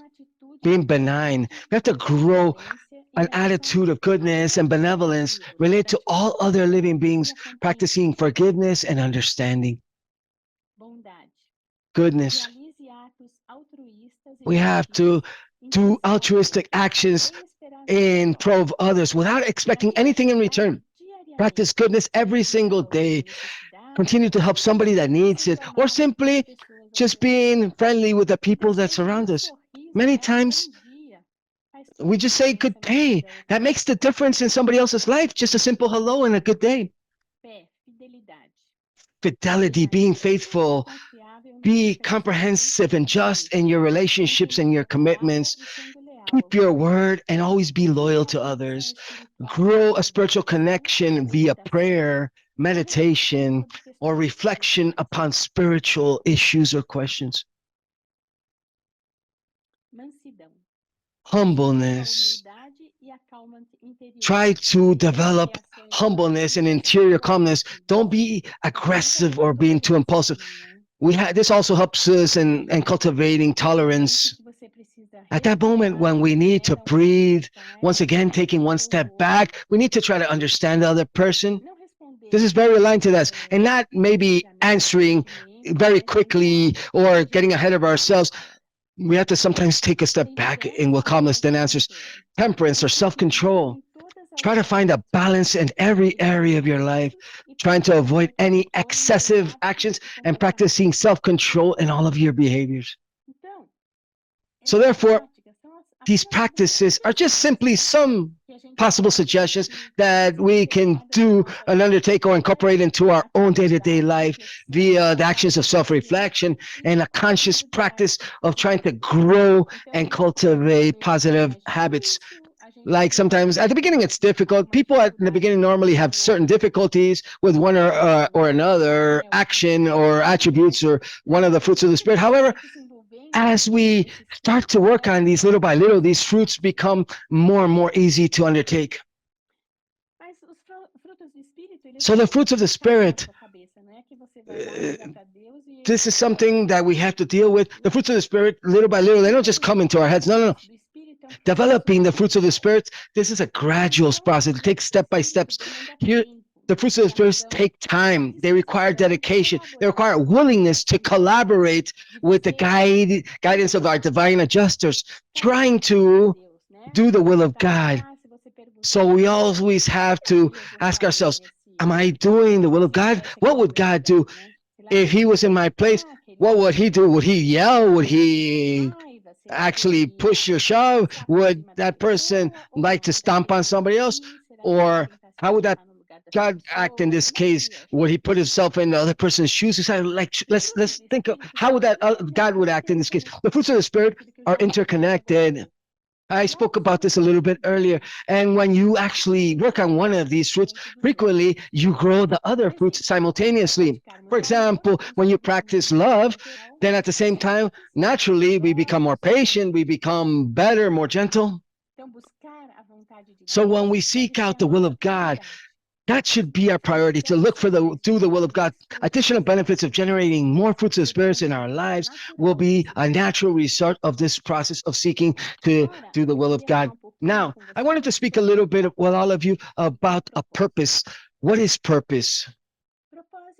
Purpose is a spiritual intention that moves our choices in that direction toward our own existence, is to live aligned to the will of the Father and with the search to become perfect or divine perfection. In spiritual intention that guides our thoughts, our feelings, and our actions in a divine ideal, in the direction of a divine ideal. Jesus actually showed us that one of the biggest purposes or objectives is to know God and do his will. And in document in paper 132, it teaches us eternal salvation for the souls that actually discern truth and that loves beauty is ensured by that hungry and thirst for goodness, and takes that mortal to actually be more united with the purpose of doing the will of the Father and to find God and to try to become like him. So living with a purpose is acting with consciousness and not being automatic. It's to try to find meanings, spiritual meanings in day-to-day experiences. It's trying to grow in love, goodness, beauty, and truth. So let's talk about certain practical examples of how this actually works. Like, for example, waking up every morning with the intention of loving more and being more tolerant when we wake up every day. Having as a goal, maybe doing good, even in our simple tasks, like when we're cooking, driving, studying, listening, helping, and reassess the choices that we make in the light of how that grows our soul. So when we're going to a certain level, when we're going to take any actions, I'm going to make certain choices every day. So as I start to grow spiritually speaking, as we start to develop our fruits of the Spirit, as we cultivate this, as we try to increase our purpose, which is to try to become like God and perfect ourselves like God until we become like God, which is what He asks us to do. I have to assess these things. So the choices that I'm making today are not the choices that I would make yesterday. I have to push myself toward perfection and align my choices likewise. The Urantia book gives us a purpose. What is a purpose? The Urantia book tells people that we need to respect this purpose. In the Urantia book, the purpose is to be perfect, like the universal Father is perfect, which is the final goal for the human experience. It's a goal that involves spiritual evolution, and so we can conquer divinity. Perfection in that context doesn't refer to a static condition. Perfection is moving. It talks about a constant status of growth and spiritual maneuvering and moving, where the mind and will become harmonized with the divine will. So it's not static. This is very important that it's not static, because many people, they believe that I read the Urantia book 3 times already, right? So I'm part of a study group, I participate in one or another thing, I'm doing good, I don't need anything else. No, you do need more, because this is an evolutionary process. You just came here, you're going to want more as you grow. So you're always going to want more. This is a sensational journey. That's what we're here for, always seeking more. You always need to search for more. You need to push yourself, you need to love more. You need to transform yourself into something more beautiful, to that perfection until we reach paradise. And the search for perfection is an evolutionary process. This is not the final status. It means that this is going to be a directed progression to try to harmonize our will to divine will and trying to understand the nature of our universal Father. So perfection is seen as a divine reality, a realization, a state of self-realization, knowledge, and understanding what the nature of God actually reflects. And this is super important, because many people think, and it happens with me quite a bit as well, like I already read the Urantia book several times, but every time I read a document, I say, my God, this wasn't here before. How come I didn't see that before? No, it's because maybe I wasn't ready at that moment. I couldn't understand it at that moment. Patience requires me to understand it differently. So now I read it again and I understand something new. Like, I didn't understand what it was trying to say to me at that moment when I read it in the past. But now, the question is ready. Now I'm ready to understand this new thing. I became more conscious, more illuminated. So it's very interesting. Every time we read, we see something new. That's why these new processes, this evolutionary process, has helped me build my life every single day. And the book also tells us that perfection is instinctually linked to doing the will of God. That this is the creative force and unifying force of the universe. The search toward perfection involves identifying that divine will. The search toward perfection is seen as the supreme adventure of the inhabitants of every world of time and space. All mortals in every universe need to seek perfection. Every mortal needs to become finaliters to reach the paradise. And we continue to work on that path and become a finaliter through perfection. The perfection is the major purpose of human life, and it actually promotes and pushes us toward a spiritual journey. And in paper 1, at the very beginning, he says those words The revelators are trying to say all of the worlds, they recognize and they worship the universal Father, the eternal elaborator and the infinite sustainer of all creations. We're creatures of the universe have embarked on an immense journey, which is a long journey toward Paris, a fascinating eternal adventure of reaching God the Father. So the transcendental purpose of us, the children of God, which are the children of time, is to go and try to find the eternal God, to understand and find eternal fathers, to understand his divine nature, and to recognize the universal Father. And in paper 1, the revelators teach us that the true meaning of the divine mandate of be ye perfect, even as I am perfect, is that we need to constantly push ourselves. This is what pushes mortal man to continue to push forward, to look within yourselves, and that absolute fight and that fascinating journey to achieve greater and greater and higher levels with greater spiritual values and true universe meaning. So that sublime search for God, which is our universal Father, is the supreme adventure of all of the inhabitants of the world of time and space. All of us are in this same journey together. But what is the purpose that Jesus taught us? What is the purpose? And the people read this in paper 196, and it says as follows. The earth life of Jesus was devoted to one great purpose, to do the will of the Father, to live his human life religiously and via faith. Jesus' faith was a trust like a child, but with no presumptions. He made firm and strong decisions. He faced with courage multiple sadness and deception. With resolutions, he overcame extraordinary difficulties, and he complied without wavering the rude requirements of his duties. It was necessary to have a strong will and a firm trust to believe in what Jesus believed and how he believed it. It was necessary to have a strong will. Jesus founded the religion of a personal experience by doing the will of the Father and preserving the brotherhood of man. So what is the purpose that Jesus came here for? To show us the divine will and to serve as an example and the will of, and that's why he's showing us the path so that we could also achieve that, so that we could also come into the arms of the Father's embrace. Jesus tells us, you are the truth, the light, and the way, and let's continue that way. Now let's speak a little bit about service. And what is service? Service, in terms of love and action, it's the spontaneous action of goodness. It is doing the best in yourself and doing the best for another, your brother. And what are the features or characteristics of true service? True service is done with love and humbleness. It doesn't seek to be applauded. It reflects fraternity and spirituality. So let me talk about certain practical examples of what service actually represents. For example, those small things that we can do. Anybody can do this, like very easily in your day-to-day.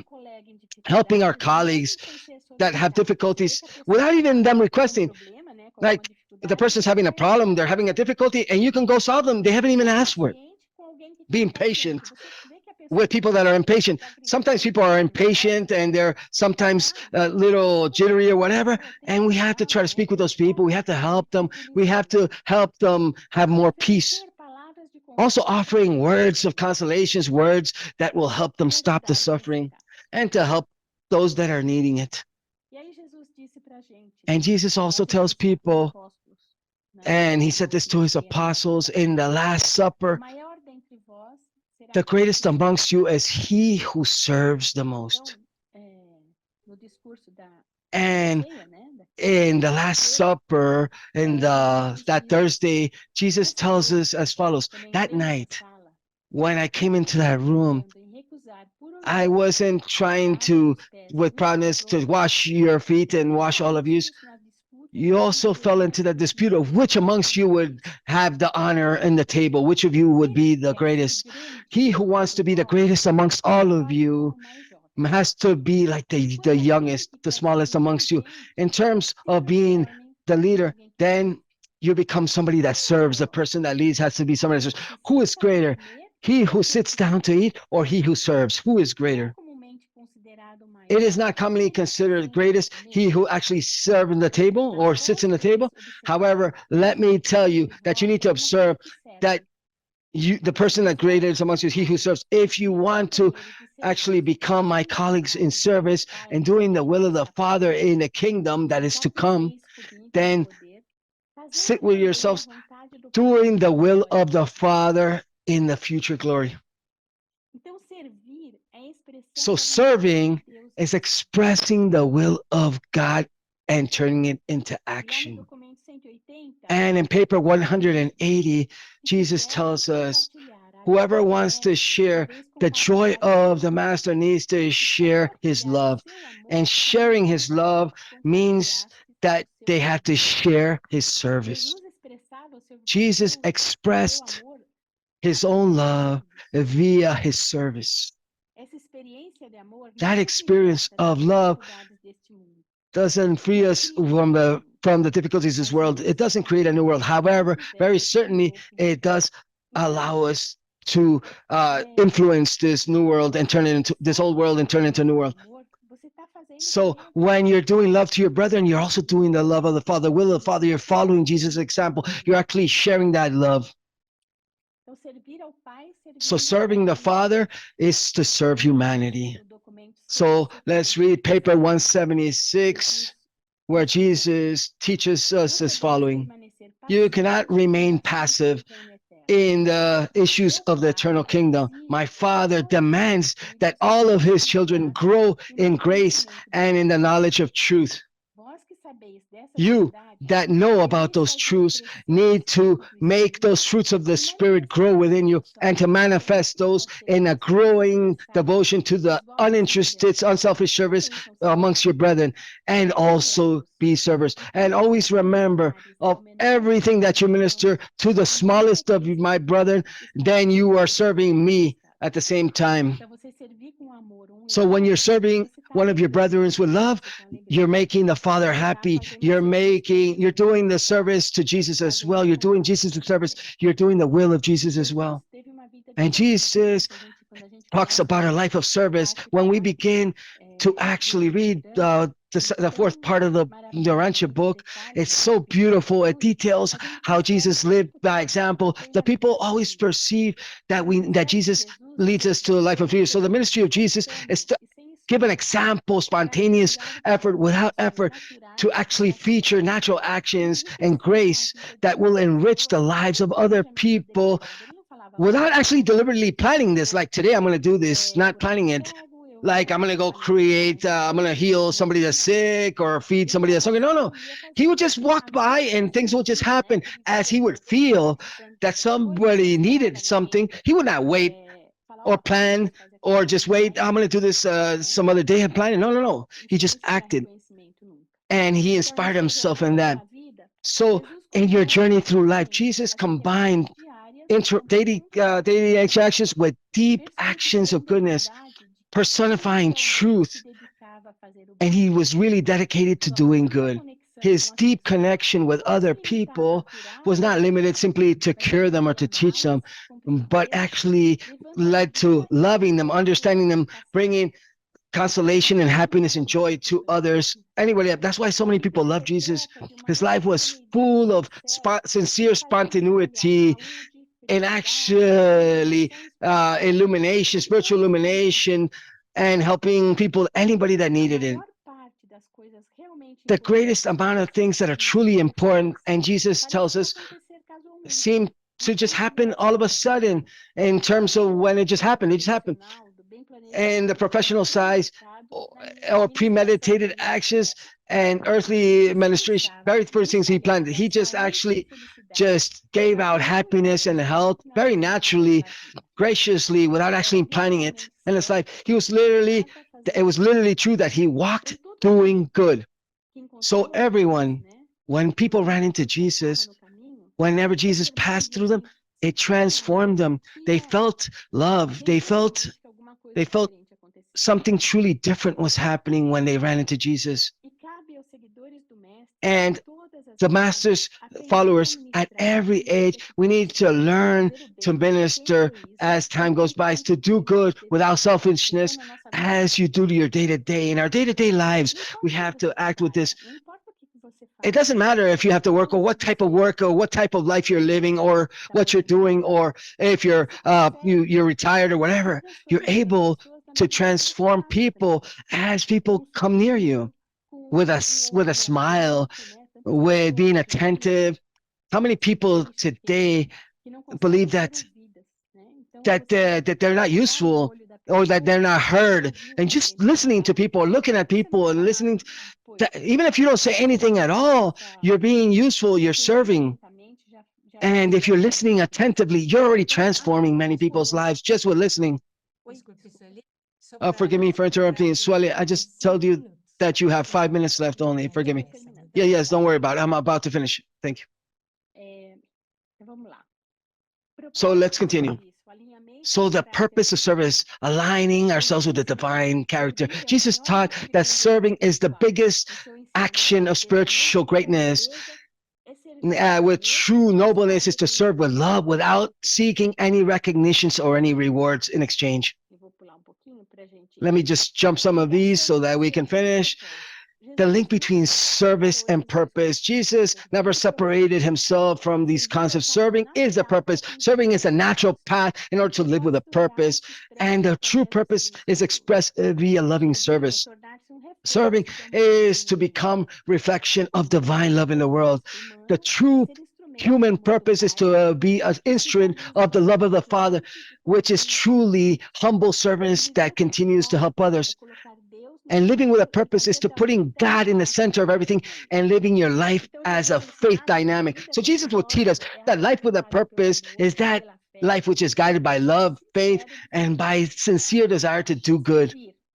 Serving and living with a purpose, cultivating the fruits of the Spirit, and doing the will of the Father, these are phases in our spiritual journey.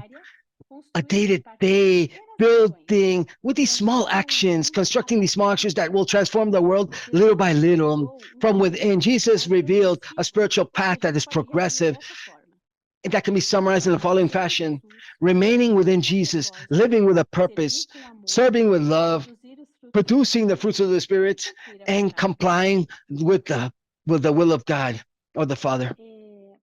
So to conclude,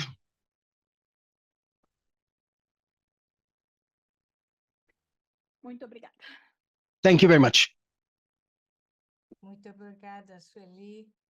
Thank you very much, Sueli. What a marvelous presentation. Thank you so much. Beautiful. Forgive me that I took more time than I had. Not a problem. It was perfect. Thank you so much. Hello, friends. We will continue now with our next speaker, Isabel Reynoso. Hello, Isabel.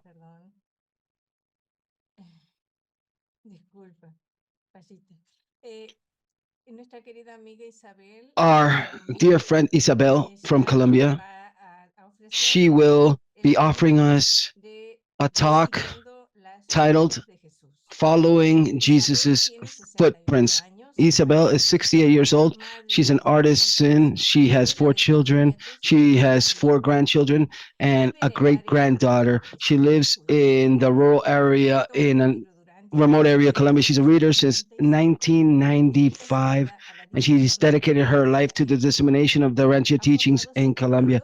She has created 72 different study groups as the president of the Urantia Colombia Association.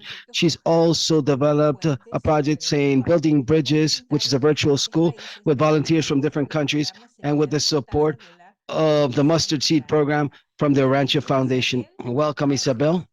Thank you so much for your always excellent willingness to serve. Please go ahead. Thank you, Jeannie. Good afternoon to everybody, or evening, or I don't know where you're at, whatever part of the world you're in, but it is a great joy to be able to see everybody again, even if it's via a screen. It gives me great joy to be also invited to these encounters of all of our Urantia brothers and sisters, and we should always feel this joy when we're near spiritual brothers and sisters. So a special thanks for this invitation to be a speaker today. Today, I would like for you to help me reflect upon what or how to live a better experience of living the footprints of our Master Jesus, because nobody has the final word to say that this is the process. I think each of us lives it according to our own capacities and our own interpretation capabilities and how we understand our own realities. Well, for us, Urantia book readers, well, this book has become the source of the greatest wisdom that forces us to adjust our ways of living and thinking and expressing ourselves, of feeling, handling, working, and using our words better, and fundamentally how we act, our actions. That's the best way to learn how to follow in Jesus's footprints and applying the teachings that this book provides us in our day-to-day, but focusing our efforts on following his marvelous example. Let's always remember that the life of Jesus is the perfect model for a mortal living on this planet. It's the perfect roadmap, a model. So how to have that capacity of discerning how we're going to achieve that ourselves in our own lives.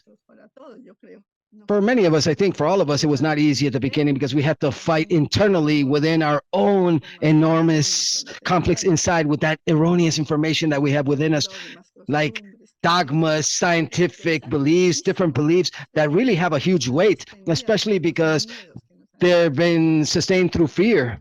The fears that we have within us. It's not easy. I don't think it's going to ever be easy for anybody, but it can be achieved. To create breaking customs that have been ingrained throughout our lives is difficult and that are fixated in our minds. And to actually, they force us to act like autonomously, like if we were actually on auto mode. And in order to actually comply with the teachings, then we had to undergo a great deal of shifts because we had a bunch of lies. To comply with what we believed what was correct, even though it was not correct in the past, is not easy to eliminate that. It's so difficult to break all of these paradigm barriers, but it is necessary. It's necessary to reintroduce in our minds those supreme truths that the Urantia book teaches us, but also it requires to build the full awareness and the true awareness of those same truths that are taught to us. And that's how, in the perfect moment, where we recognize and we leave behind all of those lies, it becomes very, very important to try to eliminate those lies in order to continue our process of advancement. And that's how we can actually learn. We have to learn how to see, not with these eyes, but looking at this like with a special light, special eyes. Look at that example that Jesus gave us with how much wisdom and how much bravery, how much courage the master actually faced every situation he faced in his life. And it was not easy at all for him. We know how hard it was. We know that in just 1 year alone, he had to assume the responsibilities when he was a child as an adult, take over his family. There was so much that he had to undertake it with so much love. So why are we not able to live a life like this? We have a less of a complex life with less falseness because we've already been given certain truths, and we have a lot more aid, not only because Melchizedek, but that great legacy that we've had. And today, the Urantia book refreshes our memories with coherence and these teachings.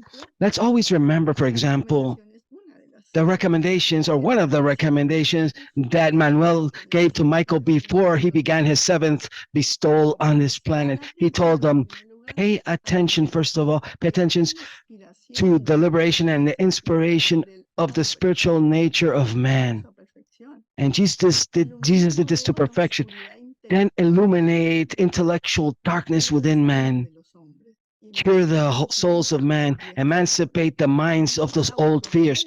So let's do that self-analysis within ourselves. Have we been capable of understanding this ourselves and applying it within our own lives? What is missing yet? What do we need to do now? Because not all of us, sometimes we just flee and run away from this. Sometimes we don't run the second mile that Jesus taught us to actually run in order to actually internalize these magnificent teachings. Jesus followed all of these instructions to the letter that Emmanuel gave him. And he actually lived this. He made it a living action so that we can learn from his example. So let's do a self-assessment with sincerity, a true self-assessment on your own when you want to do that, to check internally. Every so often, check within yourself. How much have we truly achieved? Or at least if we've set ideals that will allow us to measure different steps in our achievement journey. I invite us to read the Urantia book 1, twice, 3, 4 times, as many times as necessary. Continue to read the book because there's so much information within, so much transforming information that we can never stop with one simple reading. I always ask myself, what does this book want to teach me today? And the most important thing for me today, the book gives us 2 specific purposes: to expand our cosmic consciousness, because when we achieve this, we illuminate our conceptual framework even more. We expand our universe, allowing us to abandon so much falsity and take ownership of these supreme truths. And with this, strengthen our self-esteem, strengthen our self-consciousness, our self-control, self-dominion. Well, that's what I believe. I'm not sure if I'm wrong here, but from what I am certain is that there's something within us that is transformed, that the hope is born, that huge hope of trying to verify, learn more, live more, recognizing God. That's that true search within, that conscious search for our celestial Father.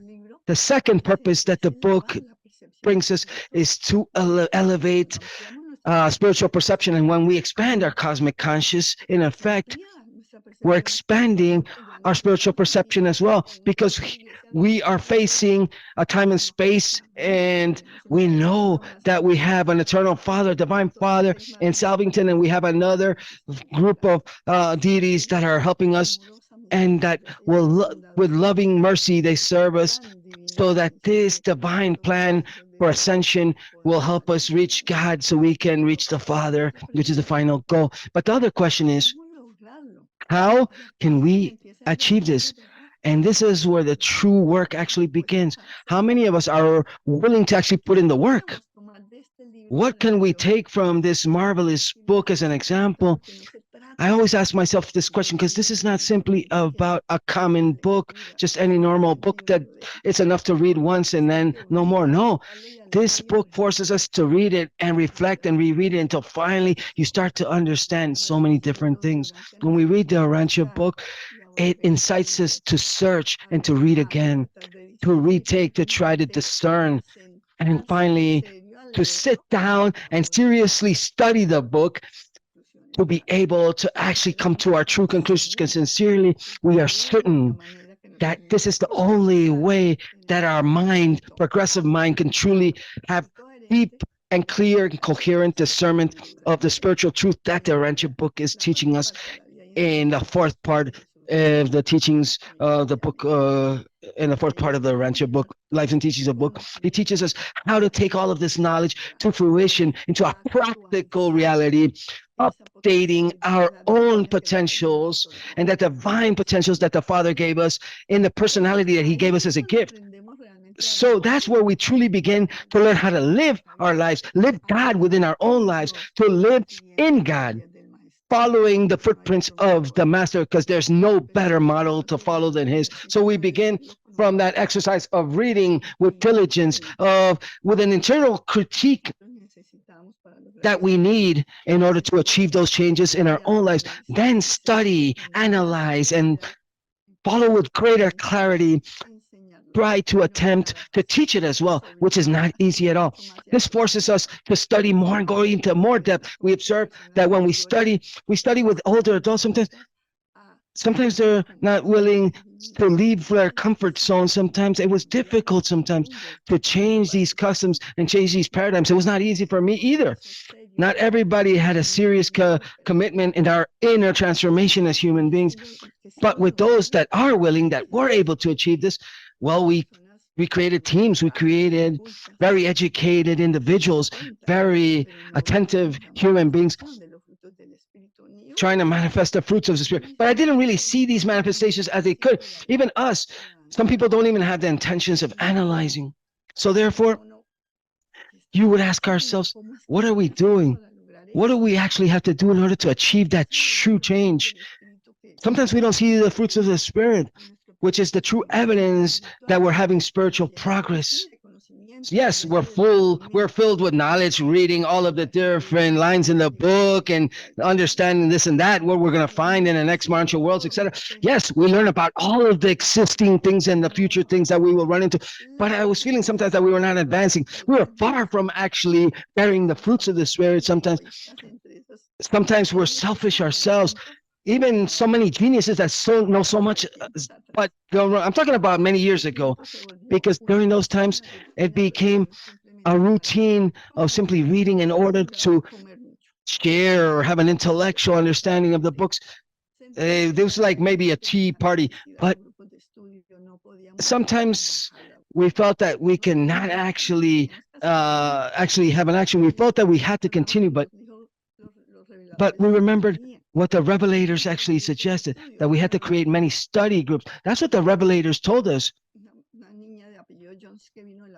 It's Jones from the some lady, I think her name was Kathy, that she came down here and she taught us this. She said we needed to form many study groups, and we felt that need as well, but we wanted these study groups to actually showcase results, to show results. Maybe we were asking too much, more than what many people can give. However, when we created study groups, we felt that we were strengthening the movement, and it has grown. And this Urantian brotherhood and sisterhood, at least in my country, has actually grown quite a bit. And we were able to truly live the kingdom of heaven on earth in that love, in that sincere pursuit of service. We learned to not give everybody handouts. And many of us, because of fear, we designed workshops to actually undertake and how to lead those study groups and to build cosmic consciousness. And when we had that workshop of how to create a study groups and how to actually lead a study group with that started to work even better. We had materials that they gave us from the foundation on how to create study groups and from the International Association. This allowed us to take these workshops throughout Latin America to teach people how to create and lead study groups. And that actually brought about much of the results that we see today. And Jesus taught us that in order to achieve friendships, we have to be friendly with everybody, all of our brothers and sisters, and even with strangers, people that we don't even know. And this forced us in those years to make a decision, a radical decisions. We are going to search new friends, look for new friends. But we started to try to find youth, young people, not because older people did not want to, but rather people were tired and we didn't really see true changes. The people that were retired at an early age only wanted to get busy, but they never really committed to the reading. They were only just there. So we started to try to find young people that were searching for something, searching for truth. They didn't even know what they were looking for, but this really caught many people's attention, young people's attention. And they manifested, the young people, that they could not accept that God, that vengeful God, punishing God, that even sent his own son to get crucified on a cross.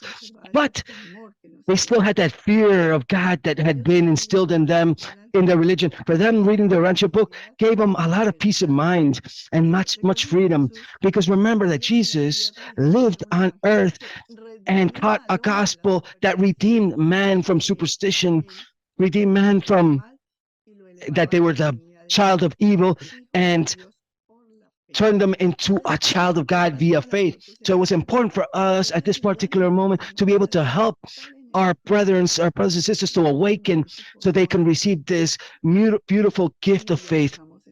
And we dedicated our task at that moment to achieve this. Everybody that paid attention to us started to become committed, and we shared with them everything that we had, everything that we knew at that time.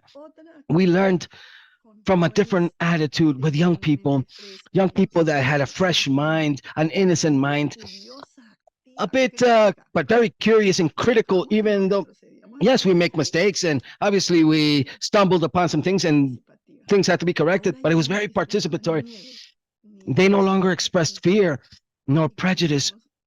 And we began to try to look for more people together with them, and they would bring their friends and they would attract us. And we started to visit depressed areas to work hand in hand with people, especially in the capital city of Bogota, people from poor neighborhoods, and try to instill spiritual insights and share with these people with projects that would give them financial freedom as well, and to give them better time and better time for service. Urantian service, we called it, to be able to read the book and share the teachings and accompany the process. Then we went to the provinces and the Colombian provinces, to the outskirts, and we started to think that people had a clearer mind in the farmlands with a cleaner heart, but they were actually full of fears in the farmlands, because that's the thing they learned. That's what they were taught. The farmers were taught this in their fear. Obviously, we found good and bad people, but there was many more good people that helped each other, and that actually we started to accept this. We thought that it would be easier to find and who we can deposit these knowledges in these rural areas, so they can have greater results for the well-being of all the teachings, and there with clarity in all of these rural communities. It was the same thing like in the city of Bogota. The only thing that they wanted was a great majority of the people. I'm not talking about the ones that were able to truly awaken in the spirit, but all new people that we found. The only thing that they truly wanted was people to come, arrive, that would bring them projects that had money and they can solve their financial difficulties. And they began then to live a good life with the typical things that people normally, but they didn't really show that growth, a genuine interest in an intellectual or spiritual pursuit, and not a true choice in service. I myself felt sad, and I really felt bad at that moment. I felt like we were being actually used. That really angered me with frequency. I was telling my God, what do I need to do in order to truly comply with your will, the will of the Father? Is this the actual will of the Father? I was asking myself, is this what it needs to be? It's not easy sometimes to actually accept and try to understand what the true will of the God the Father is. But when we started to reflect and started to read the book, we started to find that when we're actually in communion with God, our problems become resolved and our answers start to come, and interior peace, inner peace is so constant, and joy and spiritual growth starts to invade us or pervade us. So therefore, I asked myself, what would Jesus do if he was here with us right this? Would he do the exact thing that we were doing? I would always ask myself that question. If they truly wanted to transform their lives as well, but very within myself, in my inner self, I saw that they were happy though, with their own lives as it was in the past. I said, well, I have no right to change them either, of course. So let's begin to just sow the seeds, and we'll give people as much as they want to receive. We can't force them to do anything more than they want. So we were saddened, really, so many times that Jesus felt when the multitudes had different interests and didn't really reflect upon the truths that he wanted to take that, embrace them. So I remembered in Gethsemane when Jesus was there, deep in thought, and the master actually fell to the floor to pray. And once again, he prayed, and the apostles had fallen asleep, and he started to pray, and he said, Father, I know that it is possible to not drink this cup. Everything is possible in you, yes, but I've come here to do your will. And despite this cup being bitter, I will drink of it if that is your will. When he had prayed that an angel, a powerful angel, came to us and embracing him, touched him and gave him strength. So therefore, I remembered that we only need to seek refuge in God when difficulties arise, and put ourselves completely in his hands, because he is the one that truly does the work, the loving job. So I made the decision of just completely putting in the hands of the eternal Father my service, my loving service to my brothers and sisters. And many people from my group have done the same thing with me together, and we've created a marvelous team thus far. We've achieved a degree of sincerity in our own souls, that sincerity that is required so that this can actually, or the magic of the love of God actually bears fruits. And then we started to see how things started to transform. We became a team that was starting to achieve much more success in what we planned, we built, we created in our brainstorming sessions amongst all of what we did, things that today for our satisfaction have bore fruits and for the advancements of our Father's mission still continue to bear fruits in many people despite the pandemic. And the people that came in that did not fit in with this work that we were doing, actually, that didn't fit in, they came from all, we had fanatics and people in nature, but they would not stay. So we started to discover that was really about something much larger than understanding the intellectual nature of the ancient book. We really discovered that he who is not seeking God within their own heart first is not ready nor has the capacity to receive this ministry of love and mercy and goodness, that in such a marvelous fashion all of our celestial hosts give us and promote us and push us that we give of this as well. So we did not know who was ready and we did not know who was not. And we started to scatter the seeds so that that soil would decide which seed would bear fruits. We also discovered with time that that decision of doing the will of the Father comes more and more strengthened every day if it is actually totally be given with complete practices. We do daily practices, and we do intelligent prayers, and we worship our Father and ask for guidance to be able to achieve in the eternal present that we think it's the here and now. We believe so, to be in communion with our eternal Father, so that with the best disposition of doing his divine will,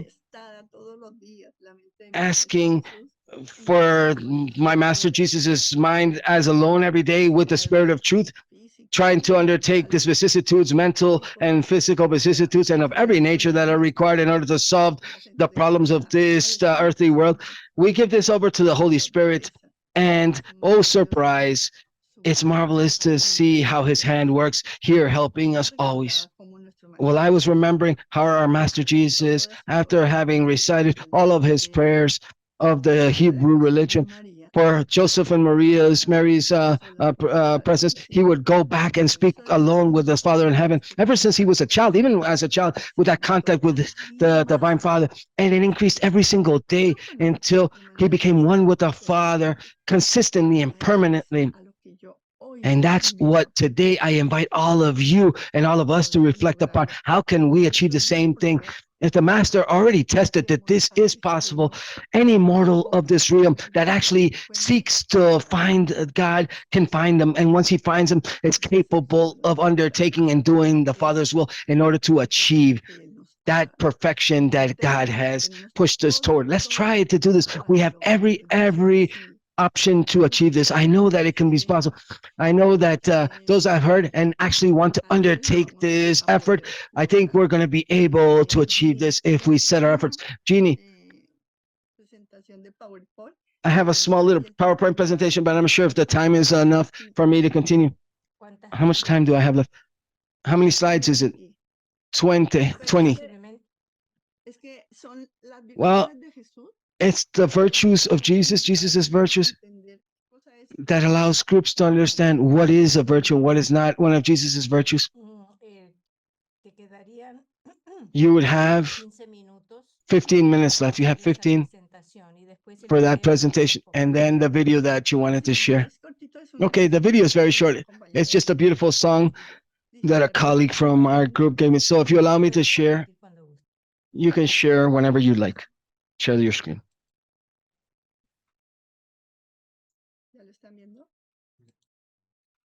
Are you able to see it? No, not yet.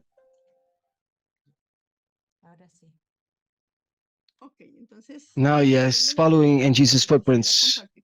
So I would like to share with you the virtues of the masters that are extrapolated from their text. It tells us, how do I remove this?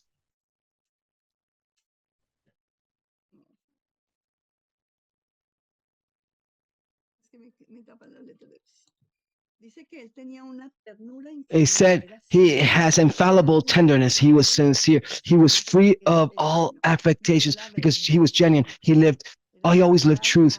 He was loyal to all truth. He was reasonable, available. He had a practical sense in everything. He had sanctified common sense. He was free of every extravagant tendency, erratic and eccentric tendency. He was never capricious nor hysterical. He was extraordinary. He had a feeling of sense of belonging. He had a very calm personality. He didn't have any fears. He was always had a divine enthusiasm. He was not a fanatic despite being so. It is very important to differentiate between this. Emotionally, he was very active. He was never frivolous. He was very imaginative and practical. He would not confront the reality of life. No, forgive me. He faced the realities of life and he was never a prosaic, but he was courageous. He was never precipitous. He was never a coward, despite people saying that he was a coward because he would take care of his apostles from the danger of those that persecuted them. He was understanding, but he was not sentimental. He was very singular, but he was not eccentric. He had piety, not mojigato. I don't know what that is. He was original and spontaneous. He spoke with undoubtable trust, and he taught with absolute authority. He did not discard the pearls of truth nor the teachings of his predecessors, as well as contemporary teachers. He never tried to contradict or fight against it, or he never fought because of different beliefs or customs. He taught with a great emphasis on love and mercy, replacing fear and sacrifice, which used to be the custom that continues to persist today. He had a very broad vision of all reality. He preached the gospel to all the peoples. He was free of closed-mindedness. His heart was very comprehensive. His faith was perfect, but never presumptuous. Jesus never tumbled in his faith. He was immune to disenchantment and impermeable toward persecution. Failure did not affect him. He loved men as brethren. He was very joyful. That joy actually saddened a bit with when he was 13, when his father died, and he started to actually helping his mother and raising his brothers and sisters. But he was not a blind optimism, an irrational optimist. He had a tranquil and peaceful attitude. He trusted in God, and he 100% trusted in God, and he was super firm in God. He had firm faith in God, despite being let down so much. He never stopped believing in man and that we were capable of finding God. He was considerate of all men because he loved them sincerely and believed them. And he was faithful to his conviction, and he was firm in his devotion of doing the will of the Father. He was always generous. He had generosity without limits. He was never extravagant like an overspender. He taught that you need to believe in order to receive salvation. He was sincere, but always gentle. He was frank, but always cordial. He spoke freely about his love for the sinner and his hatred for the sin itself. He was greatly sincere, surprisingly sincere. He was infallibly just. He sometimes he drank from the cup of human pain. He controlled his enthusiasm. This enthusiasm never controlled him. He was dedicated without any reserves to the affairs of the Father. He was not a man of suffering. He was a soul of joy. When duty demanded, he was always ready to walk bravely through the valley of death and shadow. He was joyful, humble. His bravery was similar to his patience. He never had hurry. His don air was very sublime. His value was magnificent, but never fearful. His key word was do not fear. Courage, elevated courage, and heroic courage or bravery. He was linked with discretion, and he was controlled by via reason. He had innate courage from his great faith. He did not have blind faith, however. That was the personality, the human personal unified faith. And today, as in Galilee, he continues to unify the mortal experience and unifying mortal experiences. Let's put ourselves in his hands so we can see those great changes that we can achieve if we do so. He unified life, he ennobled character and simplified experiences. He enters the human mind in order to elevate, transform, and transfigure that mind. Literally, it is true that if a man within him has Jesus Christ, he is a new creature. Old things will pass away and all things are made new. Well, pretty much that's what I wanted to share. I wanted to ask Arturo Garcia from Mexico if he can help me to play the video. It's a beautiful song that Miriam Salaja, that lives in Toronto now, she studies with us in our study group, and she's part of the volunteers that are currently working and creating small clips of videos and the audiovisual Urantia book, so we can leave this legacy for the future generations that are not so used to reading, but they really like to watch videos. So we're making an audiovisual version of the Urantia book and project this song, which I thought was a beautiful song. And I asked her for permission to share it today with all of you, and she accepted. And she wants this to be a birthday gift for Jesus and to give it over to this group today. And I'm going to send this to Jeannie as well. If you like it and if somebody wants to keep it, we're authorized to share it. Thank you so much to everyone. It's been great.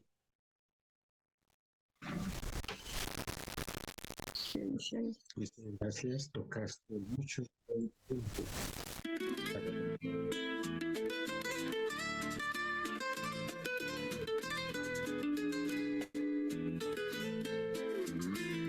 En la calma de la noche te contemplo y mi alma encuentra en ti su claridad.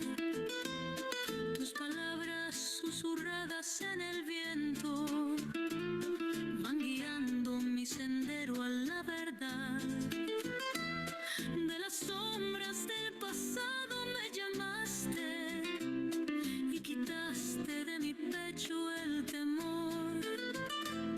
Hoy mi vida tiene rumbo porque entregaste tu ternura, tu dulzura y tu amor. Te amo porque eres mi fuerza, porque en tus brazos mi alma se aquieta. Te amo, lo grito al cielo, tu amor me transforma, es eterno y bello.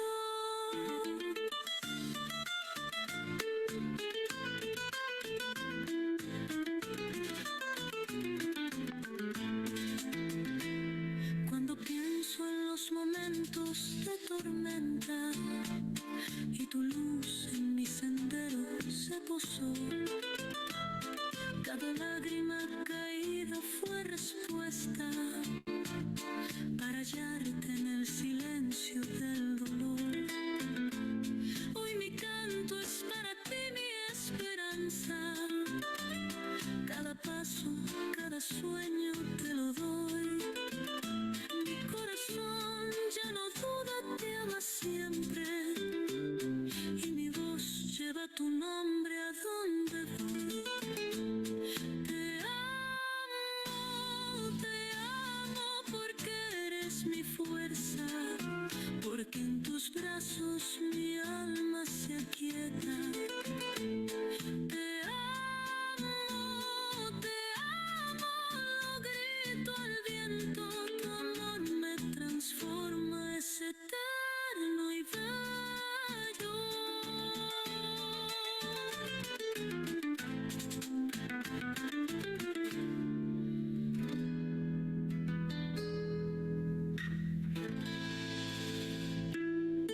Gracias, Arturito. Gracias. Thank you so much, Arturo, and thank you, Jeannie, for playing the videos. Thank you, Isabel. Would anybody like to comment anything or have any questions for Isabel?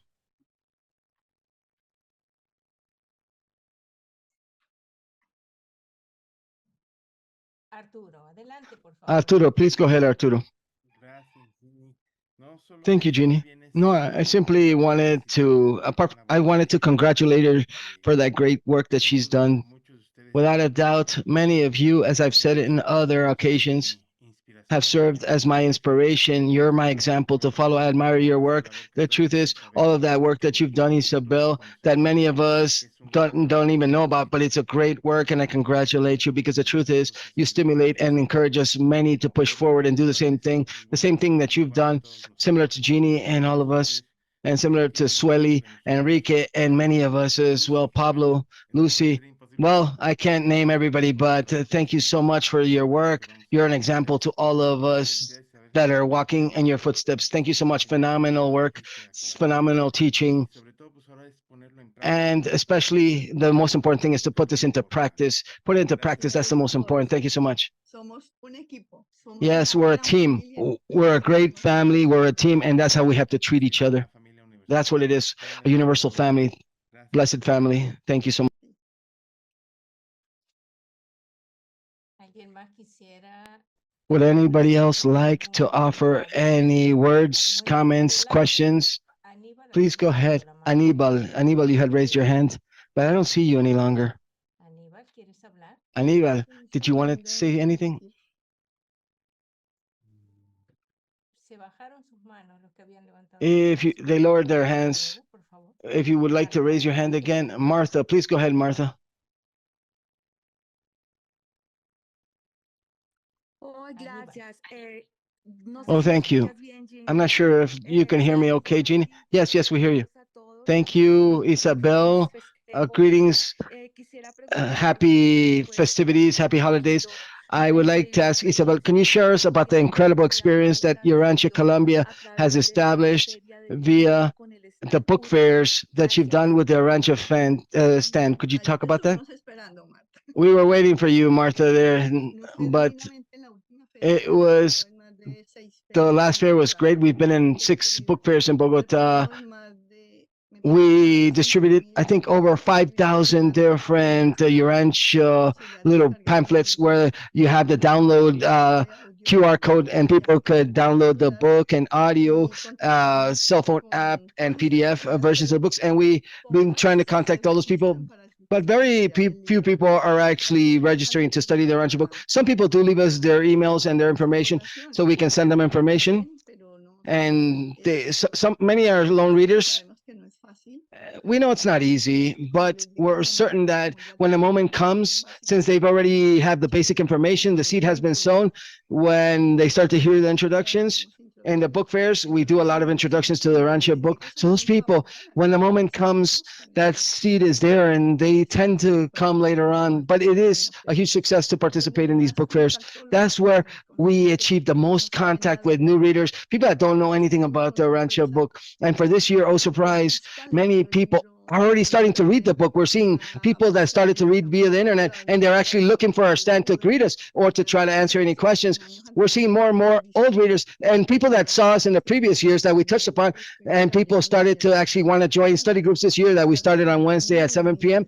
And it's been very interesting. It has great results in the development with these old readers that are starting to join us. I don't know what else I can say. And we need more volunteers for next year. That's all I can say in April next year. Gracias, Isabel. Adelante, Thank you, Isabel. Please go ahead, Anibal. Abre tu micrófono. You need to activate your microphone, Anibal. Okay, yes, I would like to ask about other secondary works that you've presented in the book fair, like the book for children, that children's book, which I thought it was very important work, that book for children. The other thing that I wanted to ask, like what percentage of those communities that you've visited have actually started to get interested in the Urantia book? Like 1 out of 100, 10 out of 100?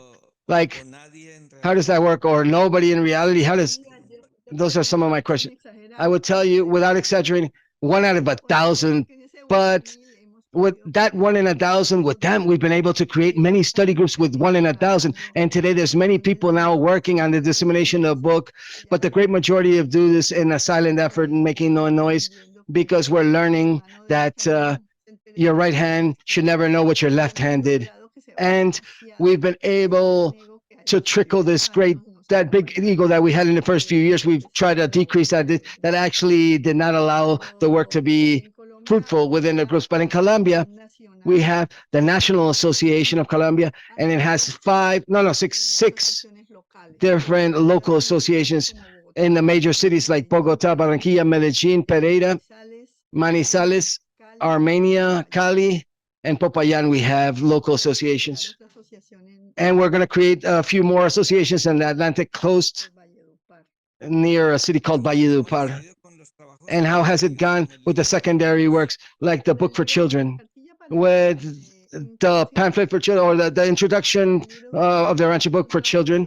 This is 2 of our students from the Urantia Bogota group. These are very young girls that are part of the group. They don't expect the child to read the book. It's for us, the Urantia book readers, to work together with our children and teaching them about the book, which is a very difficult reading for an adult. Imagine for a child. It's like a educational aid, so parents or the caretakers can give the nudges or children so they can awaken their realities and pick their interests. And especially for us, the readers can actually guide our children in the best fashion possible using this didactic or educational tools. It's mostly for readers to teach their children, more for the tutors than from the children. Obviously, there's places where there's games and they can actually color things and they can actually paint what they believe they've understood. Obviously, it's quite didactic. It's quite educational. If you want, I can give you the phone number of the Urantia Bogota Association. They have the information for anybody that would like to buy the children's booklet. And it's cheap. It's 60,000 Colombian pesos, which is approximately 14 US.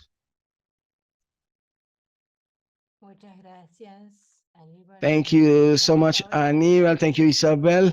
Please go ahead, Lucy.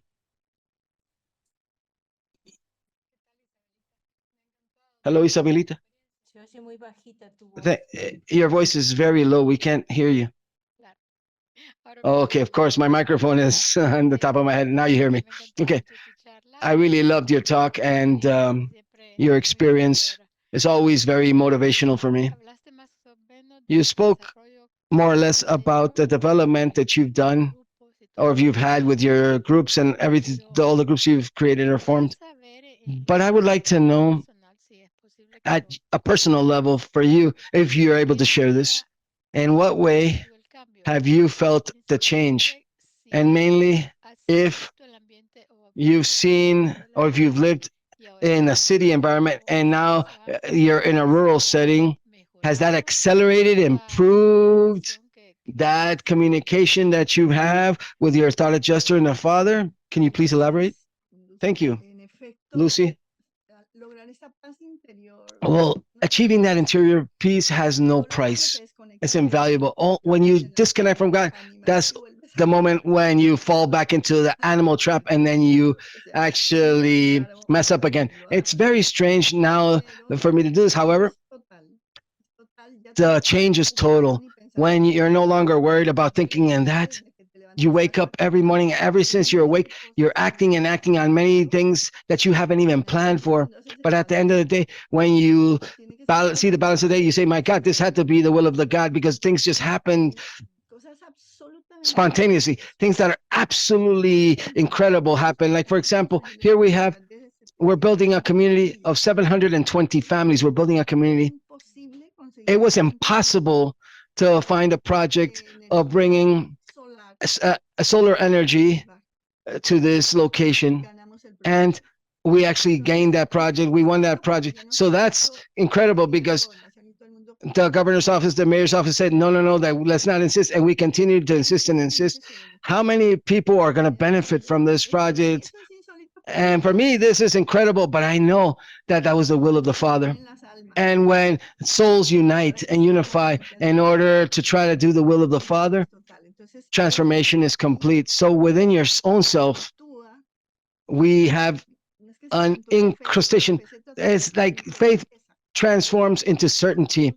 And no longer do you have any doubts. You just wake up to do and act and act and act. And when there's any difficulties that arise, I don't get angry. I just give this difficulty over to the Holy Spirit, and you just wait for an answer with total trust and patience and await, and you'll see the results. So today, what I do feel and what I'm living, I feel that I'm in communion with my Father 24 hours a day. Let me tell you that when I disconnect, I lose things.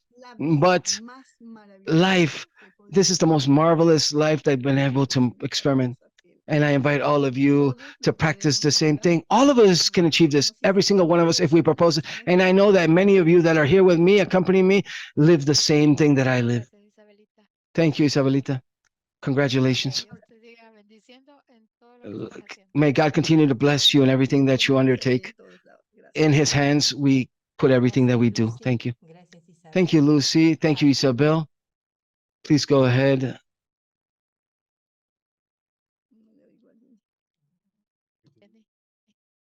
Un minutito, Víctor. Abre tu micrófono, por favor. Just 1 minute, Victor. Please open up your microphone, Victor.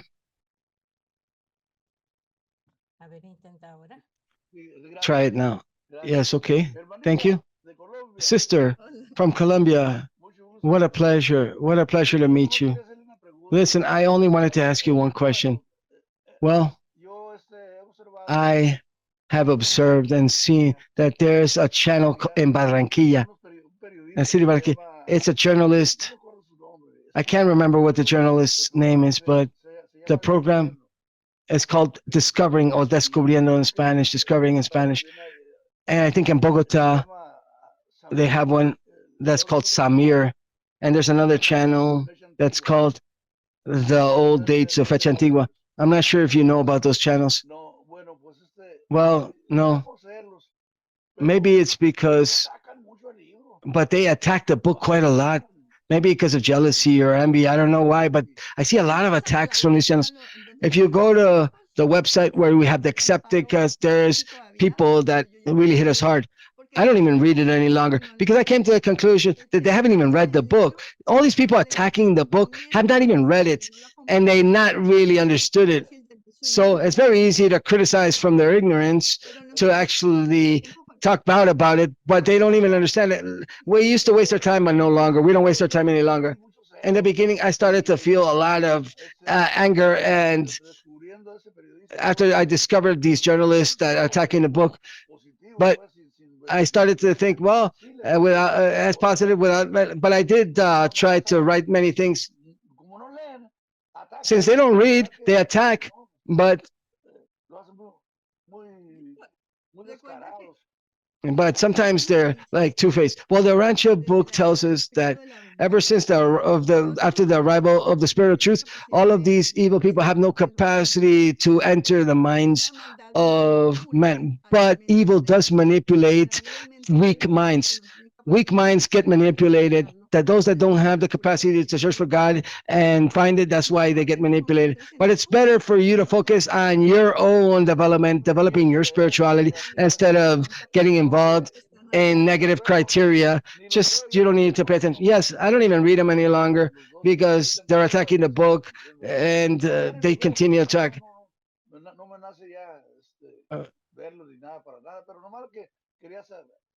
But I just wanted to ask you if you knew about him. No.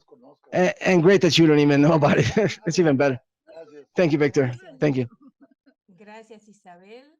Thank you, Isabel. Thank you, Victor. A very good presentation. What an interesting presentation. Thank you for sharing with us all your work and all of your service. Your service is admirable. Thank you so much. Thank you so much.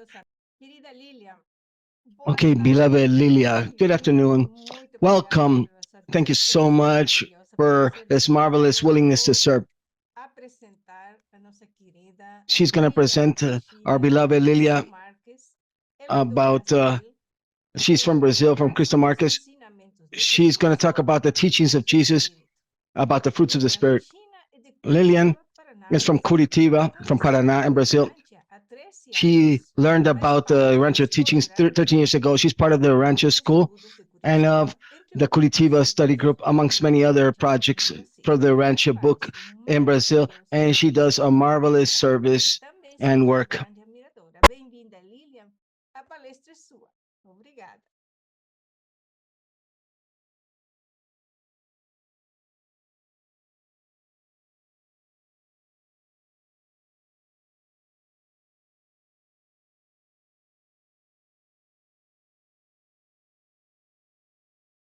Agora sim. Obrigada, Edine. Estão me ouvindo? Ah, tá. Tá bom. Eu já posso compartilhar?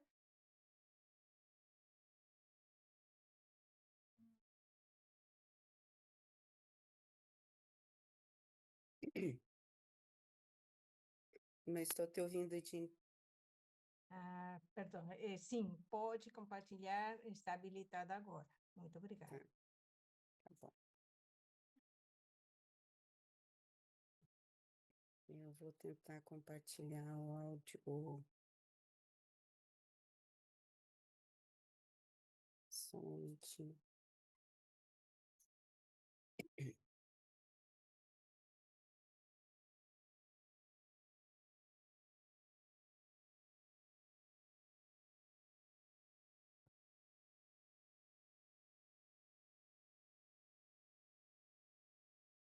Então, todos podem ver o slide? Acho que sim, né? Sim, estamos vendo. Tá, obrigada. Então, eu quero agradecer, né, por esse convite e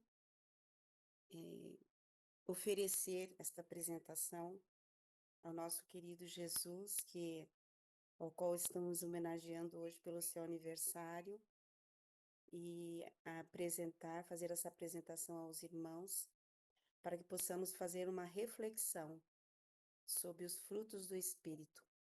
Algumas coisas já foram faladas aqui hoje, então são muito importantes mesmo, né?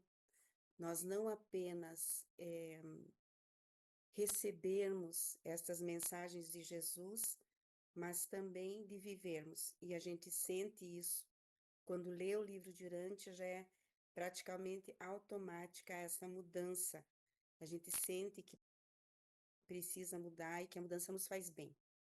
Então, Jesus nos deu a sua vida, ele veio até nós, ele nasceu como um menino e desenvolveu-se, mostrou que é possível que nós vivamos essa vida e façamos uma progressão espiritual e até física.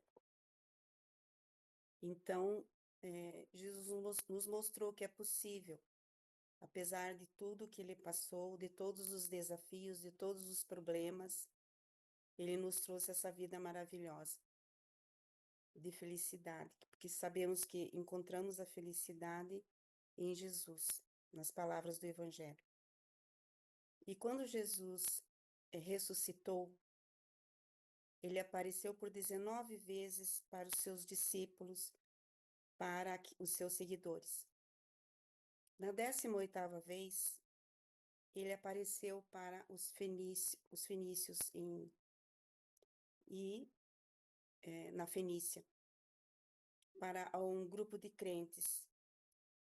E já estava no final da reunião, então o Jesus ressuscitado apareceu entre eles. E ele deixou a mensagem de como, entre outras, de como viver os frutos do Espírito. Porque ali ele explicou com mais detalhes. Então aqui nós vamos fazer uma reflexão de cada um deles. Eu coloquei o texto sobre, né, do documento 193, e depois nós vamos refletir em cada um.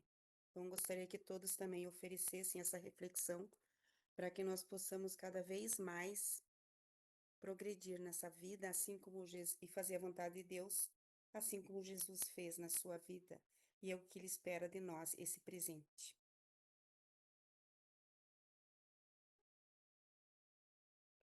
Então, os ensinamentos de Jesus sobre os frutos do Espírito. Jesus, então, disse aos seus seguidores: a paz esteja convosco. Vos rejubilais de saber que o Filho do Homem ressuscitou dos mortos, pois por meio disso sabeis que vós e os vossos irmãos também sobreviveis ao falecimento mortal. Mas tal sobrevivência depende de que tenhais nascido previamente para o espírito da busca da verdade e do encontro com Deus. O pão e a água da vida são dados apenas àqueles que têm fome da verdade e sede de retidão de Deus. O fato de que os mortos ressuscitam não é em si o evangelho do reino. Essas grandes verdades e fatos do universo relacionam-se todos a esse evangelho, pois são uma parte do resultado da crença nas boas novas e porque se incluem na experiência subsequente daqueles que se tornam pela fé, de fato e de verdade, filhos perenes do Deus eterno. Meu Pai enviou-me ao mundo para proclamar a todos a salvação dessa filiação. E assim eu vos envio ao mundo, para pregardes a salvação da filiação. Então, Jesus quis que todos os povos soubessem que nós somos filhos de Deus. A salvação é uma dádiva livre de Deus. E aqueles que nascem do Espírito imediatamente começarão a mostrar os frutos do Espírito no serviço pleno de amor às criaturas semelhantes. E os frutos do Espírito Divino, gerados nas vidas dos mortais, nascidos do Espírito e sabedores de Deus, são serviço pleno de amor, devoção não egoísta, lealdade corajosa, equidade sincera, honestidade esclarecida, esperança imorredora, confiança segura, ministração misericordiosa, bondade infalível, tolerância plena no perdão e paz duradoura. Então, Deus espera que que a nossa vida esteja com esses frutos do Espírito Divino, né? E aqui eu coloquei a foto né, de uma árvore, que ela é uma escultura, porque você pensa, mas cada árvore, ela dá um fruto, né? Como que uma árvore pode dar tantos frutos? E já inventaram essa árvore, muito interessante. É uma árvore que ela é uma escultura, né? E ela, quando ela está sem frutos, ela é cor-de-rosa. E quando ela está com frutos, ela dá 40 tipos de frutos. Por mais incrível que isto possa parecer. Então, é através de enxertos, logicamente, né? Então, quer dizer, nós todos poderíamos dar muitos frutos também, assim como já inventaram as árvores de vários frutos, né? Então, a nossa vida espiritual, ela pode conter muitos frutos. Então, agora nós vamos ver cada um dos frutos, né, que Jesus diz. Então, o primeiro que ele fala é do serviço pleno de amor. Então, o que o livro de Urantia fala sobre esse serviço pleno de amor? Então, esse serviço aos semelhantes, ele está incluído na parte que fala sobre as vicissitudes da vida. Então, é o altruísmo. Se nós vivemos o altruísmo, e os reveladores falam o seguinte: o altruísmo, que é o serviço aos semelhantes, ele é desejável? Então, a experiência de vida deverá propiciar-lhe o deparar-se com situações de desigualdade social. É interessante isso, né? A nossa vivência, ela tem essa questão da desigualdade para que nós possamos viver esse serviço, que nos foi bastante bem demonstrado pela a nossa palestrante anterior. E mais adiante, o ato religioso não é meramente um sentimento passivo de dependência absoluta e de certeza de sobrevivência. É uma experiência viva e dinâmica de alcançar a divindade baseada no serviço à humanidade. Então, quer dizer que quando nós estamos em união com Deus, também é um serviço aos outros, porque nós estamos como que demonstrando o amor de Deus em nós e essa pessoa ela vai perceber, ela vai se sentir bem. O indivíduo verdadeiramente religioso busca identificar o eu com o universo e então dedica as atividades desse eu unificado ao serviço da família universal, de seres companheiros, humanos e supra-humanos. Então, a nossa vida de progresso no universo inteiro vai ser de serviço, e esse serviço é com amor, né? Muitas vezes você tem que fazer um serviço e você, às vezes, não tem vontade, ou, não sei, de alguma maneira aquilo não te agrada. E às vezes você tem que fazer, porque tem certas coisas que trabalhar, por exemplo, nós temos que trabalhar para sobreviver. Então, de fazer esse serviço com amor, né? Não simplesmente por causa do dever, mas com amor. E por amor a Jesus. E continuando, Jesus nos fala. Jesus ensinou que o serviço ao semelhante é o conceito mais elevado da fraternidade dos crentes do Espírito. Então, veja, é o conceito mais elevado. É o que de mais valor nós podemos dar, o amor. E ele ainda diz: vivi a minha vida na carne para mostrar como podeis, por meio do serviço do amor, tornar-vos reveladores de Deus aos vossos semelhantes. Do mesmo modo que, amando-vos e servindo-vos a vós, me tornei o revelador de Deus para vós. Então, Jesus, ele ajudou muito as pessoas quando precisavam, né? Ele vivia o amor, como a Sueli falava, a cada momento e a cada dia. Ele deu pão e peixe àqueles que estavam com fome, curou os doentes, né? E, acima de tudo, deu palavras de conforto e nos deu palavras de vida, para a vida, de felicidade, né? Para que nós pudéssemos encontrar a verdadeira felicidade. O segundo fruto é a devoção não egoísta. Então, o que é? Devoção. A devoção é um sentimento profundo de amor, respeito e dedicação a uma pessoa, entidade, causa ou crença. E pode se manifestar de várias maneiras. Jesus nos explica níveis diferentes de significados ligados à interpretação da regra de viver e do conselho de como fazer aos outros o que desejais que seja feito a ti. No nível do amor fraterno, ainda mais elevado, descobrimos ser um nível da devoção não egoísta ao bem-estar do nosso semelhante. Nesse plano mais elevado do serviço social sincero, que nasce da consciência da paternidade de Deus e do reconhecimento consequente da irmandade entre os homens, é descoberta uma interpretação nova e muito mais bela dessa regra básica para viver. Então, nós temos que devotar a nossa vida, né, com amor profundo a um serviço e não esperar nada em troca, né? Porque muitas vezes você faz e espera, mas a gente aprende que a gente não deve esperar nada em troca. Assim fez Jesus. Com amor ele serviu e por amor ele deu a sua vida por nós. A próxima é uma lealdade corajosa, né? Então, se nós tivermos essa lealdade corajosa, nós estaremos vivendo os frutos do Espírito, como Jesus assim ensinou. E o livro fala que as incertezas da vida e as vicissitudes da existência de nenhuma maneira contradizem o conceito da soberania universal de Deus.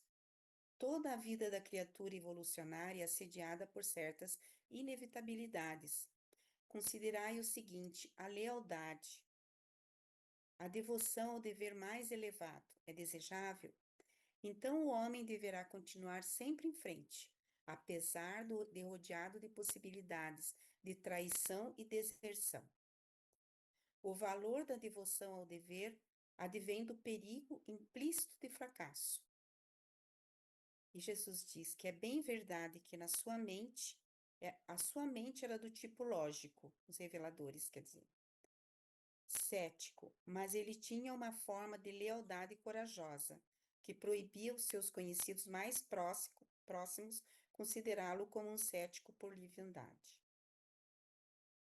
Então, Jesus, ele, apesar de toda a traição, né? Porque Jesus foi traído, e Jesus, muitos seguidores o deixaram, principalmente depois do milagre do pão e dos peixes. Então, ele se viu sozinho a um dado momento, né? Então, apesar de tudo isso, ele foi leal corajosamente a todos os seus filhos. Então, se queremos ter esses frutos, né, do Espírito, nós devemos viver uma equidade sincera.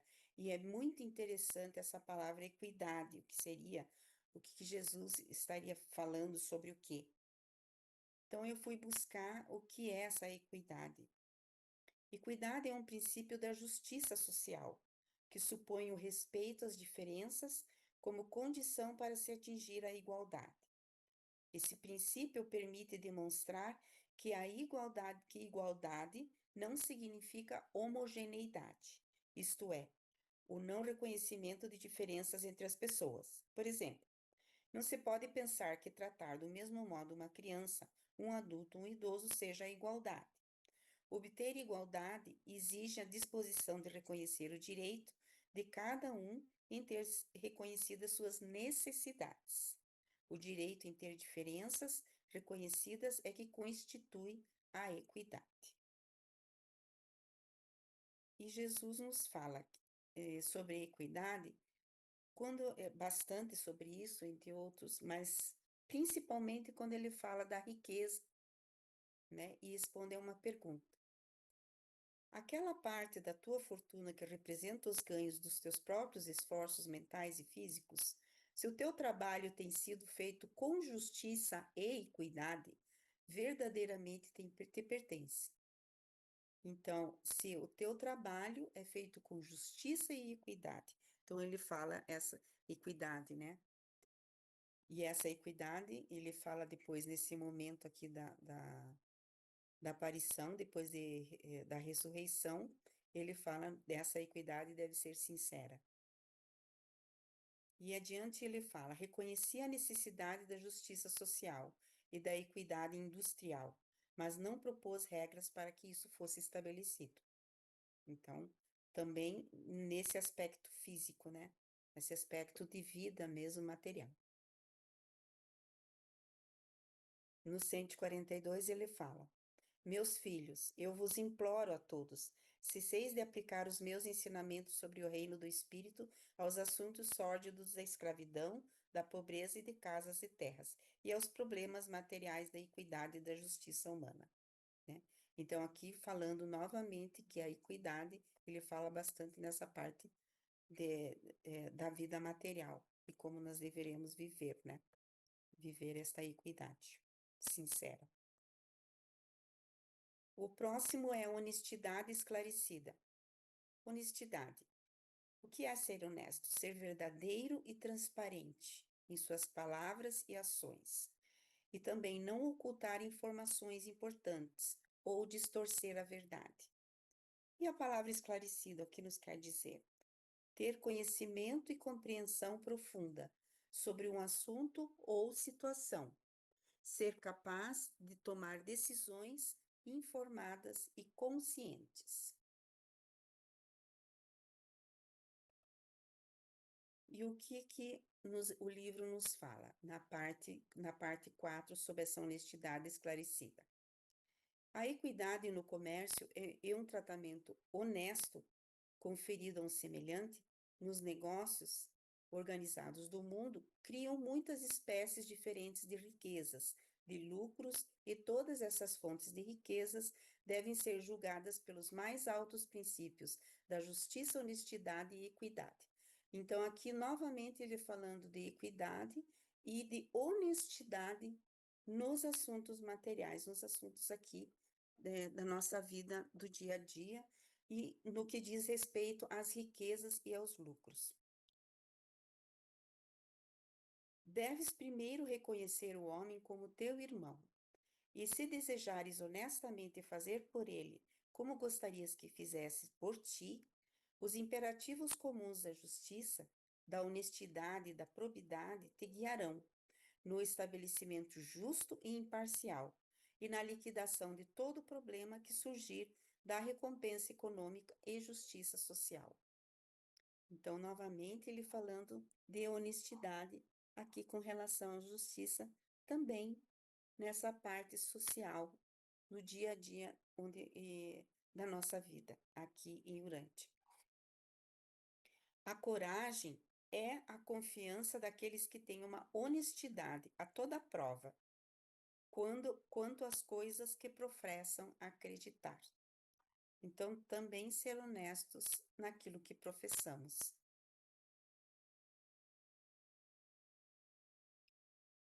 E o próximo fruto é a esperança imorredoura. Deus só pode ser compreendido no âmbito da experiência humana. Contudo, o verdadeiro conceito da realidade de Deus é razoável para a lógica, plausível para a filosofia, essencial para a religião e indispensável a qualquer esperança de sobrevivência da realidade. A esperança, a grandeza da confiança é desejável, então a existência humana deverá confrontar-se constantemente com inseguranças e incertezas renovadas. Eu sou a esperança de todos que conhecem a vida, a verdade viva. Então, Jesus, eu coloquei até uma imagem de Jesus com seus discípulos, porque apesar de Jesus saber que aqueles discípulos tinham limites, né? Aqueles apóstolos tinham limites também de compreensão, principalmente com relação ao reino de Deus. Ele tinha esperança, ele acreditava que aqueles homens tinham potencial, né? E assim é. Jesus acredita em nós. Deus acredita tanto em nós que nós temos todos o ajustador do pensamento, né? Todos os mortais com mente normal são templos de Deus, do ajustador do pensamento. Então, essa esperança parte de Deus e ela tem que estar em nós também. Uma esperança eterna, uma esperança que não morre.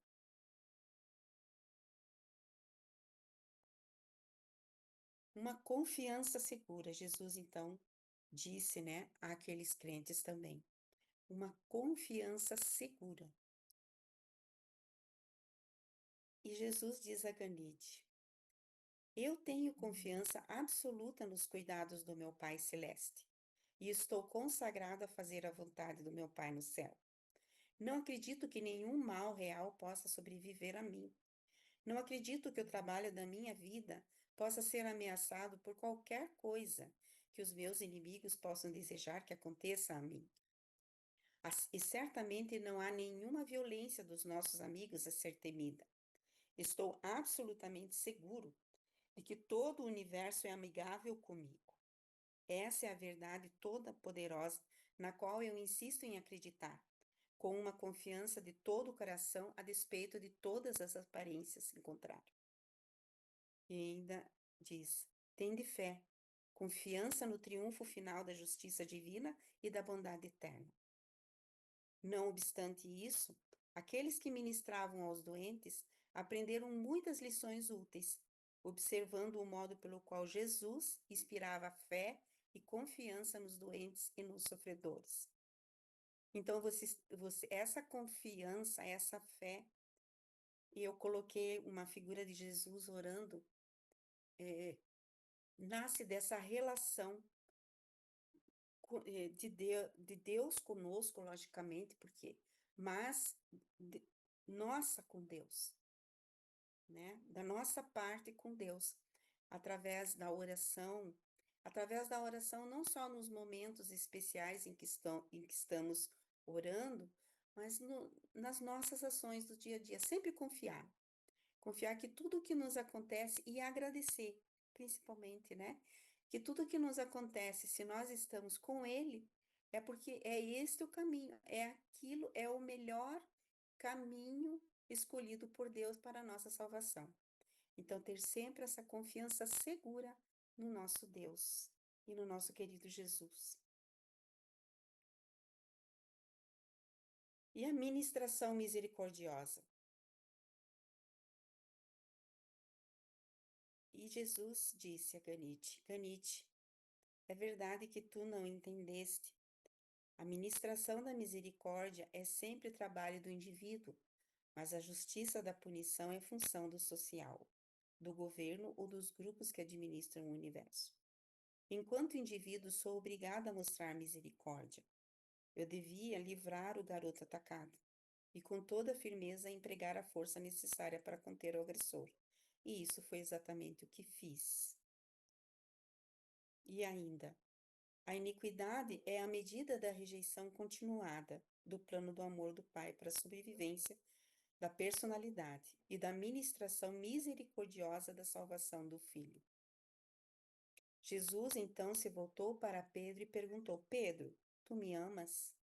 Pedro respondeu: Senhor, sabes que eu te amo com toda a minha alma. Então Jesus disse: Se me amas, Pedro, alimenta as minhas ovelhas. Não negligencieis a ministração aos fracos, aos pobres e aos jovens. E Jesus foi aquele que mais viveu a misericórdia. E eu coloquei a figura da cruz, porque enquanto Jesus estava na cruz, ele falou àqueles que estavam zombando dele, ou mesmo pregando na cruz, ele orou para o Pai: Pai, perdoai-os, porque não sabem o que fazem. Então, Jesus os perdoou ali mesmo na cruz. Que ministração maravilhosa de misericórdia, né? Então, que nós tenhamos essa ministração para com nossos irmãos. Muitas vezes, um perdão que nós não conseguimos dar, mas que nós tenhamos misericórdia também, né? Que peçamos, e é Ele mesmo em nós, esse Espírito da verdade que Jesus deixou em nós, que nos dará a força do perdão. E a força do perdão para nós, muitas vezes, que erramos, e também para Ele, para os nossos irmãos.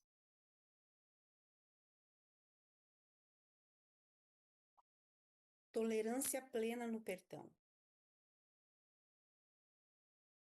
A língua humana, disse Jesus, é um membro que poucos podem dominar, mas o espírito interior pode transformar esse membro desregrado em uma voz suave de tolerância e em um ministro inspirado de misericórdia. Então, quantas vezes nós falamos coisas que não deveríamos, né? E nós temos que dominar o nosso falar, né? Dominar aquilo que os nossos ímpetos, muitas vezes, de falar qualquer coisa ou de nos defender. Quando o novo instrutor vier, deixa que ele te ensine o equilíbrio da compaixão e da tolerância, de simpatia, que nasce da sublime confiança em mim e da submissão perfeita à vontade do Pai. Muitas vezes não sabemos o que fazer. Então, peçamos a Jesus, peçamos ao Espírito da verdade e Ele nos conduzirá. À medida que envelhecerdes no tempo e ficardes mais experientes nos assuntos do reino, estareis adquirindo mais tato para lidar com os mortais importunos e mais tolerâncias para conviver com os condiscípulos teimosos. Teimosos? O tato é o ponto de apoio da alavanca social. E a tolerância é a identificação de uma grande alma. Então, que nós não só ganhemos mais anos de vida, né? Mas mais experiência e mais amor, mais tolerância e perdão. Então, ali eu coloquei Jesus nos mostrando a luz, porque Ele é a luz da nossa vida. É nele que temos que confiar, no seu Espírito da verdade que Ele deixou para viver entre nós.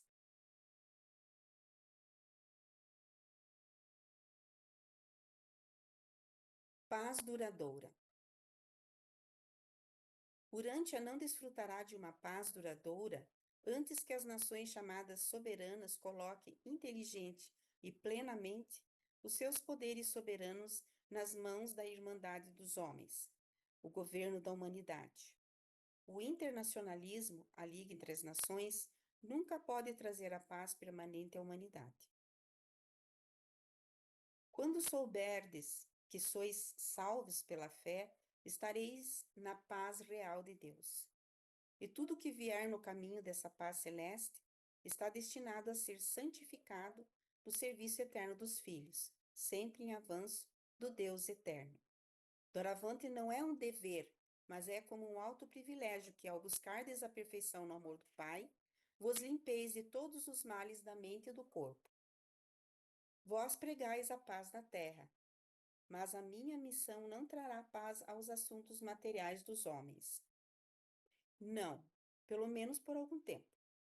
Bem verdade é que cada um desses crentes terá uma paz grande e duradoura no seu próprio coração, mas a paz na terra não virá antes que todos estejam dispostos a crer e a entrar na gloriosa herança da filiação a Deus. Então aqui, Jesus nos dá a solução para todos os nossos problemas, para os problemas da humanidade, né?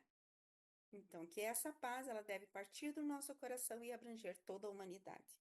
Uma pessoa de cada vez, começando por nós. E, finalmente, para terminar essa fala, Jesus ainda continua, né? Se os crentes declarados não conceberem esses frutos do Espírito Divino nas suas vidas, eles estão mortos. O Espírito da verdade não está neles. Eles são ramos infrutíferos da videira viva, e logo serão podados.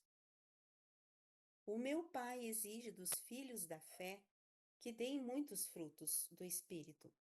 Contudo, se vós não derdes frutos, ele cavará em volta das vossas raízes e podará os vossos ramos infrutíferos. Então, muitas vezes, nós estamos sofrendo, né? Mas,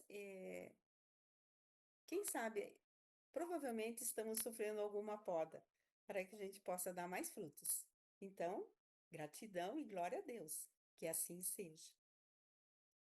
Cada vez mais deveis dar frutos do Espírito no vosso progresso, para dentro do reino de Deus, na direção do céu.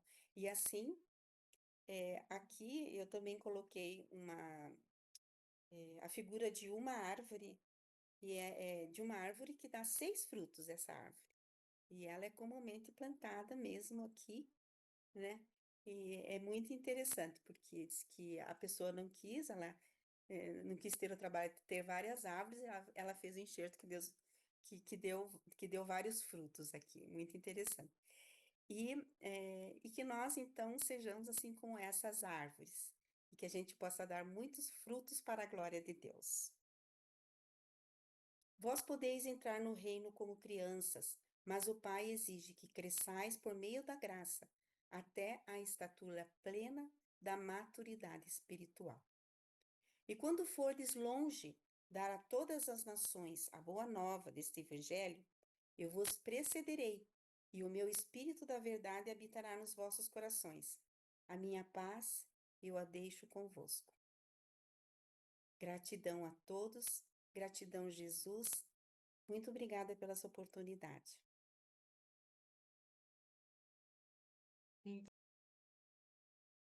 Muito obrigada, Lilian. Que lindo.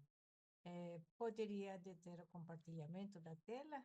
Muito obrigada. Alguém tem alguma pergunta para Lilian? Algum comentário? Eu gostaria de perguntar para você, Lilian, qual você acha que é a função do Espírito da Verdade nessa produção dos frutos do Espírito? Por que é preciso estar ligado ao Espírito da Verdade para produzir os frutos do Espírito? Então, porque eu vejo que é como uma raiz, né? Você estar ligado, é como se a árvore, ela precisa estar ligada à terra para que ela possa dar frutos, né? Então, o Espírito da Verdade é como se fosse esse reconhecimento né? Olha, Jesus, eu estou contigo e quero, e me proponho, né, a viver e a produzir esses frutos. Então, eu vejo que o Espírito da Verdade é Jesus mesmo, que está aqui conosco e nos auxilia a ver qual o melhor caminho para produzir esses frutos, né? Como devemos agir. É assim. Muito obrigada, Lilian. Alguém tem alguma pergunta? Algum comentário?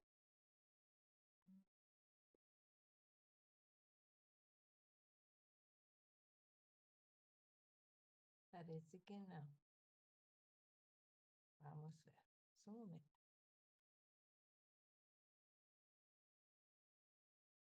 Arturo, puedes hablar. Adelante, por favor. Abre tu cámara, por favor, si eres tan amable. Gracias. Abre tu micrófono, disculpa. Gracias, gracias. Una disculpa. No solo felicitar a Liam, gracias por tu presentación, amada hermana. Un gran trabajo, como siempre, a nombre de todos. Yo te agradezco por esta labor que te haces también. Es un placer para mí. No tenía el gusto de conocerte, pero te mando un fuerte abrazo fraterno del corazón por el servicio que haces. Arturo García, a tus órdenes. Gracias. Gracias, Arturo. Adelante, Lucy, por favor. Abre tu micrófono. Tu micrófono. No te oye. Siempre me olvido de bajarlo. No, quisiera preguntarle a Lilian.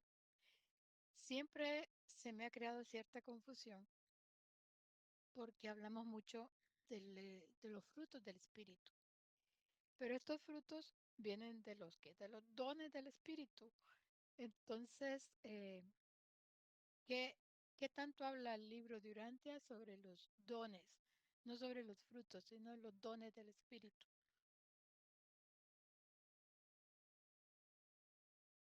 Não. Então, porque nós temos os dons do Espírito Santo e através desses dons, eles têm que produzir os frutos, né? Porque eles nos são dados, né? É como se fossem dons e presentes de Deus que nos são dados, mas se nós não colocarmos em prática, eles não vão produzir os frutos, né? Então, esses dons, eles são, vamos dizer assim, nos dados de graça, Deus nos dá, né?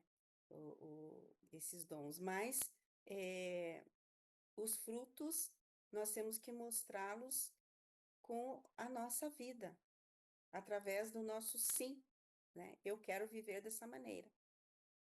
Então, daí, esses frutos, eles aparecerão em nossa vida e beneficiarão não só a nós, né, que nos alimentaremos deles, mas também as outras pessoas, porque as vibrações desses frutos do Espírito, elas são universais, não são nem só de Urântia, mas do universo inteiro, né? Se nós vivemos o amor, então é para o universo inteiro esse amor. É isso, assim que eu penso. Muchas gracias, sí. Pero, o sea, en el libro de Urantia no especifican mucho sobre lo que son los dones del Espíritu, ¿no? Hablan más que todo sobre los frutos. O hay bastante información sobre lo que son los dones.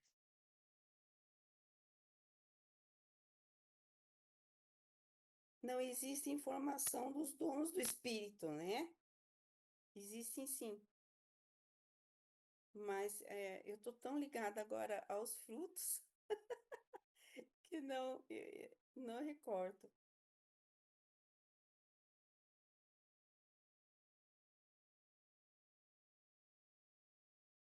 Mas dá para procurar aqui no livro, né? Os dons do Espírito.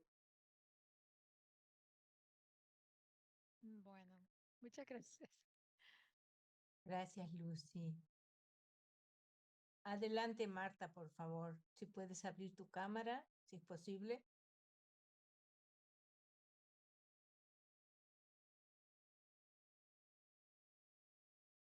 Marta, puedes abrir tu micrófono.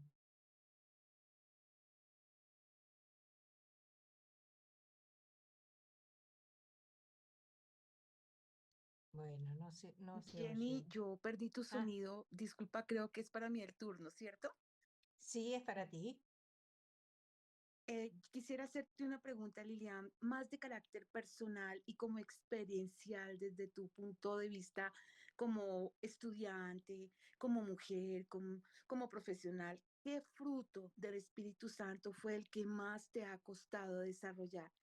¿Y cuál es el que más fácilmente has podido asimilar a tu vida desde el punto de vista de Urantia? Gracias. Então, logo que eu comecei a ler o livro de Urantia, eu senti a minha fé, eu senti que a minha fé, ela se potencializou, assim, sabe? Senti mais confiança e o amor, assim, também a Deus e nos irmãos também, né? Eu senti que aquele Deus, eu devia sempre dar graças, né?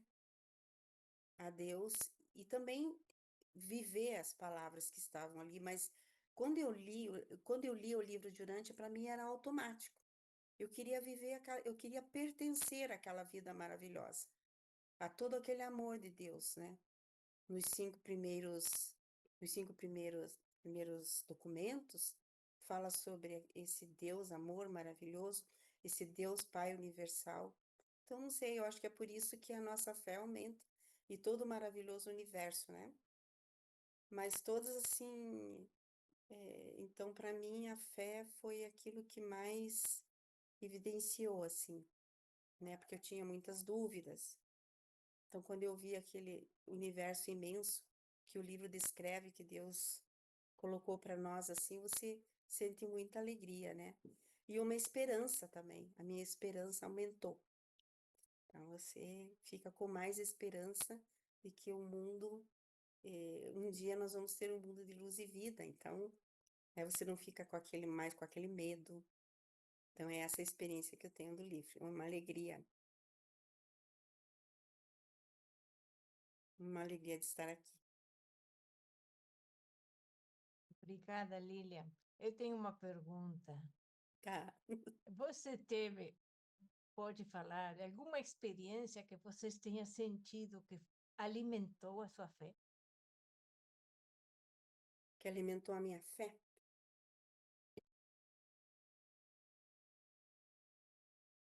Ai, olha, eu não sei, porque a fé, ela é uma experiência tão, a gente não pode tocar assim, né? Mas uma experiência mais, eu não sei, eu acho que o próprio livro de Urantia, sabe? O próprio encontrar o livro de Urantia. O encontrar, porque eu tinha fé, né? Eu vim do catolicismo, eu tinha fé, mas o livro de Urantia, ele foi a experiência mais forte que eu tive para aumentar a minha fé. Então, foi isso.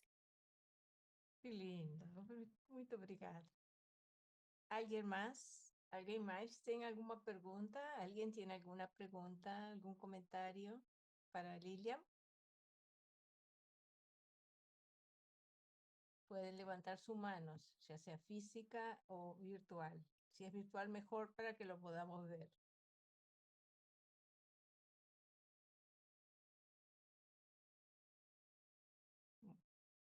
Seu microfone está fechado, Lilian. Ciência, piedade, Santa Maria.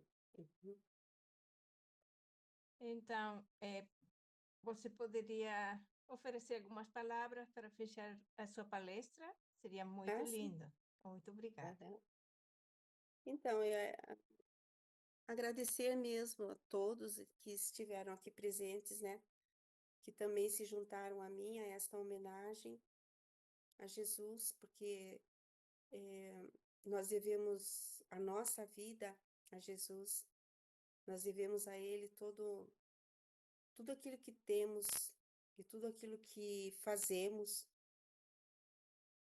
E quanto mais nós procurarmos progredir no conhecimento e na vida prática, né, nós estaremos seguindo, fazendo a nossa parte e fazendo a vontade de Deus. Então, eu sempre digo assim, né, que o desejo de você fazer o bem, como diz o livro, já é amor. Então, eu acho muito assim, muito bom, porque é muito fácil, se a gente quiser viver as palavras de Jesus. Se você fizer o bem, ou se você desejar o fazendo o bem, você já vai estar progredindo, já vai estar contribuindo. Eu acho que o Sabino quer falar alguma coisa, Dini. Sim, Sabino, pode abrir seu microfone, por favor. 1 minuto. Está me ouvindo, Sabino? I wanted to first thank. I can't let this opportunity go by. The fruits always come after things have been planted. The parables of planting the seeds on soil are actually important in this case. To the crops, to the farming of those seeds. They allow the plant to grow on that fertile soil. Finally, they will flourish and they will give birth to those fruits.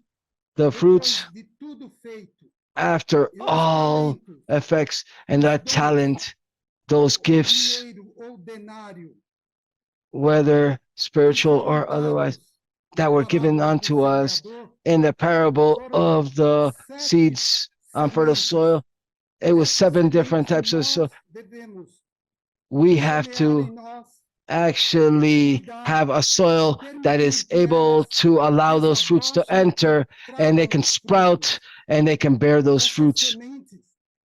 Those seeds will bear fruits that will benefit all the different levels of our lives. Without exception. So, they are wisdom, the wisdom to be able to deal with all the other issues, worship in order to recognize the source of our origin, advice so that we will actually love our brothers and sisters as Jesus loved us, as the Father loved us, knowledge and wisdom to know how to apply the fruits that we do receive or that arrive, so that we can put our hands and start to work, put our hands to work, understanding, so that everything that reaches us will be understood and comprehended and related to properly. And lastly, and 7th, intuition, that we all need to actually value, because the fruits of intuition are also fruits of the Spirit. It's 7 different fruits of the Spirit, and the fruits are super broad, and they're all beneficial for us. Thank you so much for the opportunity. Thank you, Sabrina. Thank you. A big hug for Susana as well. Sabina, thank you, Lillian. Thank you, all of you.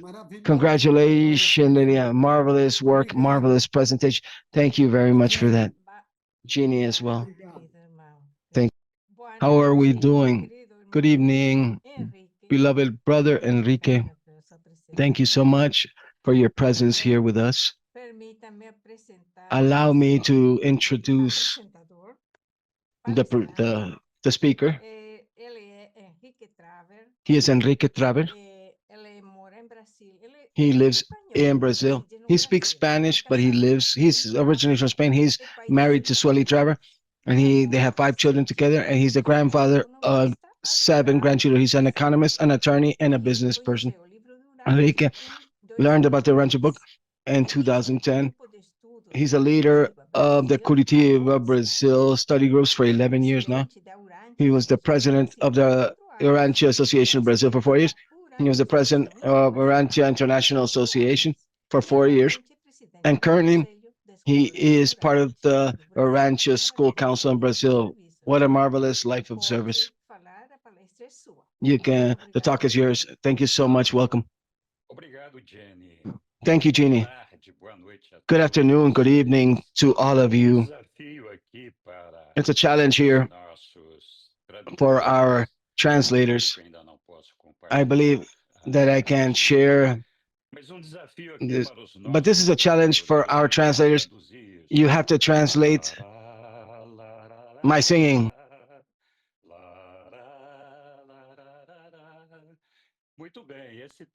Very well. This topic, I loved it. I really loved it. It's stuck in my head, that song. So therefore, I'll leave our translators that challenge to accompany me in this song. Thank you very much to everybody. Well, we're going to speak today about evil, sin, and iniquity. This is one of the most important talks to educate our training, to educate our knowledge for our personal growth given to us by Jesus in paper 148. And I believe that this talk is one of the most important talks that Jesus gave us precisely so that we can comply with the supreme order that our Father gave us, which was, be you perfect, even as I am perfect. So as you see, it has nothing to do with that perfection I was speaking about. But I put here in my presentation, I put this in 3 languages to make it easier for those people that don't speak Portuguese. And I ask to apologize for the French speakers because it was going to be difficult to add 4 languages here on this slide. However, as we were speaking, we have to comply with this order of being perfect as the Father is perfect. That order that our Father gave us, that is the purpose for our existence, and that's why we are here. So therefore, there's no other purpose for being here. There's no reason to be here if it's not to comply with that order. Many people can say, my God, you are limiting everything. You're limiting things too much. No, the truth is that we have difficulties of understanding what actually perfection means, because what is perfect for certain people is something beautiful. It's something that is just and fair, something that has no deviations, something that has no physical defects. That's what we deem to be perfect. But the truth is that perfection that is demanded from us by the Father is the challenge that all of us have to comply with. Every single one of us have to adequate us to our own universe of living ourselves in peace and harmony with all of our brothers and sisters, to be able to live in this universe complying the role that we were given. So the idea precisely is just that: be ye perfect, even as I am perfect. And when we actually become perfect, like our Father is perfect, how do we become it? Well, Jesus repeatedly told us, and the revelators repeated this as well. They are tirelessly telling us how we are actually reaching perfection, how we reach perfection of our Father. It's by doing the Father's will. Jesus' life here amongst all of us was precisely just that, to comply with the will of the Father. Nobody more than him dedicated so much time, attention, love, work to be able to do the will of the Father. And that is the biggest living example that we have, that Jesus left for all of us. So, what does this mean? Because in order to do the will of the Father, why do we have to do the will of the Father? We have to do the will of the Father because he's perfect. And his will means that we have to make choices and decisions. Basically, it's the decision of what is correct, what is right, what is perfect. That's why doing the will of God is so important, because we're trying to be perfect. What does it mean to be a good person? All of us have values, very high values. And when we discuss for ourselves, when we discuss about the fact that we are not good, that we deem that for the simple fact that we didn't kill anybody, that we don't rob, that we have not done deliberate evil to another person, we think we're not good. But what does it mean to actually be a good person? Does a good person make mistakes? Is it possible to be a good person and make mistakes or commit errors? And what is error? Is it evil? When we make a mistake, are we performing an action of evil? Many of us believe that our behavior every day and the things that many times we don't even perceive, they have nothing to do with evil. But the question is, he who errs, he who makes a mistake, does he continue to comply the will of the Father? Does the will of the Father mean that we are still allowed to commit errors? So this is a reflection that we have to make to try to understand that purpose for our existence and why we're in this world in the first place. So therefore, we are speaking about evil and the example that Jesus gave us and about the difference between evil, inequity, and sin. But what does Jesus say about evil? When they ask Jesus about evil, Jesus says, listen, don't confuse evil with the malignant or iniquitous one, which we call the iniquitous one. So Jesus himself knows and recognizes that we have a poor interpretation about the meaning of evil and what evil means and what evil actually is. Many times we confuse ourselves, evil with the iniquitous one. We confuse it. And Jesus says, he who we call the iniquitous one is someone that deliberately rebelled consciously against the Father's government or the Father's rule. And one example of this is our famous Lucifer. We know that he rebelled against the rule of the Father. So what evil says, evil is evil, Jesus says, is the unconscious or unintended transgression of divine law, which is the Father's will.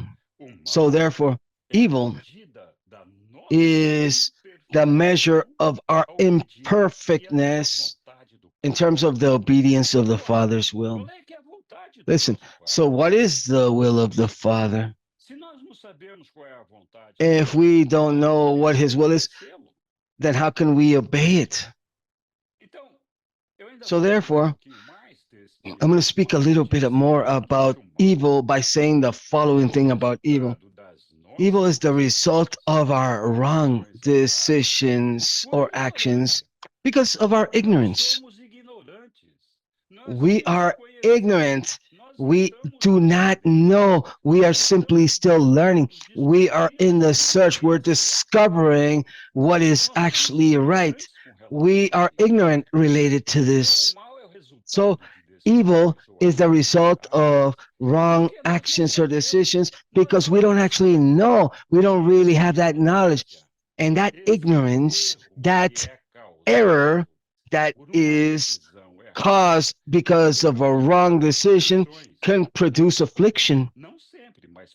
Not always, but it can produce affliction. And independent of causing afflictions or not, it always compromises the evolution of the whole. And what is the whole? The whole are all of us. The whole is the entire universe. The whole is this place where we are actually located. The whole is God. Everything that exists is contained within God, is contained within this whole. And our purpose, the purpose of our existence of be ye perfect as God is perfect, is precisely so that we can actually become part of that whole, of that universe that was created by God, that has a beginning, a middle, and an end, to be ye perfect as God is perfect. It has a deadline. If we do not reach perfection, then you are not real. Why are you not real? Because if you do not reach perfection, then you will be outside of God, because God is perfect. Anything contained within God has to be perfect as well. So therefore, evil that is practiced by all of us, we all do evil every day, repeatedly, many times per day, without us even realizing it, without even having awareness of these errors. That is exactly what we have to pay attention to and correct in order to do the will of our Father. And Jesus says, after speaking about evil, Jesus says now that sin is different from evil. He says, is the conscious and knowing and deliberate transgression of the divine law, which is the Father's will. So therefore, it's sin is the subconscious transgression, ignorant transgression, evil. But sin is the conscious transgression, deliberate transgression, knowing transgression. So that is sin. Sin reflects the unwillingness to be divinely led and spiritually directed. We can say that sin is evidence of a lack of faith.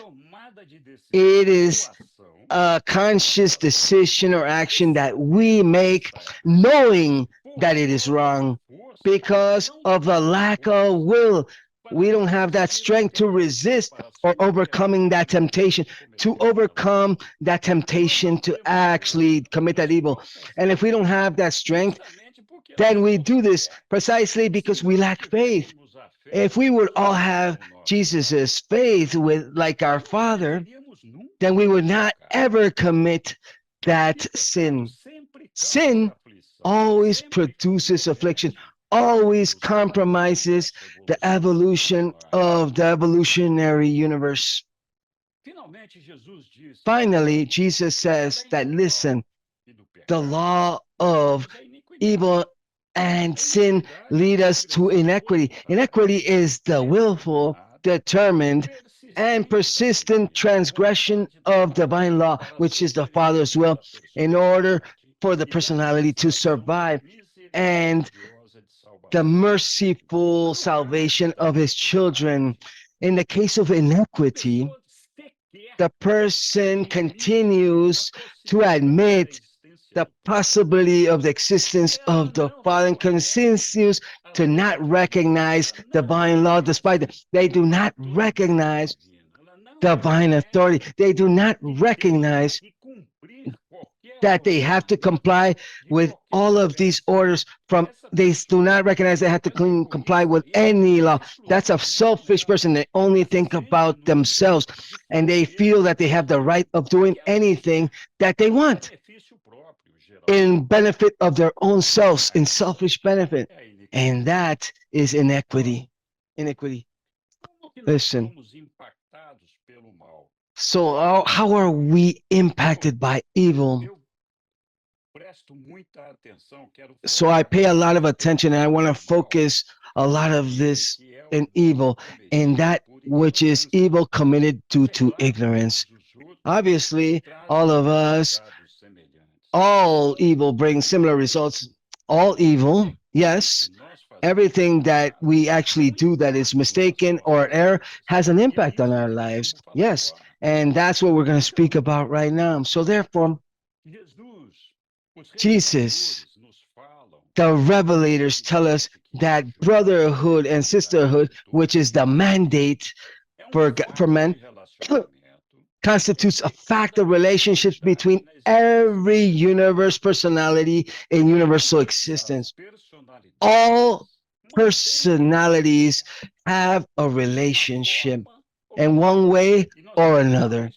And we're going to speak a little bit more about no person, not even me, nor you, nor anyone can escape the benefits or the penalties that may come as a result of relationships with other people or personalities. So therefore, it doesn't matter what is the person that is committing the evil. If my father fights with my mother, I'm a child, but I'm affected directly as well. If somebody commits a mistake, an error, a traffic problem, and the error is really bad because somebody committed something that was unknown to them, whether voluntary or not, and they produce an accident, that accident will affect all of the people involved that were present near that location of that accident. So that person that was driving, this has a huge effect, making people that may have to waste time can lose commitments, miss out on their obligations, or even lose even their lives. Everything that any person does can affect other people. And we're going to talk about other examples as well. So therefore, the part is me, it's you, it's your neighbor. We're all the parts. Each of us are a part of this universe. We're not individual selves. We're a part of this enters. So the part benefits or suffers in the same fashion as the whole. So every time anything happens which is mistaken or error within the universe that when somebody commits any mistake, commits evil, commits sin, it affects the totality of everyone. Let's imagine that the whole, in this particular case, were a uterus with a fetus that was actually in gestation. If it was a cell, there's a cancer cell, if there's a cell in the middle of trillions of cells in that fetus, just one cell, that fetus is being threatened as well. The whole is being threatened.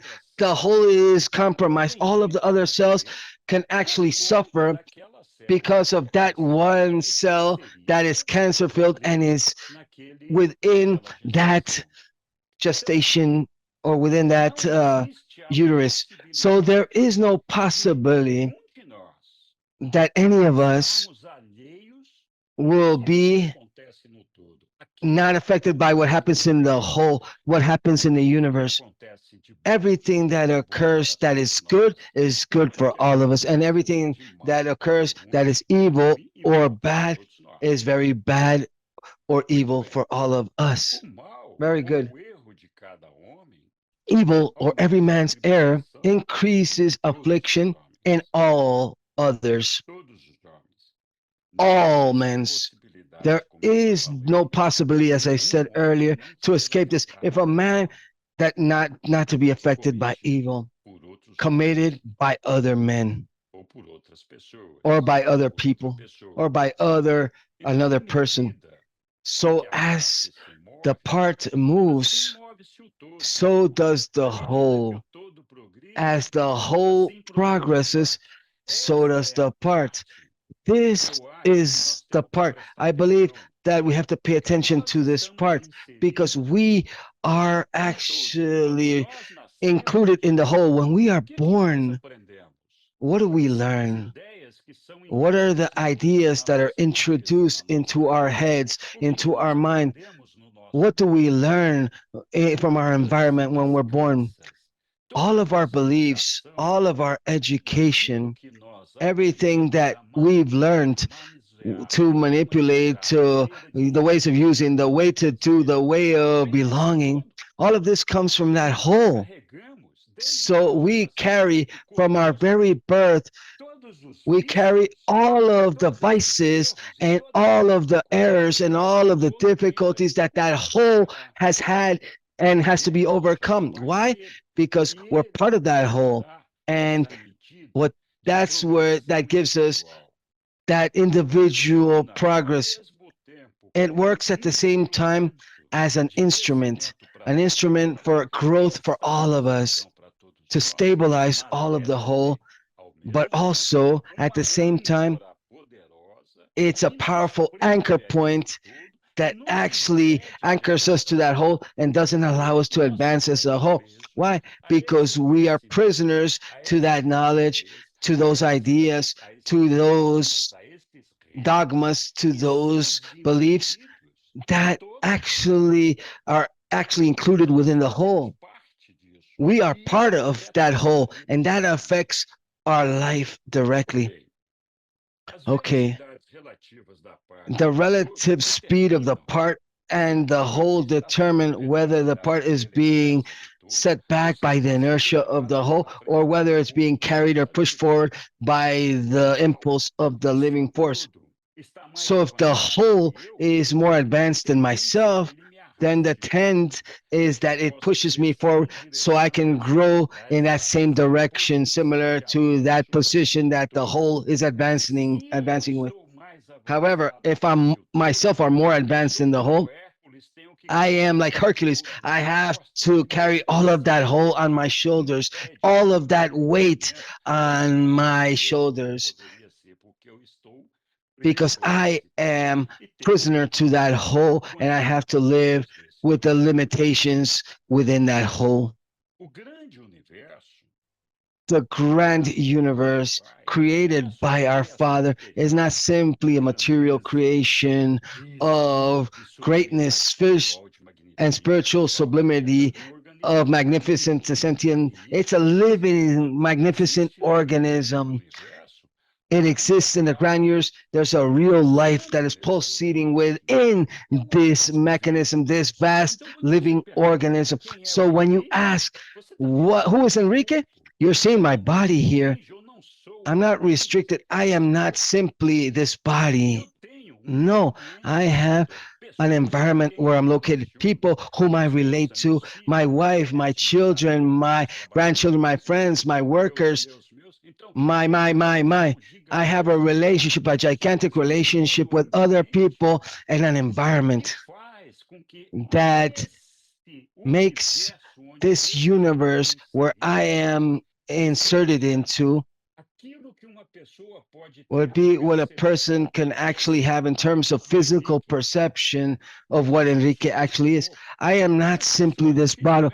However, people can difficultly perceive my mind or my spirit. It's difficult unless I act in a certain fashion and through my behavior and through my attitudes, that's how they can perceive my inner self. In the same fashion that I, Enrique, have all of this universe that wraps around me, this physical universe in which we are all actually within is permeated by energy channels. that effectively activate material creation. The same as what happens with the human body and how it is nourished and energizing by the circulatory distribution of assimilated products. So this universe, this seventh super universe, where all of us are locally included, has sources of energy. It has sources of gravity, sources of control and nourishment, and controls everything that's occurring of all physical things that occur within it. It also has an entire spiritual growth, a mental growth. It has a mind that actually manages all this. It has a spirit that is controlling all of this universe. And all of this ends up being influenced in the idea of our supreme. The supreme is that physical reality that we perceive of this universe. That's what the supreme is. That's the physical body of the supreme, just like my body is myself and my home and everything that is surrounding me. The seven super universes is the physical body of the supreme. He controls all of it, and we're just a cell within that supreme. So every time we do any wrong action, things affect the supreme. Precisely, I was looking at certain friends. I have certain people every so often that tell us that we should have a sense of belonging, suggesting perhaps of the creation of a temple or a cult that want to create a church or a community. There's people, friends of mine that want this. I have a definition for that idea of belonging. We belong to God. We are not property. We actually are property of God. We belong to God. All of us are property of God. And our belonging, we belong to that humanity, to all of our brothers and sisters. We are just part of that. This is not a specific community that we are, which I found myself periodically, or I meet periodically with, that gives me that sense of belonging. No, a sense of belonging is to love all our brethren, all people. That is part, that they're all part of this universe that I belong to as well. Very well. So I'm going to speak about certain examples of certain things and situations where we actually practice evil through error that many times we don't even perceive. Sometimes this is just a small list. That small list is not an exhaustive list. There's many, many other things that we can actually be including within this list of evil and error. I do find that this list at least is sufficient for us to think. If any of us find a situation such as this within our day-to-day, like for example, one of us, do you feel anger? Are there moments where you feel hatred, where you have a lack of emotional control, of wanting to maybe hit somebody because maybe are getting angry at the person that canceled our flight? Does anybody feel a lack of control because of this? Do any of us have that feeling of trying to feel revenge? I want revenge, of going after somebody that apparently did something bad to us and we want vengeance? Do we ever feel intolerance? Intolerance with people, because of other people's ignorance? Do we practice any sort of intimidation or harassment on any person? Listen, you maybe you should have used maybe certain individuals say you're bad, I intimidate. Yeah, you way too much. So we sometimes harass people, we bully people. We do this sometimes. Do we do that? Do we practice bullying? Do we actually critique people? Do we have any sort of prejudice against any individuals? Oh, you're black, you're yellow, you're red, you have blue color hair, you have too many tattoos. I don't like your tattoos. you painted your nails in a way that I don't like them. Do we ever feel these types of things with other people that are close to us, that are near us? Do we have any prejudice against these individuals? Do I have any way? Is there any way of people dressing that you don't like, or people's appearance which provokes within us a feeling of rejection? Egoism, are we selfish? Have we been selfish at any moments? Are we not arrogant? Or do we have a superiority complex sometimes? Are we arrogant? Do we think that we're more important than others and more intelligent than other people? Sometimes, are we chauvinistic or machista or feminists? Do we sometimes feel envy or do we provoke envy? One time, a person talked to me. I asked them why. The person put to provoke envy in people. I asked, he wanted to produce, or she wanted to produce envy. We sometimes commit these. Do we ever commit betrayals? Do we betray our family? Do we betray our friends? Or even betray society? These are things that we have to think about. What about our ethics and our righteousness? Jesus had impeccable righteousness. Many times we allow ourselves to be sold and commit our own righteousness because of simple things, things that are poor, which in reality have no value at all. In general, righteousness implies a process of maybe bribery, and it doesn't matter if it's good, big, or bad. We allow ourselves to be led by stupid things sometimes, dumb things sometimes. Another important thing is we're very good at judging people. We put people on trial. We judge people. What knowledge do we have related to other person in order to judgment?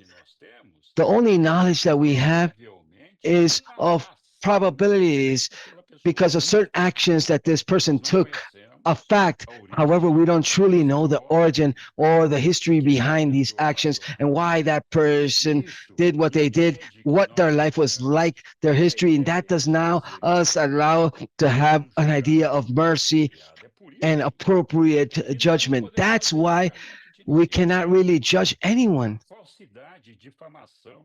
Defamation, falsehood. Have we ever actually spoken false facts about anyone? We go into the internet sometimes. Do we ever say something that we should not say in order to induce other people's into error, to understand a false fact about somebody? Like, do we ever create a fake news? Addiction, vice, alcohol, drugs, smoking, gambling, sex. What type of vice are we addicted to that we are extremely dependent upon and that with certainty affects people that are surrounding us, near us? What about those wasteful, careless, opportunistic, spacious? Do we have that idea of that person that feels that they have the right to take advantage of certain situations? Opportunistic. I found a group that I found a parking spot that said handicap, and I'm not an older adult, but let me say I'm gonna park there.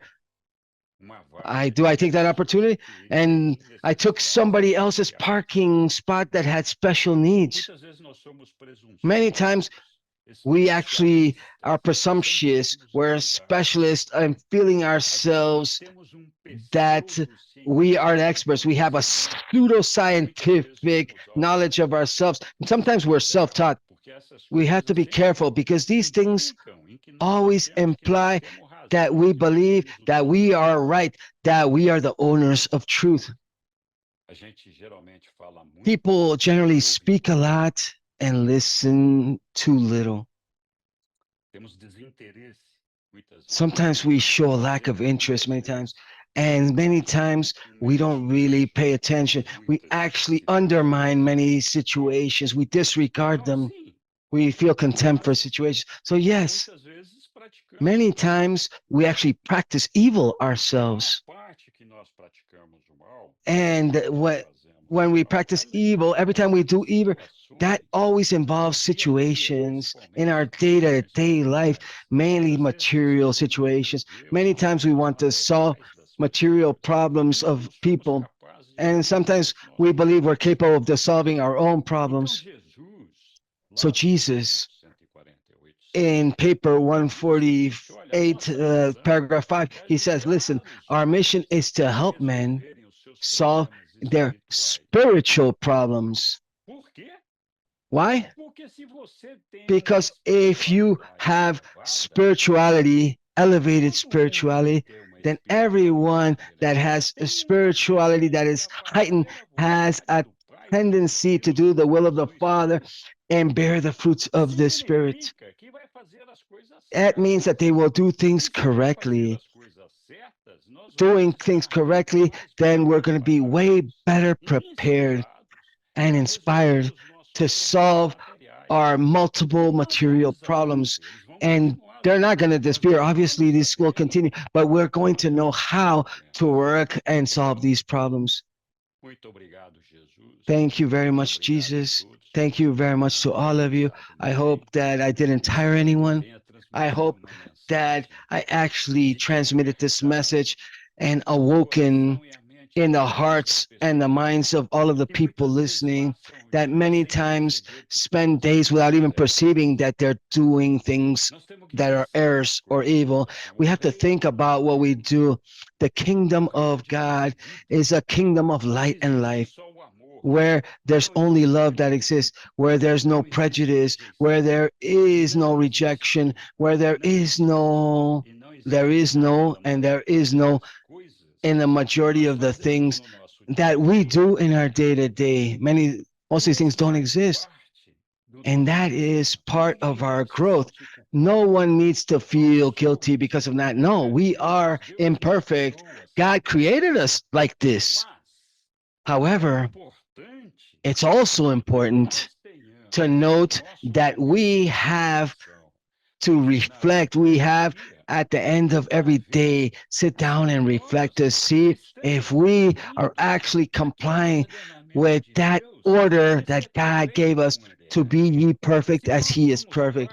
If we're not part of a universe where we will contribute toward the growth of that very universe, or if we're not or if not, we become a cancerous cells that needs to be taken out of this universe. So therefore, pay attention. Our role, our work is to love people. Our work is to serve others. Our work is to be in pro and aligned to this universe, promoting growth, healthy, loving growth. That's the kingdom of God. That is the place that belongs to us, that where we belong. We have to deal with our brothers and sisters. Those are our family. Those are us. We are the family. Thank you so much, people. Thank you so much, and forgive my enthusiasm. Thank you, Enrico. Everything has been very clear, very good. Does anyone have any questions or any comments? Comments or questions? Irma, please go ahead, Irma.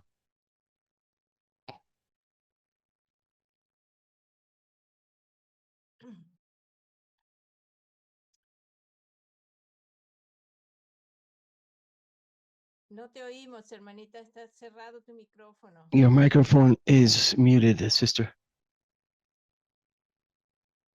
Ahora sí, adelante. I think now you can go. Thank you so much. Good afternoon to everyone. This Urantiathon, I've really loved it. I wasn't here for the whole session because of my job by my brother Enrique. Thank you so much for your presentation. It has been very good, very interesting. It clarified so many things to me when you speak about that we are a part of the whole. I've always thought that ever since I found the book, that what you're talking about, that when we take any action, when we do something wrong, we affect everyone else. And when we work in proper actions, then we also affect everyone with good actions, positively or negatively. I have a huge defect. I have no filter when I speak, and I'm very passionate as well. And sometimes this produces problems, and I recognize that. I know that that is one of my errors, but I don't speak bad about people in that sense. I don't attack people in the sense that I want to like fight with you or punch you. No, which would be wrong. But I know what I do sometimes is wrong because I don't speak with tact. You mentioned Lucifer and about that part of human being, about having those tendencies of being a hypocrite sometimes, being selfish, of having a huge ego. And you spoke about so many possible faults. And this is part of our animal inheritance. Jesus knew that. And he actually alerted us to this. I've always thought that the best way to counterattack this is to every day practice. I love everyone. I love everyone. Practice loving everyone to be able to overcome these deficiencies. Thank you so much, Irma. Thank you. I really loved your presentation. Thank you, Irma. Thank you. Thank you, Irma. Adelante, Daniela. Please go ahead now, Daniela. You can speak. You can go ahead and speak, Daniela.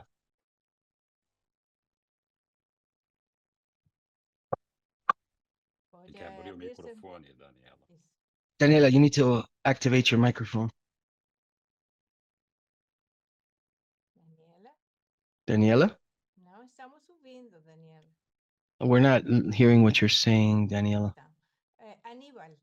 Okay, so Aníbal. Agora sim, ok. Oh, now we hear you. Now we hear you, Daniela. Forgive me. Oh, good evening, Enrique. I found a problem with your talk. Pode, claro. Yes, of course, I'm listening. Can I? The problem is that you ended your talk. The biggest problem I found is that it ended. I was so enthusiastic and I was so excited and I listened. I would like for this to continue. It was optimal. And you really clarified many principles with examples of evil and sin that you talked about. Really, my God, this talk was really optimal.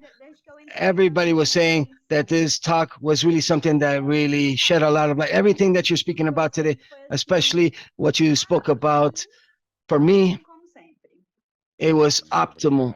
Thank you so much, Daniela. Obrigado, Daniel. Aníbal. Thank you, Daniel. Aníbal, please go ahead. 1 minute. Is atheism the same as inequity? Is being an atheist, does that mean we're being inequity? Não Is necessariamente. not necessarily. Muitas vezes a pessoa, Many times the person or the individual has still not yet perceived the existence of God. And many times this is a product of his environment or her environment. They are a person that has not had that knowledge of what the universe has for that person yet. So therefore, if an atheist denies God deliberately, with intention, if they self-promote that, then that becomes iniquity, as our friend Lucifer did. Friend, no, because he's not my friend. Sorry, I said friend, but no, he's not my friend. As Lucifer did. However, there's many people that actually proclaim themselves atheists, and they say, I'm an atheist. Thanks to God, I'm an atheist. That's a complicated thing. So are you an atheist or not? So we have to be careful when we assess these things. We have to see if that person is denying God because they truly had the opportunity to see God and meet God, but they feel that God is not important or don't deserve his love and attention or her love and attention, then that's mostly an ignorant that is actually joining other ignorant people and they don't even know what they're doing. And it's difficult to judge this, Aníbal, of anything. Well, we don't really have the capacity to judge any of these facts. Thank you so much for that question, however. Gracias. Thank you. Aníbal. Thank you, Aníbal. David, David. please, go ahead. Can you hear me okay? Yes, we can hear. Okay, I just wanted to pause for a moment and just thank all the volunteers and especially the interpreters for giving me this blessed spiritual day. What a beautiful, beautiful day. Thank all of you so very much. Thank you, David. Nice to see you. Thank you, David. Yara, pode falar. Yara, you can speak. Henrique, antes de mais Enrique, nada, before anything, congratulations. Again, I was enchanted with the way in how you actually is able to translate these concepts in such a simple fashion with all of those possibilities and that clarity, how you've expressed and picked our interest and turned that a thought into simple facts. Today we have the opportunity to be here. This resource, this way of teaching with so much clarity and how you clearly are expressing the teachings of the Rancho book, this is allowing us to truly have a better understanding and truly recognize that necessary recognition that we have to do of what truly is and is not sin or evil, what it is partial, what is a whole, what is a part. Thanks for this explanation. Thank you for opening this mountain, this plenitude. We need to study so much because the ways and how things are showcased and shown and showcased and spoken to us, sometimes they leave us in a place of ignorance. Sometimes we feel that we are ignorant, don't know. So it is so important that we need to think and try to discern and understand to choose the appropriate path and route. And once we start to perceive Urantia and the contents of the Urantia teachings, and we start to see these dimensions, and this is very grateful, and we're acquiring new language, we're understanding new understanding, being in reality. So thank you so much. We're becoming real. So thank you very much. Congratulations once again. The gratitude goes are toward our Father today, but via you today. We're only instruments in this case. Thank you, Yara. Yes. So, Enrique, do you have any final remarks, final comments to end your talk? And then we'll go on to the next session. I wanted to thank everybody for the invitation. I want to congratulate everyone here for your presence here, and mainly the work of our translators that tirelessly have been working behind the scenes. Congratulations to the organizers. Congratulations to Urantia International Associations. Congratulations to all of you that in one way or another sponsored this event. Thank you to the fellowship. Thank you to the foundation. I can't remember all of you, but congratulations and thank you to all of you. Very good. Thank you so much. I hope to see you again soon. Thank you so much, Enrique. A marvelous presentation as always. What an intelligent way of giving us this talk. Desculpe, vou falar espanhol.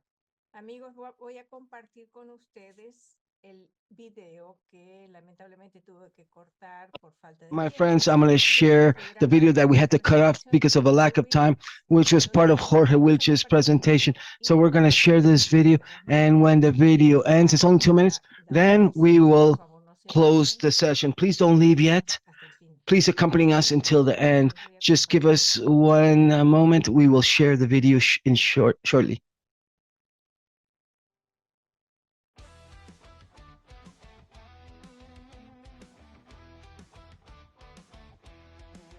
Corriendo vas sin dirección, mil voces gritan sin razón. Me dicen qué y cómo seguir, pero algo en mí empieza a latir. Hay una luz que no se apaga, no se compra, no se opaca. Llámalo Dios, llama tu calma, llámalo fuego en tu alma. Ey, no importa el nombre que le das, siente su brillo, ahí está. No es un templo ni señal, ni una toga ni un cristal. No lo entiendas si no querés, pero sentilo y vas a ver. Oh, hay una luz que no se apaga. Siente su brillo, ahí está. No es un templo ni señal, ni una toga ni un cristal. No lo entiendas si no querés, pero sentilo y vas a ver. Hay una luz que no se apaga, no se compra, no se opaca. Está en vos, está en vos. Hay una luz que no se apaga, no se compra, no se opaca. Llámalo Dios, llama tu calma, llámalo fuego en tu alma. Ey, no importa el nombre que le das, siente su brillo, ahí está.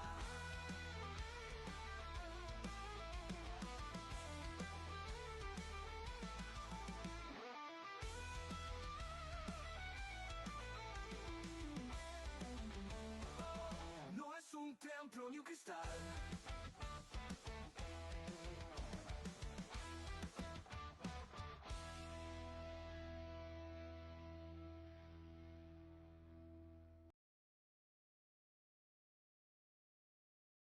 Bueno, queridos amigos, Well, beloved friends, this was our Urantiathon, Latin American 2025 Urantiathon. So we have come to the end of this Urantiathon. It's been a day full of reflections, fraternity, and hope. Where together we've walked a bit further into the life of Jesus in order to serve and teach. Despite this event concluding right now, the true Urantiathon continues within our hearts, within our families, and within our communities. Every goodness, every act and word of goodness, every action of service is our way of continuing to build the work of the Father on earth. So with gratitude and joy, we officially end this Latin American Urantiathon 2025. Till next time, and may the light of the Master accompany us always. Thank you. Thank you to all of the speakers. Thank you to everyone that has worked so hard and tirelessly to make this beautiful time together a reality. Blessings to everybody, brothers and sisters. Till next time, thank you. Gracias, gracias, gracias. Gratidão. Muchas gracias. Feliz Navidad. Gracias. Gracias. Thank you for this. Gracias a todos. Gracias, gracias.